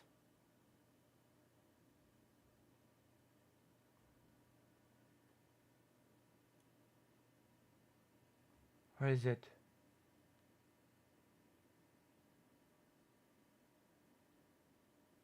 If you'd like to read more myth busting of the fake history that LGBTQ plus lobby insists on making up, then why not subscribe to my blog?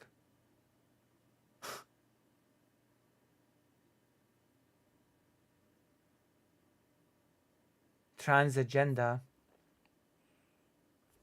Sources.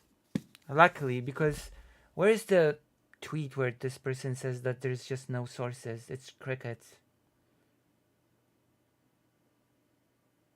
I stay up late waiting for any evidence to disprove my threads on the myths of the LGBTQ plus lobby. It tells itself about the quack eugenics Magnus Hirschfeld. Deadly Squad. What a bunch of liars. Night night. So let's see. This person says there's no evidence, no sources. Thankfully, I'm pretty sure, as any respectful book, this book actually names its sources. There's even a section called sources. How interesting. Sources 323. Let us see. Let us see. Sources. Archive materials. Archiv Gedenstätte Buchenwald. Photographs of inmates. The documentation of ex-inmates. Paul Baraniai, Wilhelm von Braun, Anton Horvath, Johann Horvath, Stefan Horvath. The letters of the transported inmates. Archiv Gedenkstätte Esterwegen. The documentation of former inmates. Peter Steinhoff. And so on and so forth. Various archives. The archive of the Institute of National Memory in Warsaw, which I might just go and dig up to present those findings on stream, to sort of show that actually there is some evidence to these claims. There does seem to be some evidence. The archives of the Institute of National Memory in Krakow, in Poznań, in Radom, in Wrocław, in Kraków. There seems to be a lot. There does seem to be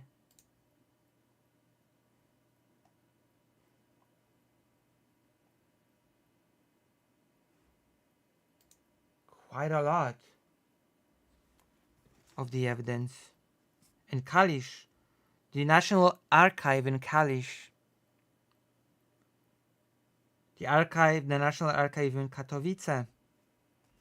There are a lot of sources to this book, a whole list. 1, 2, 3, 4, 5, 6, 7, 8, 9, 10, 11, 12, 13, 14, 15, 16, 17, 18, 19, 20, 21, 22, 23, 24, 25, 26, 27, 28, 29, 30. 30 pages of listed sources for these claims about how the LGBTQ plus was treated during World War II, about the pink triangles. But according to Mr.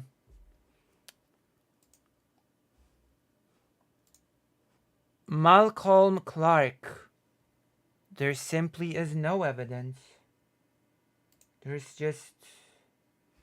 simply no evidence. It's impossible to find. There is none.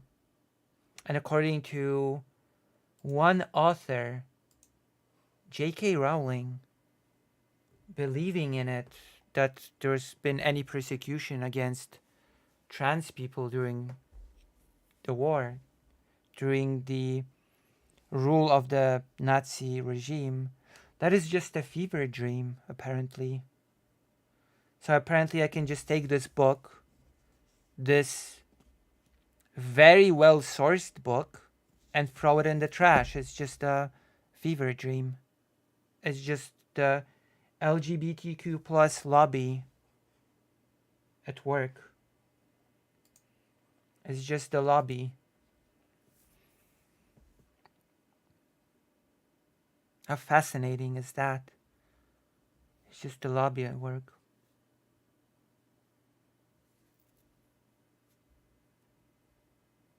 So there we go. We have done our mandatory trans topics. So I can now claim my title of the trans streamer again.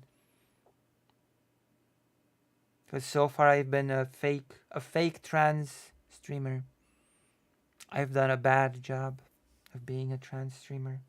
But now that I've covered 3 trans-related topics in a row, I can claim my title back of the biggest Polish trans streamer. And hopefully I've even added something of use to this whole topic. I hope. Maybe. We'll see. We'll see when I actually upload this as segments after I do editing, which we'll see when. We did it. True. Lucy, can I ask a bizarre thing? I am bracing myself, but yes, you can. Even though I'm bracing myself really hard for the bizarre question.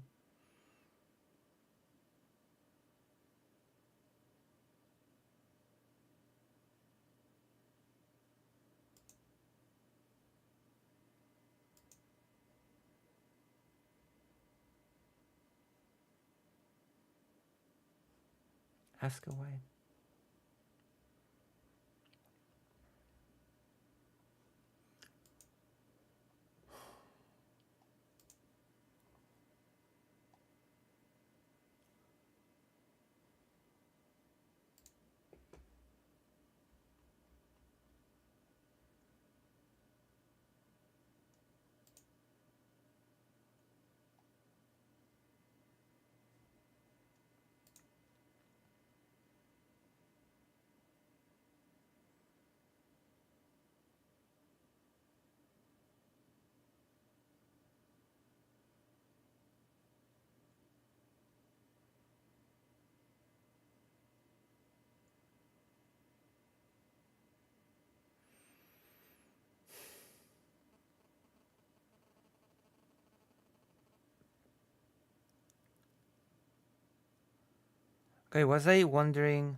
Okay, I was wondering what it sounds like speaking Polish but with an American accent. What? Speaking Polish but with an American accent? What?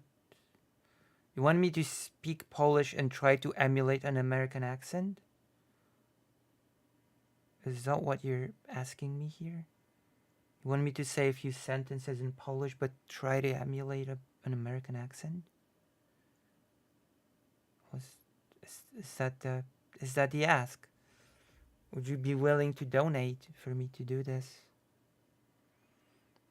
Also, I was delayed asking that because, of course, my computer freezes right as I try to type. Damn. Would you like to donate some money to make me do the Polish with American accent thing?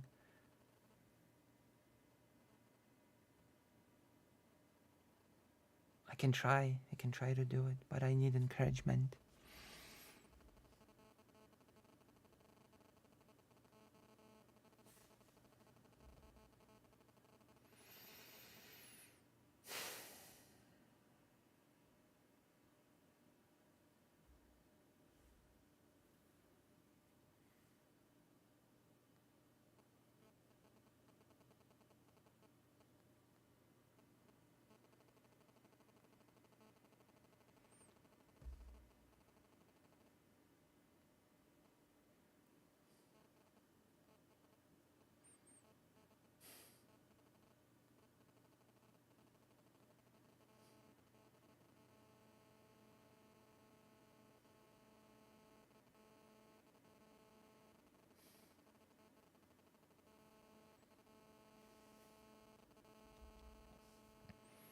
$5. Oh, does Maya Mayor want me to do this as well? Okay, here's for my weird request. Okay, let's try this then. I'm gonna read a text.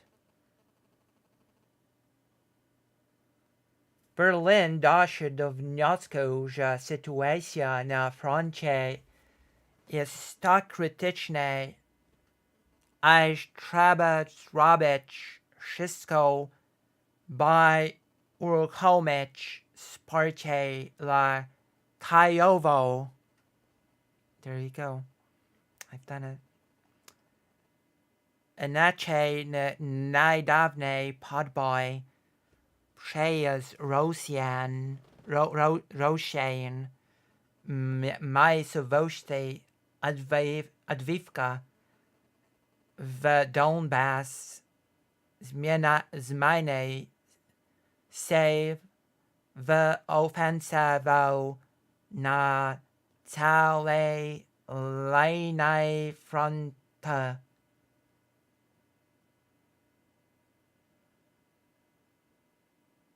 That's the, I don't know. That's the only thing that I can come up with. Let's try something else. Premier Stony o możliwości wysłania wojsk na Ukraine. There you go. I did it. I did the Polish English meme. Whew. How does that sound? Did I do a good job? $10. I did it for $10.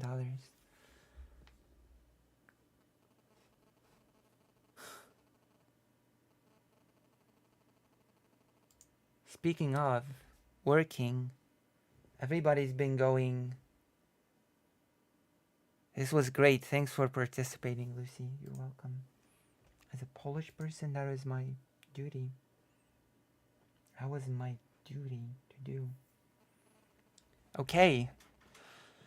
I guess you can clip it if you want and link the clip in here in the page. Yeah, why not? Clip it. Clip me speaking Polish English. Clip it. Clip it if you have the guts and link it. So a lot of people have been talking about this, reacting to this, and I'd like to do it as well. I would like to react to this as well. It is something that I would like to do. Ben Shapiro talking about retirement. A very famous video among certain channels. Why not? Let's do it. Ben wants you to work until there's no more work to be done ever. Till you're done. It's you to work until you are done forever. I want to hear it. I want to hear the famous thing about retirement.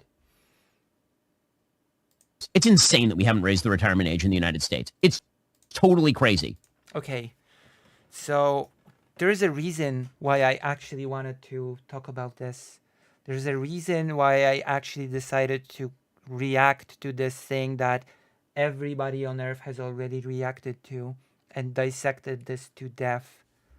I wanted to do it because there's actually a unique Polish perspective that I can add to this, believe it or not. Because raising the retirement age has been a huge topic in Poland for some time. Because before Law and Justice took office, before Law and Justice took the reins of power for 8 consecutive years, there's been a big problem within the retirement system in Poland. There's been this sort of risk, if I remember correctly, that there would be not enough money in the system to provide for the elderly. And the then government of Poland, which was the Civic Platform, said, we just have no choice but to raise the retirement age. You know, they said, we just have no choice. We have to raise the retirement age. And they have. And it became a shitstorm. It became a shitstorm. And it became one of the bigger talking points of the far right in Poland. The topic of raising the retirement age. Remember what those people from the Civic Platform did? They raised your retirement age. We won't do that. We care about you. That's why we will not raise the retirement age. We will lower it back.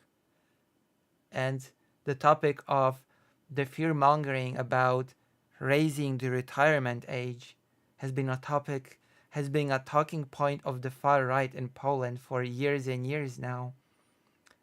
And I found it really interesting that in the US, the opposite seems to be the case.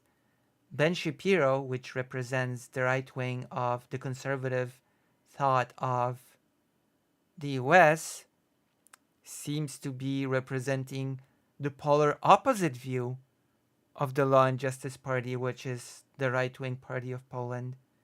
That is, that the retirement age should absolutely be raised. And it sort of baffles me.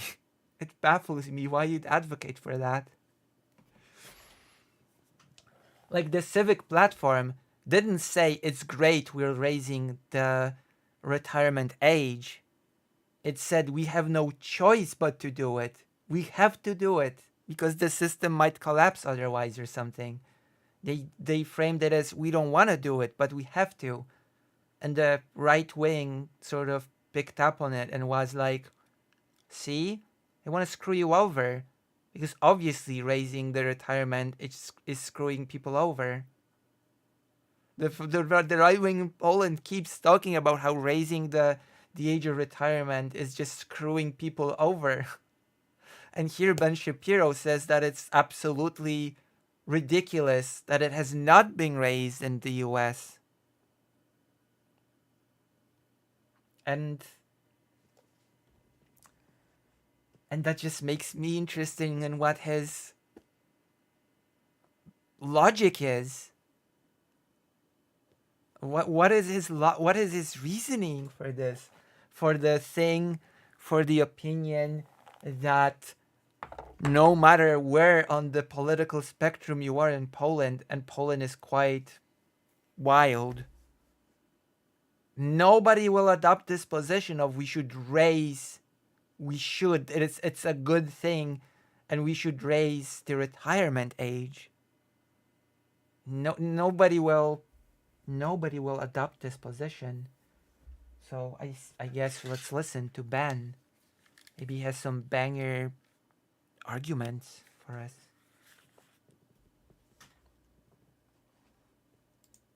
Joe Biden, if that were the case, Joe Biden should not be running for president. Hey, Joe Biden is 81 years old. The retirement age in the United States at which you start to receive Social Security and you are eligible for Medicare is 65.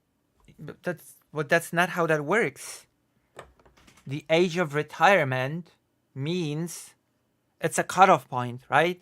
It's a point where you are eligible for being on retirement. It's not an age at which you are banned from working. Because what is he trying to say here? Be running for president. Hey, Joe Biden is 81 age in the United States. It's totally crazy. Joe Biden, if that were the case, Joe Biden should not be running for president. Hey, Joe Biden is 81 years old. The retirement age in the United States at which you start to receive Social Security and you are eligible for Medicare is 65. Yeah, sure, if you choose to retire. And the age of 65 is the age at which you can choose to retire if you so want. If you're working in a really taxing job and you feel like you just cannot do it anymore, at the age of 65, you can choose not to do it anymore and, at least on paper, not be screwed financially. Because the amount of money that people on retirement receive is a whole different topic, and it probably depends on the country as well. But that is the gist of it. You reach a certain age and an option opens up for you to retire and receive benefits from all the years that you've worked before. And if you choose to just continue working, then that is an option for you as well. I'm not sure what Ben is misunderstanding here. I don't believe Ben is misunderstanding anything here. Ben is supposedly really well educated, so I'm not sure what his point is. That Biden could have retired at 65 but just decided to continue working till the age of 81? What's that demonstrate? Nothing. What age do you think would be good in a perfect world? It depends. It really depends. It depends on the type of thing you do, I guess. I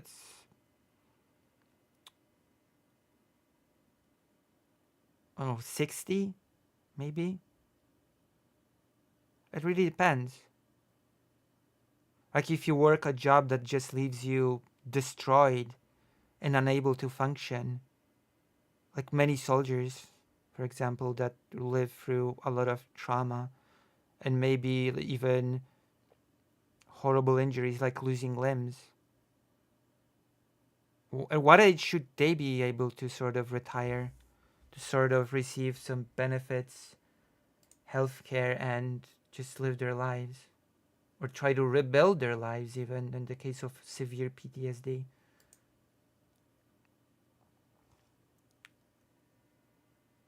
It really depends. Some people just choose to work till their 80s, like my grandfather did. Joe Biden has technically been eligible for Social Security and Medicare for 16 years, and he wants to continue in office until he is 86. I'm not even sure what your point is here, Ben. Yeah, he was eligible and he chose to keep working. What is the point being made here? Which is 19 years past when he would be eligible for retirement. Yes. Thank you for this explanation. Yes, that's correct. Yeah. So what? Yeah.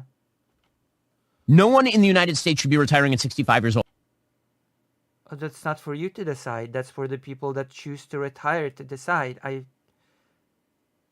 What do you mean nobody should? Who's going to be the judge of who should and who shouldn't retire? Are you going to be the judge?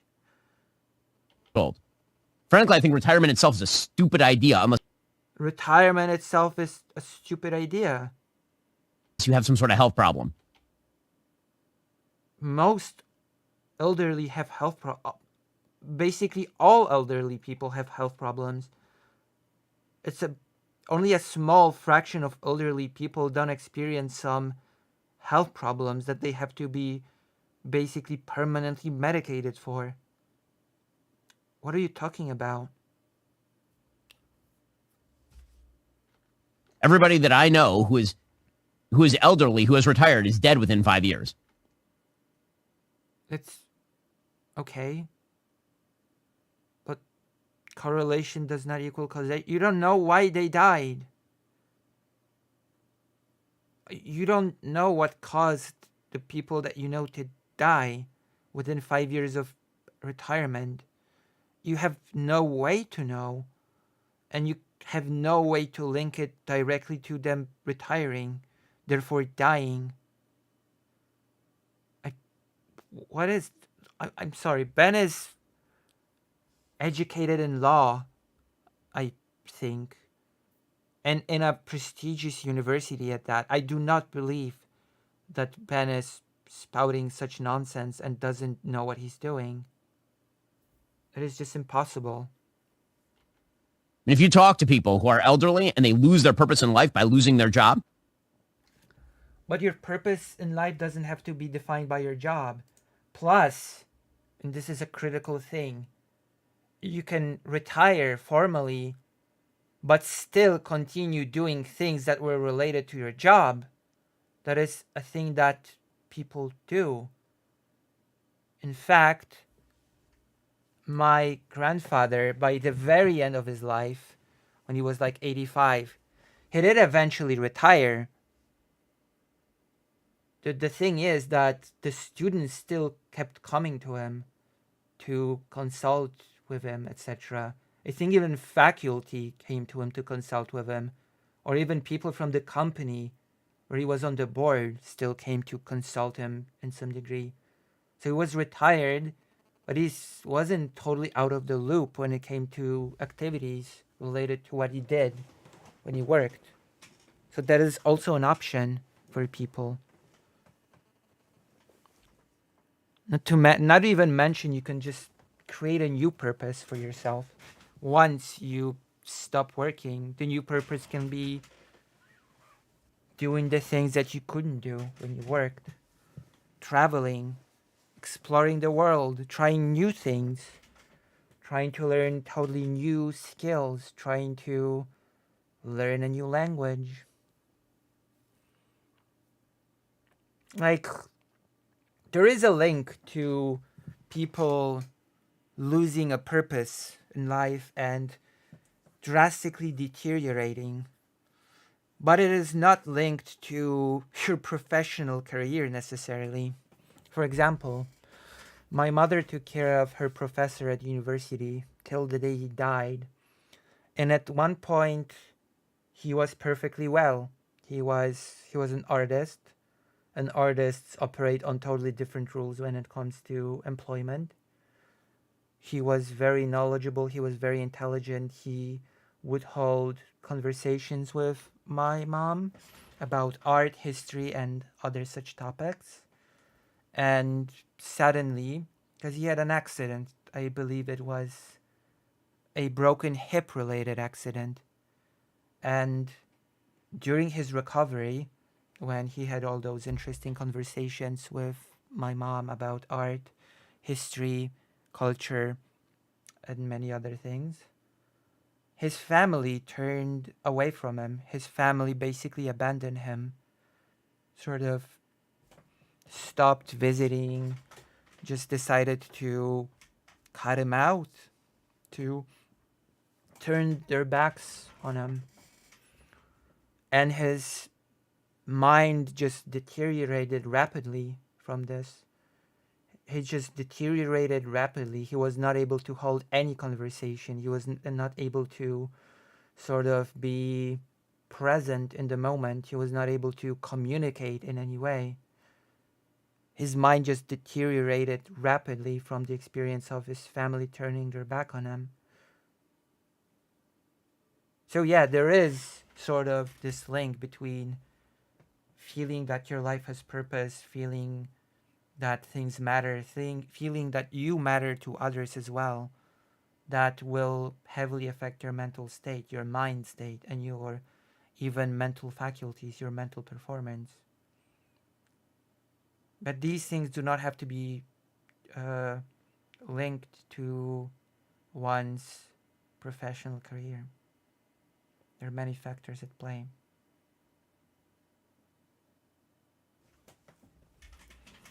Let's continue. And they stop working, things go to hell in a handbasket real quick. But put all of that aside, just on a fiscal level. Okay, put it all aside. Yeah, do put it aside. And on a logical level. Logical and fiscal level. Got When it.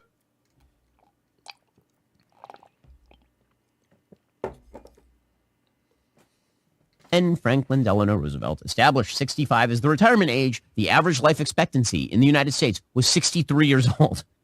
Okay. Today, the average life expectancy in the United States is close to 80. Okay. It's totally insane that you believe that you should be able to work from the time that you are essentially 20 to the time that you are 65, which is a 45-year period, pay in, and then you will receive Social Security benefits sufficient to support you and your family, you and your... I don't... What? Nobody's retirement is enough to support yourself as well as your family. How big is the retirement fund in the US? How much do people on retirement get in the US that you can support yourself and your family from a single retirement for a single... What? In Poland, quite frankly, the elderly can hardly support themselves on retirement money. And are you telling me that in the US, a person that retires can support themselves and a family? It is sort of hard for me to believe. I find this story hard to believe. Somehow. But correct me if I'm wrong. I'm not from the US, so...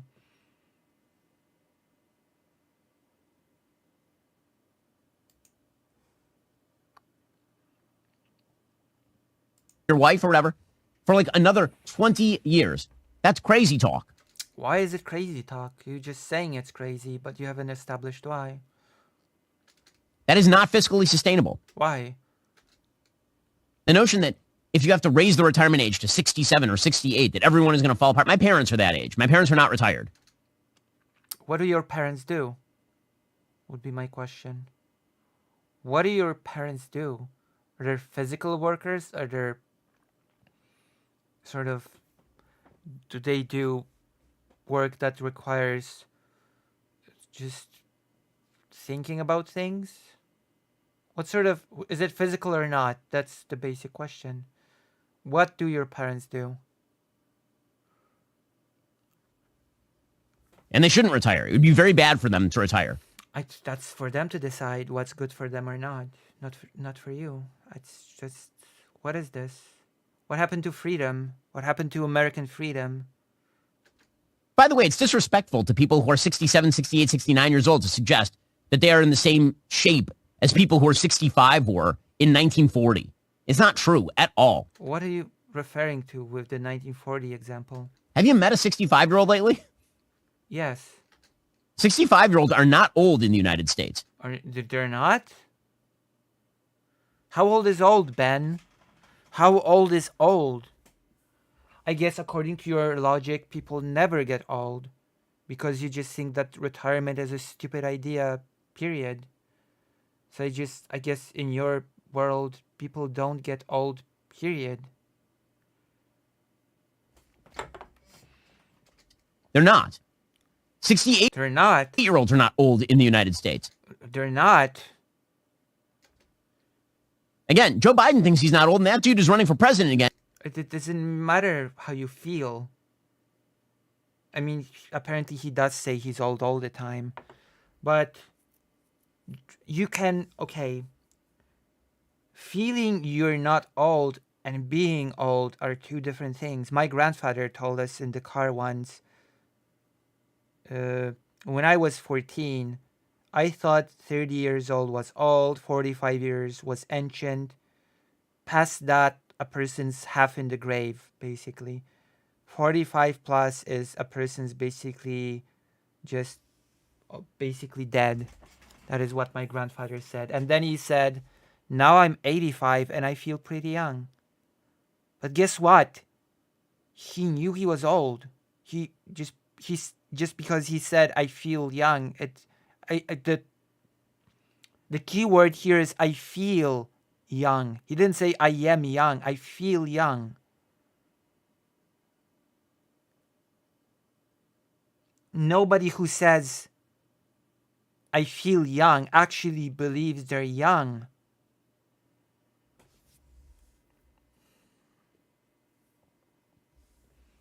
That's...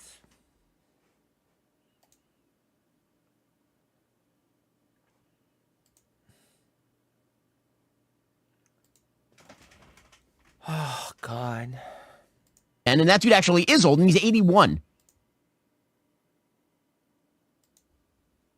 I failed to see how a country in which our entire leadership class is 80 plus is telling you that we should have a retirement age of 65. It makes no...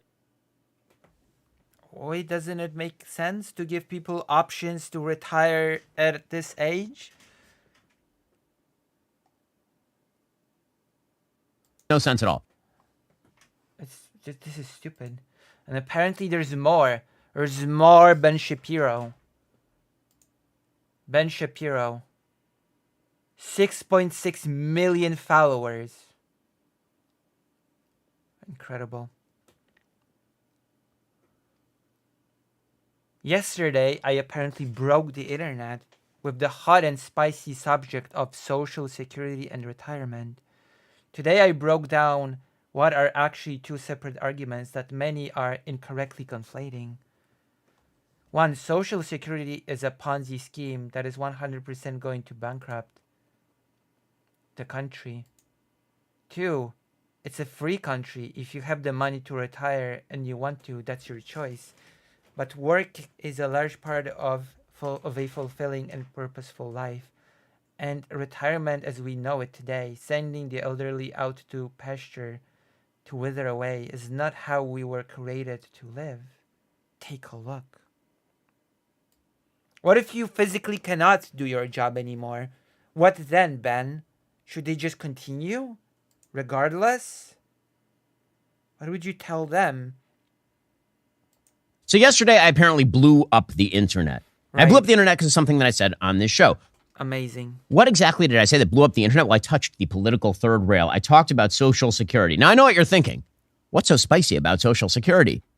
Well, if you say something really stupid and inflammatory about something, then you'll, you know. And I will admit, I was thinking the same thing because there are a few simple facts of the matter with regard to Social Security. One, we don't have the money for it. And The U.S., the richest country in the world, the U.S. has no money for Social Security. Is this what I'm hearing? Is the U.S. really the richest country, then, if it cannot afford Social Security? it's a Ponzi scheme. And two, How can the U.S. not afford Social Security? That's impossible. I refuse to believe that.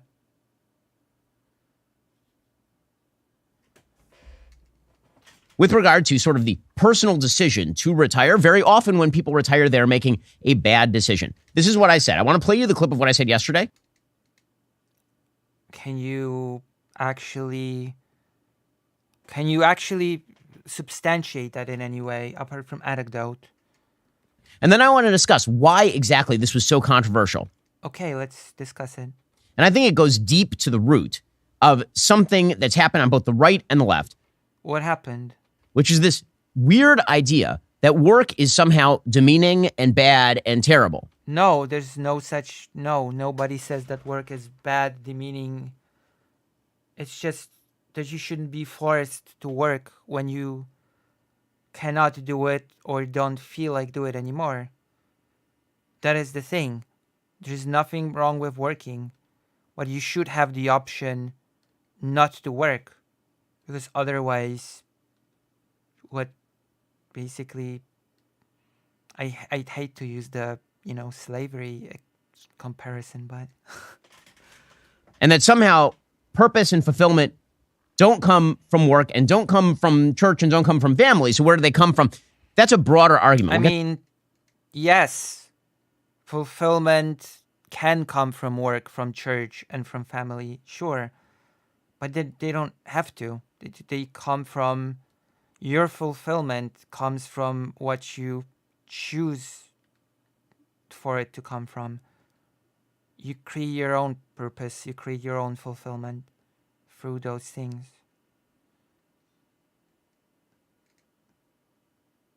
Get to that in a moment. I want to play you this clip because Play it.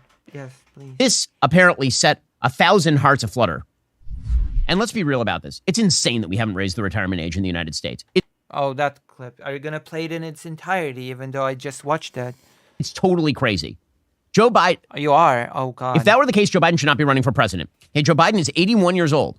The retirement age in the United States at which you start to receive Social Security and you are eligible for Medicare is 65. Joe Biden has technically been eligible for Social Security and Medicare for 16 years, and he wants to continue in office until he is 86, which is 19 years past when he would be eligible for retirement. No one in the United States should be retiring at 65 years old. People should have the option, again. Frankly, I think retirement itself is a stupid idea unless you have some sort of health problem. Everybody that I know who is elderly, who has retired, is dead within 5 years. And if you talk to people I already commented on this. who are elderly and they lose their purpose in life by losing their job and they stop working, things go to hell in a handbasket real quick. But put all of that aside. Okay, so There we go. We're all caught up, even though I've just watched this clip. those are two arguments. Right, so those are two arguments. One is we have to raise the retirement age. Okay.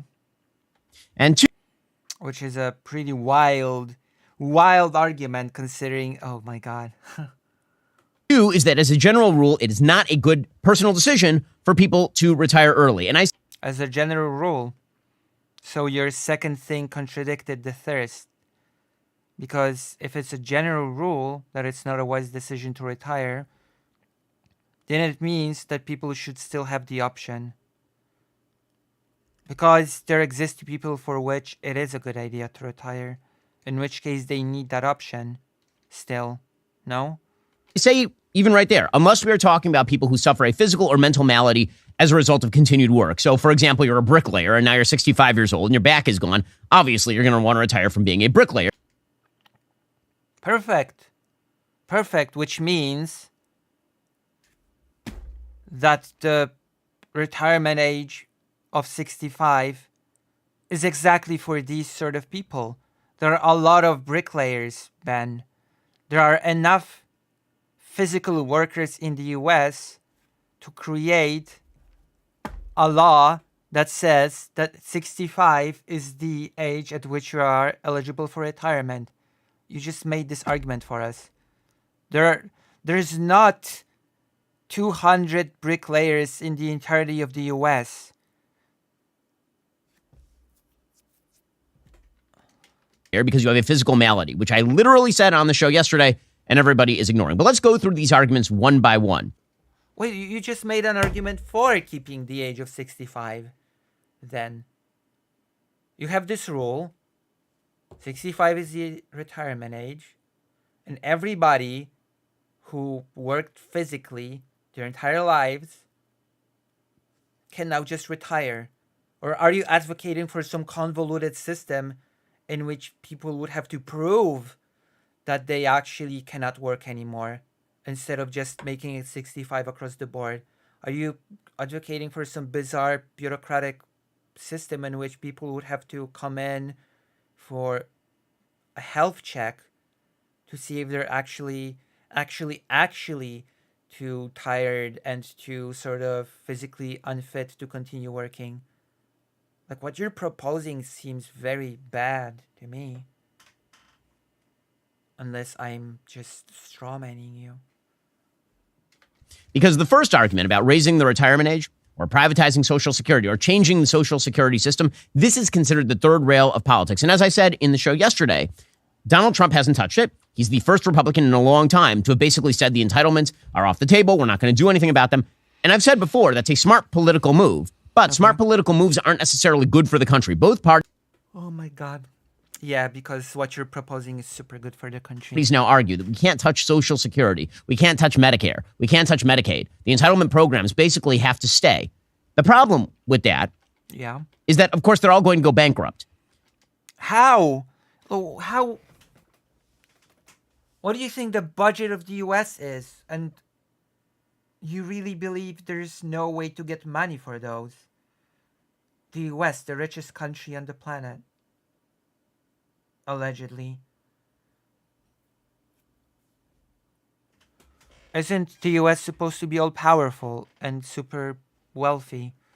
So politicians obviously have an incentive to keep kicking the can down the road and pretending that we have unlimited borrowing power and limited money to pay for a ballooning public debt. That, of course, is their incentive structure. But I'm not running for office, so I can tell you the truth, which is that if we don't raise the retirement age or privatize Social Security over time or make any changes to Social Security, we will go insolvent. Social Security is not, in fact, a lockbox. I saw a lot of tweets yesterday from people saying, I paid into Social Security. I'm just taking out what I got in. No, you're not. You absolutely are not. The government stole your money and paid it to somebody else. And now they're stealing somebody else's money and paying it to you. And I promise you that whatever you paid in is certainly not what you're getting out. You're either getting out way less. In my case, you're getting way less. I mean, that is true. Usually when you work into a retirement scheme, you usually get a lot less. That's true. But that doesn't mean you shouldn't. That doesn't mean that the option to retire should be taken away from you. That is silly. It just means that you should fight for an improvement in the retirement thing itself, no? In Social Security, if ever you receive it, then you paid in. And in many cases, you're receiving far more. So my grandmother, for example, receiving Social Security, got way more than she paid in. Because Social Security is not a defined, it is not a defined contributions plan, it's a defined benefits plan. Okay. Right? Social Security tells you how much you receive, but it has nothing to do with how much you put in. Oh, okay. Social Security is a pyramid scheme. It is a Ponzi scheme. Why? We are taking out trillions of dollars in debt to fund people retiring from work who are not somehow unable to work. That was the point that I'm making, is that How do you know they're not unable to work?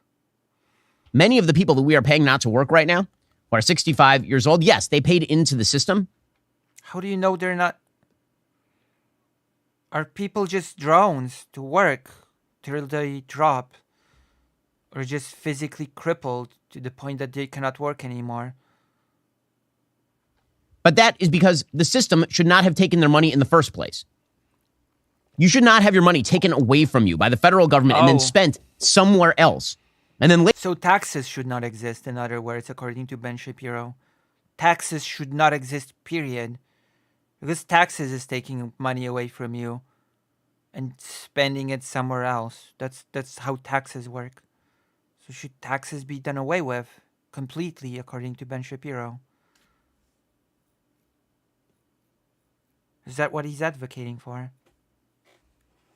Because if he is, then that's really, really stupid for a person allegedly as educated as he is. Later, somebody else has to fill you in. You should be able to keep your own money. That's how you plan for retirement. And in fact, He is saying that you should just not pay taxes at all. No taxes. even the name Social Security is a euphemism. How would things get done then by the government? Infrastructure. Oh, wait, I forgot. Ben is against investing into infrastructure. I forgot. Never mind. Because originally, what Social Security was an old age pension. That's what it was. And in fact, if you look at the history of Social Security, what you see, the history of retirement and Social Security, one of the things that you see is that it was an attempt to get older workers off the payrolls to make room for younger workers.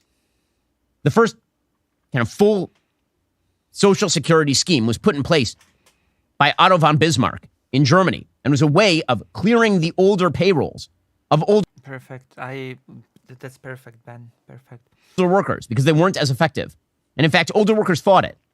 But in any case, when you look in America at the history of old age pensions, what you see is that in 1862, when the life expectancy was 39, there were some pensions that you could apply for if you were a Civil War veteran or if you were disabled, which again, makes some sense talking about people who are Makes some sense. physically disabled. In 1890, when So you should work until you're physically disabled. Got it. Got it. Work till you drop. Got it. the life expectancy was 44, the law was amended to include disabled Civil War veterans who were disabled for any reason. In 1906, life expectancy 50, the law was amended to include old age. Now, why am I using life expectancy statistics? I'll get into that in a moment because I've seen some community notes talking about the fact that if you make it to 50 or 60 and you're living in 1906, Then, community notes. Ben is angry at community notes now? you're likely to live till 75 or 79 or whatever. That's the wrong statistic, and I'll explain why in a second. The Social Security Act was signed into law by FDR in 1935. Again, life expectancy at that time was 60. Okay. And it kicked in Social Security at 65. Okay. Okay. It created a federal safety net for the elderly, unemployed, disadvantaged Americans because of the Great Depression. And again, the main stipulation was to pay financial benefits to retirees over the age of 65 based on lifetime payroll tax contributions. But of course, the original contributions had never occurred. So the earliest Social Security recipients were not actually getting out what they'd paid in because there was no Social Security tax. Now, let's get to where we are with Social Security now. Okay. The Social Security Trust Fund, which doesn't really exist. Again, all that money was paid out before. It's based on new taxes. That Social Security Trust Fund is set to empty in 2037, at which point taxes will be enough to pay for only 76% of scheduled benefits, at which time all the benefits are going to get slashed. Why is that happening? The answer is demographics. In 1960, approximately 5 workers covered the benefits of one retiree. Okay. So 5 workers paying into the system, that covered the benefits of one retiree. That just seems like you advocating for improving the system, not raising the retirement age. Today, 2 workers cover the benefits of one retiree. That is unsustainable. Our demographic pyramid is upside down in the United States. We have too many old people, and we don't have enough young workers, which means that the Ponzi scheme is I collapsing. have no idea what the situation demographically is in the U.S. If the U.S. is really as aging of a society as he claims here. According to the Peter G. Peterson Foundation, quote, the declining ratio of workers to beneficiaries creates financial difficulties for Social Security. In 1960, the Social I mean, that just means you have to tap into some other source of money for retirement. Like, I don't know, taxing the richest, the 1% or something. There are ways to do it. Just is there a will to do it? Social Security program had revenues of $12 billion and outlays just shy of $12 billion. By 2021, the smaller ratio led to outlays of $1.1 trillion, exceeding revenues of a little under $1.1 trillion. And that gap is going to continue to grow. By 2034, the last year before the funds are expected to become depleted, the Social Security's trustees expect that costs will exceed income by $437 billion. And when those trust funds are depleted, benefits will then be limited by the income assigned to the program. And absent changes to the law, benefits will be reduced by 20%. So again, why is I think the common complaint is that the baby boom put incredible financial strain on the smaller, younger generations that followed. this happening? Two demographic factors. One, people did not Yeah, but that just sounds like a complaint about the retirement system itself, not the retirement age. So what you would like to do is to improve the system, not to just make people retire later. Just nonsensical. have enough kids. You can support this pyramid scheme so long as there are enough young people who are there to work to support the elderly as filtered through government programs. But there aren't. People are having fewer babies. Two, people are in fact living Like you could introduce some different type of tax for retirement for people in general. And that would not sort of... Oh, I'm sorry. You will drink toilet water now?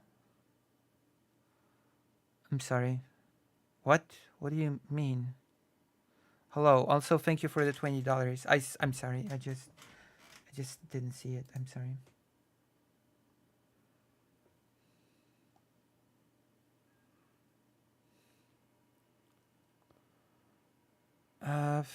So yeah, I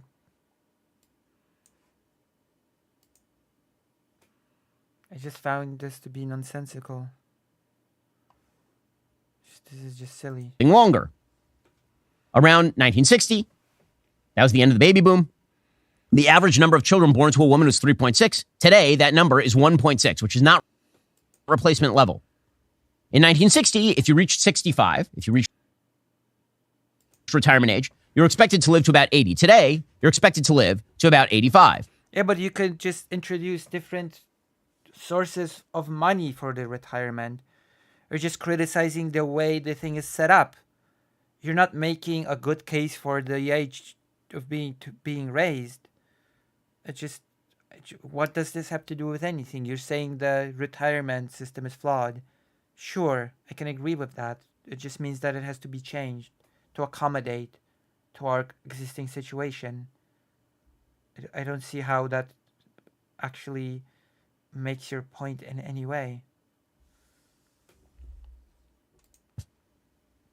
Again, according to Cato Institute, the cost of Social Security to the American taxpayer, excluding disability in 2022, was over $1 trillion. By 2033, that's going to be $2 trillion a year, well over $2.1 trillion a year. In that year, borrowing authority for Social Security is exhausted under law, so unless Congress acts, benefits get slashed 23%.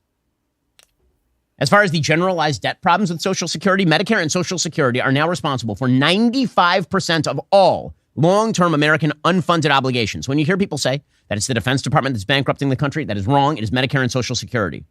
Social Security is already responsible for about 11% of the entire 2023 deficit.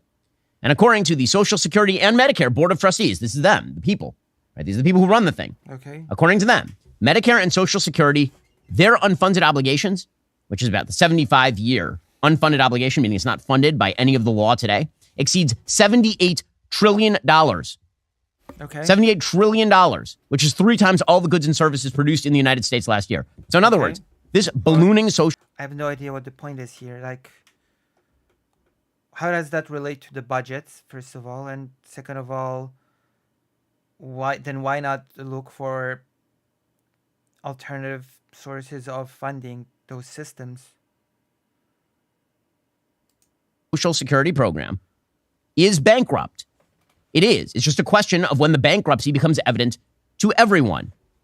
So that is where we are. Where are we, Ben? So argument number one, which is that we have to change Social Security because it's ridiculous that people are retiring at the age of 65 and then You have not made that argument. You have just made an argument that the funding for the system is not well organized.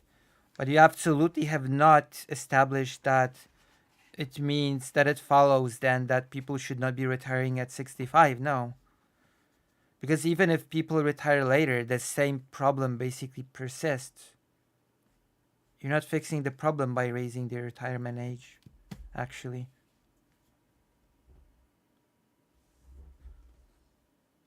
receiving benefits for legitimately 20 years, and that's going to bankrupt the country, and it's already bankrupting the taxpayer, that's obviously true. Is it?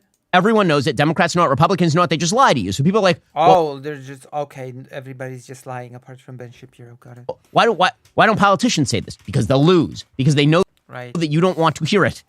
Because there was somebody who tweeted at me yesterday about all of this, and he suggested, well, you know, I paid for my parents, and now... You could easily say that about anything. That it's just full of lies because you don't want to hear it. I could say that to you, Ben Shapiro. Now it's my children's friends' turn to pay. It's like, that's not the way that society is supposed to work. I don't want my children to pay for me. My goal is to be able to invest enough so that I can cover my children, not the other way around. And by the way, it is worth noting at this point that it will not be. So everybody in the world should just be a millionaire/billionaire. Everybody in the US should just be a Daily Wire pundit and make millions. Okay? That is your ideal retirement scheme. Our children paying for us. It will be debt paying for us, or immigrants. Perfect. Everybody should just be wealthy. Why has nobody thought of that? Everybody should just be wealthy. Oh, paying for us as we retire. Okay, so then we get to the second argument, and this is the one that apparently set people off really a lot. Perfect. Okay, the second argument that I make is that I think that retirement generally, for a lot of people, is stupid. Okay, here's what I mean by that. So, I don't mean... Yes, explain, please. ...that you retiring from a job that's back-breaking labor is stupid. Okay. That's your personal decision. The argument that I'm making... I mean, in order to make that personal decision, you need the legal framework to be able to make that personal decision. And this is where the age of 65 for retirement comes in. So that you can make this personal decision. Making is sort of twofold. One, that the government has no actual obligation to fund your retirement if it allows you to keep your money in the first place. If it stole your money, then I understand. People who had their money stolen by the government, they want their money back. I get it, totally. What? Then there's the question of what retirement actually constitutes. Okay. There seems to be this idea about that retirement is natural, that you hit 65 and you go like sit on a beach somewhere for the next 20 years. What does that mean, natural? Of your life. And whether that is publicly funded or privately funded, the point that I was making yesterday is that I do not think that as a general rule, it is good for people to consider themselves retired from the world. I don't think. What does that mean, retired from the world? That's stupid. Like, what do you mean? Many people who are retired keep sort of their connections to the world, even keep their connections to what they've been doing. They just do it less intensely. Like, what do you mean? There's no such thing as being retired from the world. There's just, you're retired from the world when you're dead. I think that it's good. Retirement, particularly in the post-familial, post-church age, post-familial, post-church age. Harms mental health. It robs people of purpose. Again, I'm not saying that you can't retire if you want to. If you have the money to do so, go for it if you want to. And I'm also not saying you should be forced not to retire if you can afford to retire. Well, you said the age of retirement should be raised, which by definition means that you are saying that people should be forced not to retire. What are you saying? Of course, yeah. I'm making the case that actually early retirement, by the data, tends to harm your health. That working longer tends to be good for you. So therefore, I should be forced not to have a choice on the matter, is what you're saying. That is the argument that I'm making. Again, not that you should be forced to work if you don't want to. And you Yeah, you are saying that. That is what raising the retirement age means. You're forced to work. You are directly saying you should be forced to work. Otherwise, why would you do the whole spiel about raising the retirement age? Why? That makes no sense. you can afford to do it, or your family will take care of you. The argument that I was making is that when you are 65 years old, if you retire, if you make that decision to retire, that's a decision that you should take really seriously. Okay. That has nothing to do with raising or keeping the same retirement age.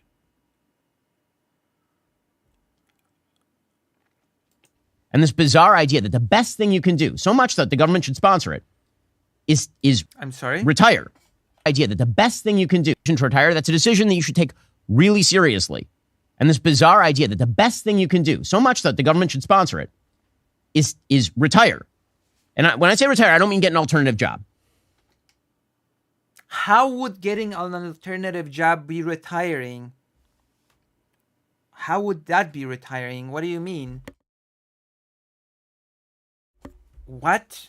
Okay, you're not retired. If you quit your job at 65, or you are forcibly retired by your company at 65, and then you take Social Security, and then you have another job, which is what a lot of people do, you're not retired. Okay. You're retired from that job. You're not a retired person. Okay, the effects of the retirement I'm talking about is you retire from your job and all jobs, and you live on your pension or your Social Security. That tends not to be good for people in terms of health. According to the BBC, quote, research from the Institute of Economic Affairs suggests that while retirement may initially benefit health by reducing stress and creating time for other activities, adverse effects increase the longer retirement goes on. In fact, this study found that retirement increases the chances of suffering from clinical depression by around 40%, of having at least one diagnosed physical illness So you should just take the option away from people to retire? by about 60%. And of course, that's not particularly surprising, because for a lot of people, they find purpose in the thing that they've been doing for the past 40 years. Okay, that's great, but what does that have to do with anything? You're basically entering the levels of saying, we know that it's not good for you, so we're gonna step in and make sure you don't make that choice by taking it away from you. That is what you're saying, Ben. Aren't you for freedom? What's next? Let's, wow, okay. It used to be, by the way, that you could fill that gap with a few things. Now, you retired from your job, or you were forced into retirement by your company, and you'd fill that gap in a few ways. One would be friendships. There's only one problem. In the United States, friendship has been declining for decades. That's great, but that's not the problem of retirement age. That's the problem of friendship. What? As Robert Putnam wrote in Bowling Alone, nobody even has social clubs anymore. Wow. Church, which is another place that people tended to put their time in retirement. And you think that you really think that the problem of lack of social spaces, social clubs, and friendship degrading is to raise the retirement age? That is the solution to these problems in your mind? Has been declining for decades. So people don't know what to do with themselves. Family has been declining for decades. In fact, actually, as an ironic byproduct of Social Security, family has been declining, because it used to be, before Social Security, what happened to grandma when it was time for grandma to retire, or grandpa? What? They lived with you. Grandma and grandpa lived in the house with you, and you helped your parents out. That's what it was about. Okay. And that created intergenerational contact and point of contact, and that was fulfilled. Are you stupid? This is ridiculous. So you think this is impossible when people receive retirement suddenly? Fulfilling for grandma and grandpa, and it was fulfilling for kids and grandkids, because then you got the wisdom of grandma and grandpa. That's been completely destroyed by Social Security. No, what? How? Why? Can you explain? Now the American vision is you hit 65 or you hit 70, whatever it is, you retire, and then we shuffle you off to the villages or some old age home or something. And listen, if you want to be there, that's I mean, you could do that without Social Security. What do you mean? Or are you saying that it was that this is nonsense? This is nonsense speak. What are you saying, that the only reason why those intergenerational things happened was because people were basically forced to do it because they could not send grandma away to a nursing home. So they were forced to live with grandma. That makes no sense. That's fine. I mean, it's a free country. But the idea that this is like the ideal form of what 80-year-old life looks like is you don't see your kids, you don't see your grandkids, and you live in a home by yourself? Because you get retirement money, you don't get to see your grandkids and live with your children anymore? What sort of brain dead nonsense is this?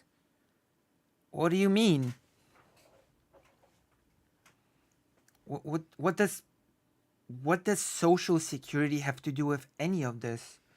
You have yet to demonstrate the link for me. That the data do not support the idea that this is wonderful for people. Show me the data. And it is worth noting that when this sort of idea was proposed, elderly people actually revolted against it. They Elderly people did not like the idea of receiving money when they stopped working. didn't like it.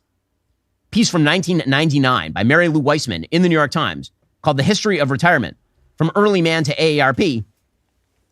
And this columnist points out that many people who were elderly did not, in fact, like doing this. Quote, what used to mean going to bed suddenly meant banishment to an empty stage of life called retirement. If people were not going to work, what were they going to do? Sit in a rocking chair? Eleanor Roosevelt thought so. Quote, old people love their own things. But retirement is an option. It's not mandatory.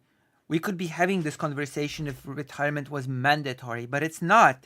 It's an option that you can choose. Nobody's forced into retirement at the age of 65. What are you talking about, Ben? You're talking as if it was mandatory for people to retire at the age of 65, almost. Even more than young people do. It means so much to sit in the same chair you sat in for a great many years, she said in 1934. But she was wrong. Most retired people wished they could work. The problem was still... You can return to work, by the way. Did you know that? Did you know that you can retire and then you can get back to work? Did you know that you can actually stop being retired? How do I know? Because there's a retired teacher. That's right, a retired teacher in Poland. In the news, she was asked because she was fired because of discrimination, because of... It's a long story. She was harassed by the government to retire. She was asked, now that the government has changed, are you going to come out of retirement and resume your work? And she said, no, I don't think I will. I've been out of the loop for too long, so I don't think I will resume work. But actually, that's an option as well for people that retire. You can resume work. Once you retire, you're not completely cut out of doing anything. It's ridiculous. Of course, maybe in the US it is. Maybe in the US, once you're retired, you're just too late. You've made your choice. Now you just receive this payment till you die. Maybe that's how that works. Still acute in 1951 when the Corning Company convened a roundtable to figure out how to make retirement more popular. At that conference, Santa Rama Rao, an author and student of Eastern and Western cultures, complained Americans did not have the capacity to enjoy doing nothing. So you had retirement communities that sprang up, and those retirement communities were essentially fill your time with playing golf or whatever. But again, has that cured the problem? The answer by the data is really no. And will raising the age of retirement fix the problem? You've touched on a lot of problems that need totally unrelated solutions to retirement age. Friendships deteriorating, no social places existing. Like, this is... Study from the Journal of Healthcare, September 2020, prevalence of depression in retirees, a meta-analysis. Depression is more frequent in retirees, with mandatory... Why? What's the cause? Retirement due to illness, and anticipated retirement presenting higher levels of this disease. Yeah, what causes these things? That you have to explore that, no? The health role in the psychoeducational approach is highlighted in 41.6%. With almost one-third of retirees suffering from depression, it is necessary to implement prevention and early detection measures to approach a public health problem, unquote. Okay. This study, by the way, suggests that retirement is a transition which occurs in the last stage of life. It is characterized by the ceasing of work, and with that, a loss of routine, social relations, role status, accomplishments, and aspirations. This implies changing the lifestyle adopted during many years in the working stage. But that is, first of all, not a thing that will be fixed by raising the retirement age. So that's just silly. You're talking about things that have nothing to do with the retirement age itself. It has to do with purpose in life. It has to do with things like social life deteriorating. It has to do with many things that are very important to talk about and address, but have nothing to do with retirement age. Like,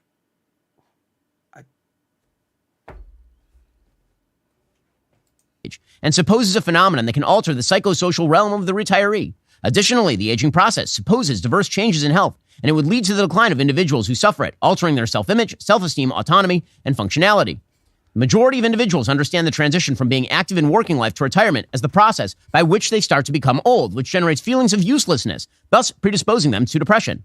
yeah, that's just also how our society is constructed in general. The idea of being useful or useless in society, how people are judged based on how much useful cogs they are to the system.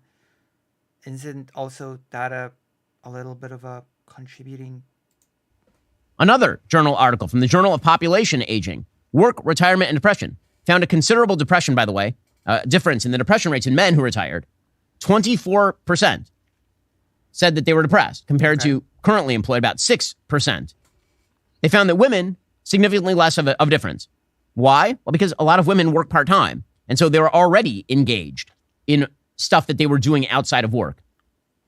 2012, a paper, Transition to Retirement and Risk of... Hold on. Are you going to just walk past that? What do you... Doesn't that demonstrate something? The woman part? Doesn't that demonstrate that if you can fill your life with meaning outside of your immediate career, activities, friends, relationships, social circles, you're gonna just breeze past that as if that difference does not demonstrate something, apart from maybe you coming to the conclusion that it's maybe just because women are less goal oriented. You're just gonna move right along with this. The women's statistic is, I guess, that less women are depressed because they've been working not full time, so they've already been engaged in many activities outside of work, which sort of defeats the whole point of what Ben has been saying all this time. Because it means that if you have those activities, if you have those connections, if you have those circles, then the depression numbers fall. Cardiovascular disease from Social Science and Medicine. They found those who had retired were 40% more likely to have had a heart attack or stroke than those who were still working. Another paper, The Association of Retirement Age with Mortality, a population-based longitudinal study among older adults in the United States. This is from the Journal of Epidemiology and Community Health. Quote, early retirement may be a risk factor. Also, this is, even if, oh God, this is wrong on so many levels. So what should we do? Ban cigarettes, ban alcohol, ban anything with bad effects on health? Because according to studies, if you smoke, you will be far more probable to just get ill and die. Like, this is silly, and therefore we should take away the options from people. Like, I'm not even going into the thing that I've been saying all this time, that Ben is basically ignoring all the actual reasons why people fall into depression and just saying, oh, it's because the age of retirement is low.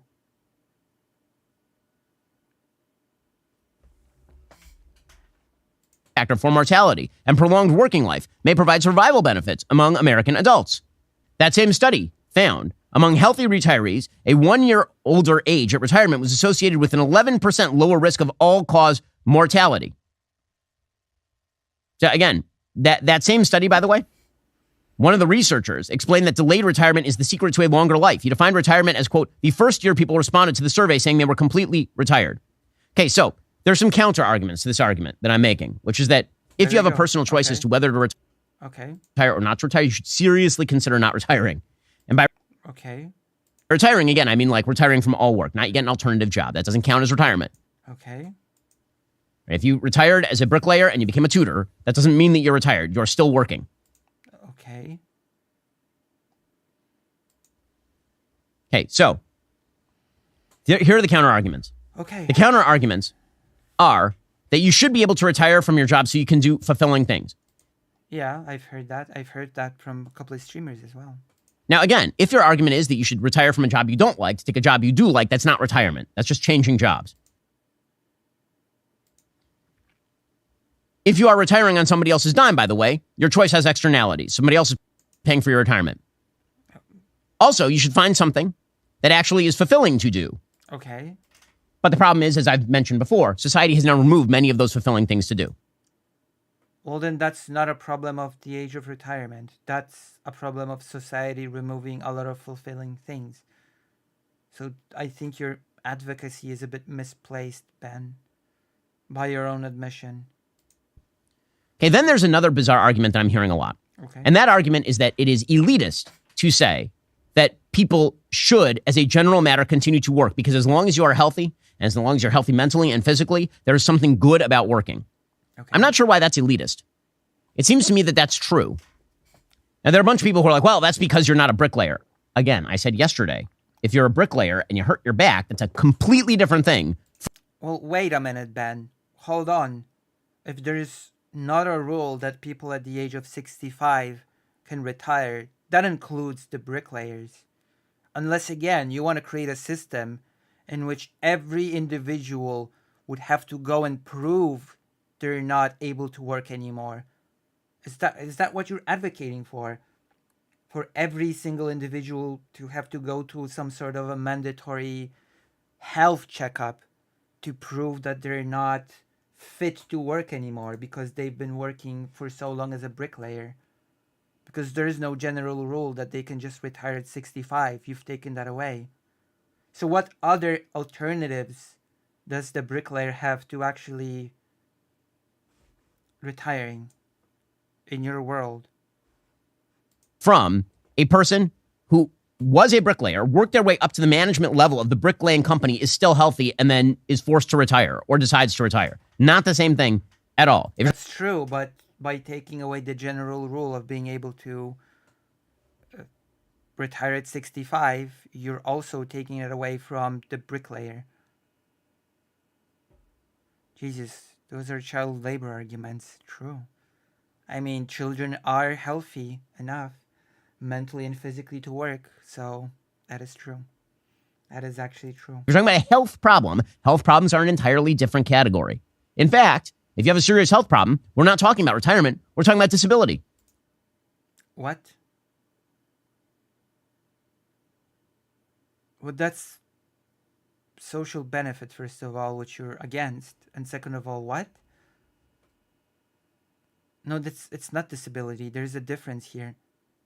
Because if you break your back at the age of 50, we have disability, and it seems like we probably should. Not at the federal level, but at the state and local level. We should have support systems for that. But that's not the same thing. It's not, yeah. Okay, so what I'm hearing from people is sort of this left-wing argument that A left-wing argument. has now horseshoed around to some parts of the right. And that is that work is joyless and soul-deadening. It can be, yeah. And for many people, it is, yeah. Not everybody has the privilege of being a Daily Wire hack, Ben. Particularly blue-collar work, which actually seems elitist to me. Oh, now it is elitist. How come? Right? I'm hearing I've done blue-collar work, and it is soul-draining, yes. a lot of people who are like, well, of course you want to continue working until you're old and gray, but that's because you sit behind a desk and you talk. Yes, I like my job. That's true. Damn. I wonder. That is so interesting. I wonder if Ben Shapiro has watched any particular creators who have responded to his clip. because... True. I love my job, and I've worked hard to get this job, and we employ 300 people at this company, which means that we are responsible for the support of thousands of dependents. Thank you for this self-masturbatory little rant, but I don't know what it has to do with anything. I love that. That's great. I plan to work until I can no longer work. Literally until I can't. Okay. That's good for you. Okay, but I don't understand why that wouldn't also be true of, say, an electrician or, say, a plumber or a guy who started off as a bricklayer in a bricklaying business, now owns the bricklaying business. It is true for those people. That is why the age of 65 is an option that you can retire. But if you want to work until you literally can't, that is an option you can choose. What do you mean? Again, retirement at the age of 65 is not mandatory. It means you are eligible. What do you mean, Ben? Like, are you saying that a person that would otherwise want to work until they literally can't won't just because an option to retire at 65 is there? Well, then if that's the case, that they didn't really want to work until they literally can't, did they? Because if any option presents itself to retire and they will just take it, then they didn't really want to work like that.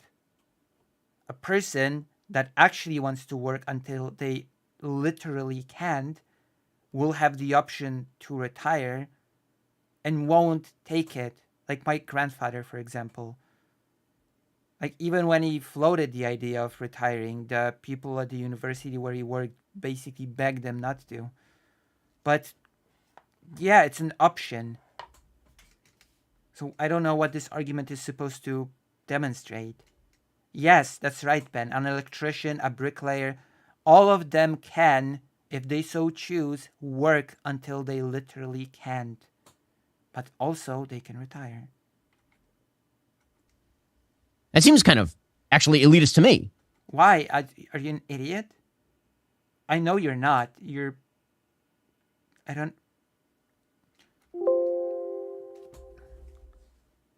And the same logic of fulfillment doesn't apply to people who are blue collar. I know a lot of people who are electricians and are approaching retirement age. Many of them don't want to retire. They like... That's good, so they don't have to. They don't need to retire. Being an electrician. And in fact, they feel useless if they do retire. Okay, so they don't have to. And here's my real question. If you really believe that work is inherently degrading and joyless, even certain sectors of work, it's inherently degrading and joyless and terrible. Okay. So then what does an ideal retirement age look like? What you're really arguing against is the work itself. No. What do you mean what the perfect retirement age is? You're talking as if the retirement age was mandatory somehow. You're not really arguing about the retirement age. What you're really arguing against is the work itself. Well, what you're arguing against is all the things surrounding retirement that people cannot do or don't have access to. An ideal retirement age look like if you're in favor of this?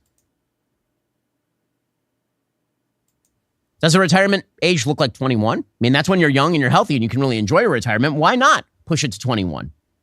Why exactly do we have to wait until you're 65 and you're feeling beat up and a little bit old in order to allow you to retire? If it's, quote unquote, allowing you to retire. Now, my point is, no one's, quote unquote, allowing you to retire, or it shouldn't be. What? It's your decision whether to retire, and it should be your decision whether to retire. I mean, no, you're taking that decision away. The question of whether the taxpayer subsidizes that is an entirely different issue. Okay. I don't think that it's the government's business to subsidize your retirement. Well, you don't think it's the government's jobs to subsidize anything because you don't think taxes are okay, apparently.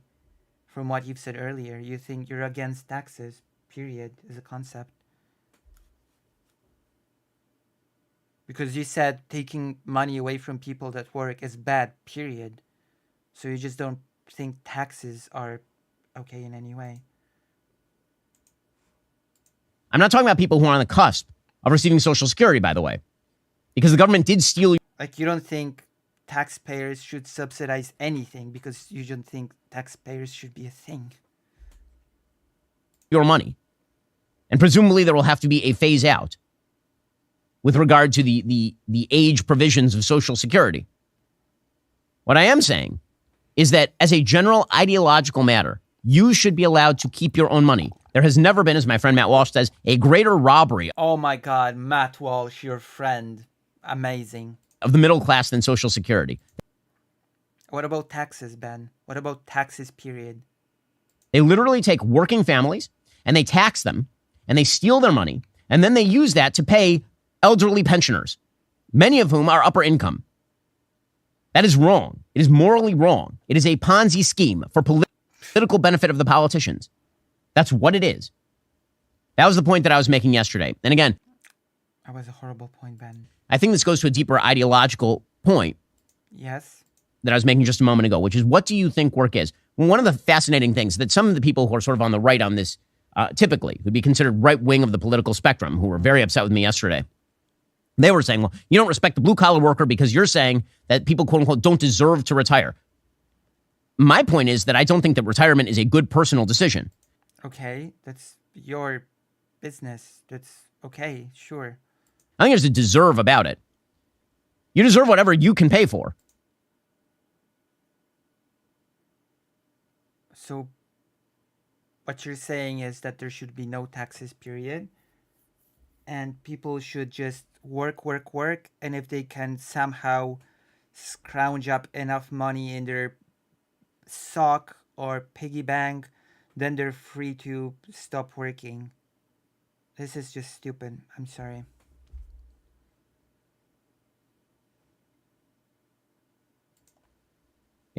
As far as what you deserve from the public, from the guy who's still working, that's a completely different story. But it is interesting to me that many of the same people who will, for Of course. example, object to automated technologies because they say that it kills jobs, Okay. and people need jobs. The universal basic income won't do it. You can't just cut somebody a Yeah, you need jobs because those things also generate retirement. welfare check and find a sense of fulfillment in that. Suddenly believe that the logic reverses itself when you hit 65. When you hit 65, they can cut you a welfare check in the form of Social Security. When you hit 65, you have an option to go retire. Again, retirement is not mandatory, Ben. And that somehow this is more fulfilling than when you were 30 and they were cutting you a welfare check in lieu of a job. You can't have it both ways. You can't have jobs are good and also jobs are bad. Like you got to pick one. No, are you stupid, Ben? When you are cut out by a machine, then you just get fired and you don't get anything. What are you talking about? Getting fired is not the same thing as going to retirement. Because when you're fired, you basically, depending on your circumstances, stand to lose everything. Worst case scenario, to become homeless. What is this comparison?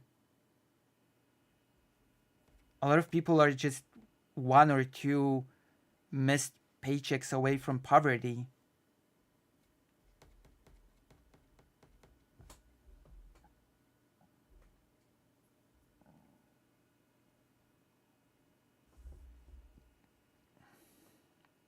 One. And my general perception is that human beings like to work in one form or another. That's great, but nobody cares about your personal perception. Plus, people who are retired and receive retirement money can still work in one way or another. That is not a thing that is banned from people who retire. And that human beings are really not made to, quote unquote, retire in the way that we think of it. Like sitting on a pool deck somewhere for 20 years. I mean, people can do whatever they want. They can choose to pursue some sort of work when they retire. That is the thing people can do. They can do part-time jobs. They can seek activities. They don't have to just lay and do nothing. That's not what human beings are created for. From a biblical perspective, you might say, thou shalt work 6 days a week, and on the seventh thou shalt rest. You might say that. That's perfect. Perfect. As long as you still have your health and as long as you still have your mental aptitude, it seems we should go with the Torah on this. to me like most people want to work and should. Well, if they want to work, they can. And that doesn't mean the government forces them to. We're not talking about sending you to the salt mines when you're 70 years old.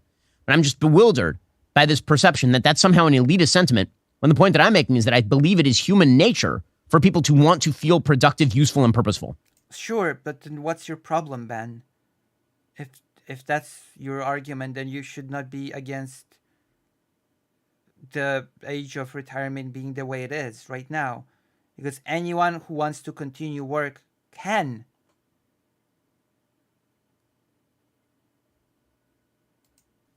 And if you can't find that production and purpose anywhere else than a job, which seems to be the way that it works in America these days, because again, church and family have disappeared. No, they've not. Okay, whatever. Then you're going to have a bigger problem than you think when you quote unquote retire. A lot of people. Okay, this was stupid. Of course. Wow. Okay.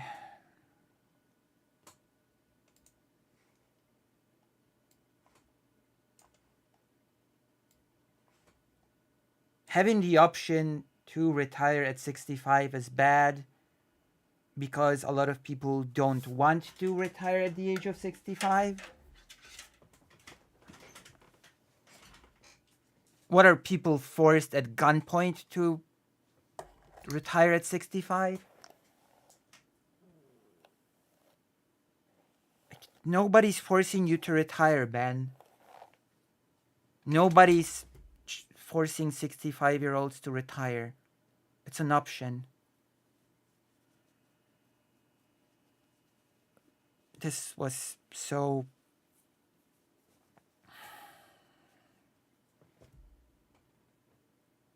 I don't know.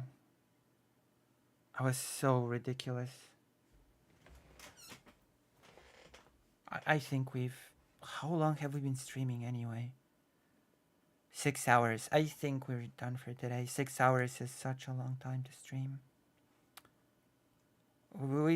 Maybe we'll do some of the topics that we were supposed to do today, tomorrow. We'll see. I just see you. It's been lovely. Well, I am a bit frustrated. I'm not gonna lie. I am a bit frustrated. It's hard not to be. So, I will be seeing you tomorrow. Thank you for coming here. Thank you for being here. Thank you for being wonderful. I'll see you tomorrow. Oh yeah, I have to translate it. I'll show it. I'll just have to translate it and edit it and do everything. So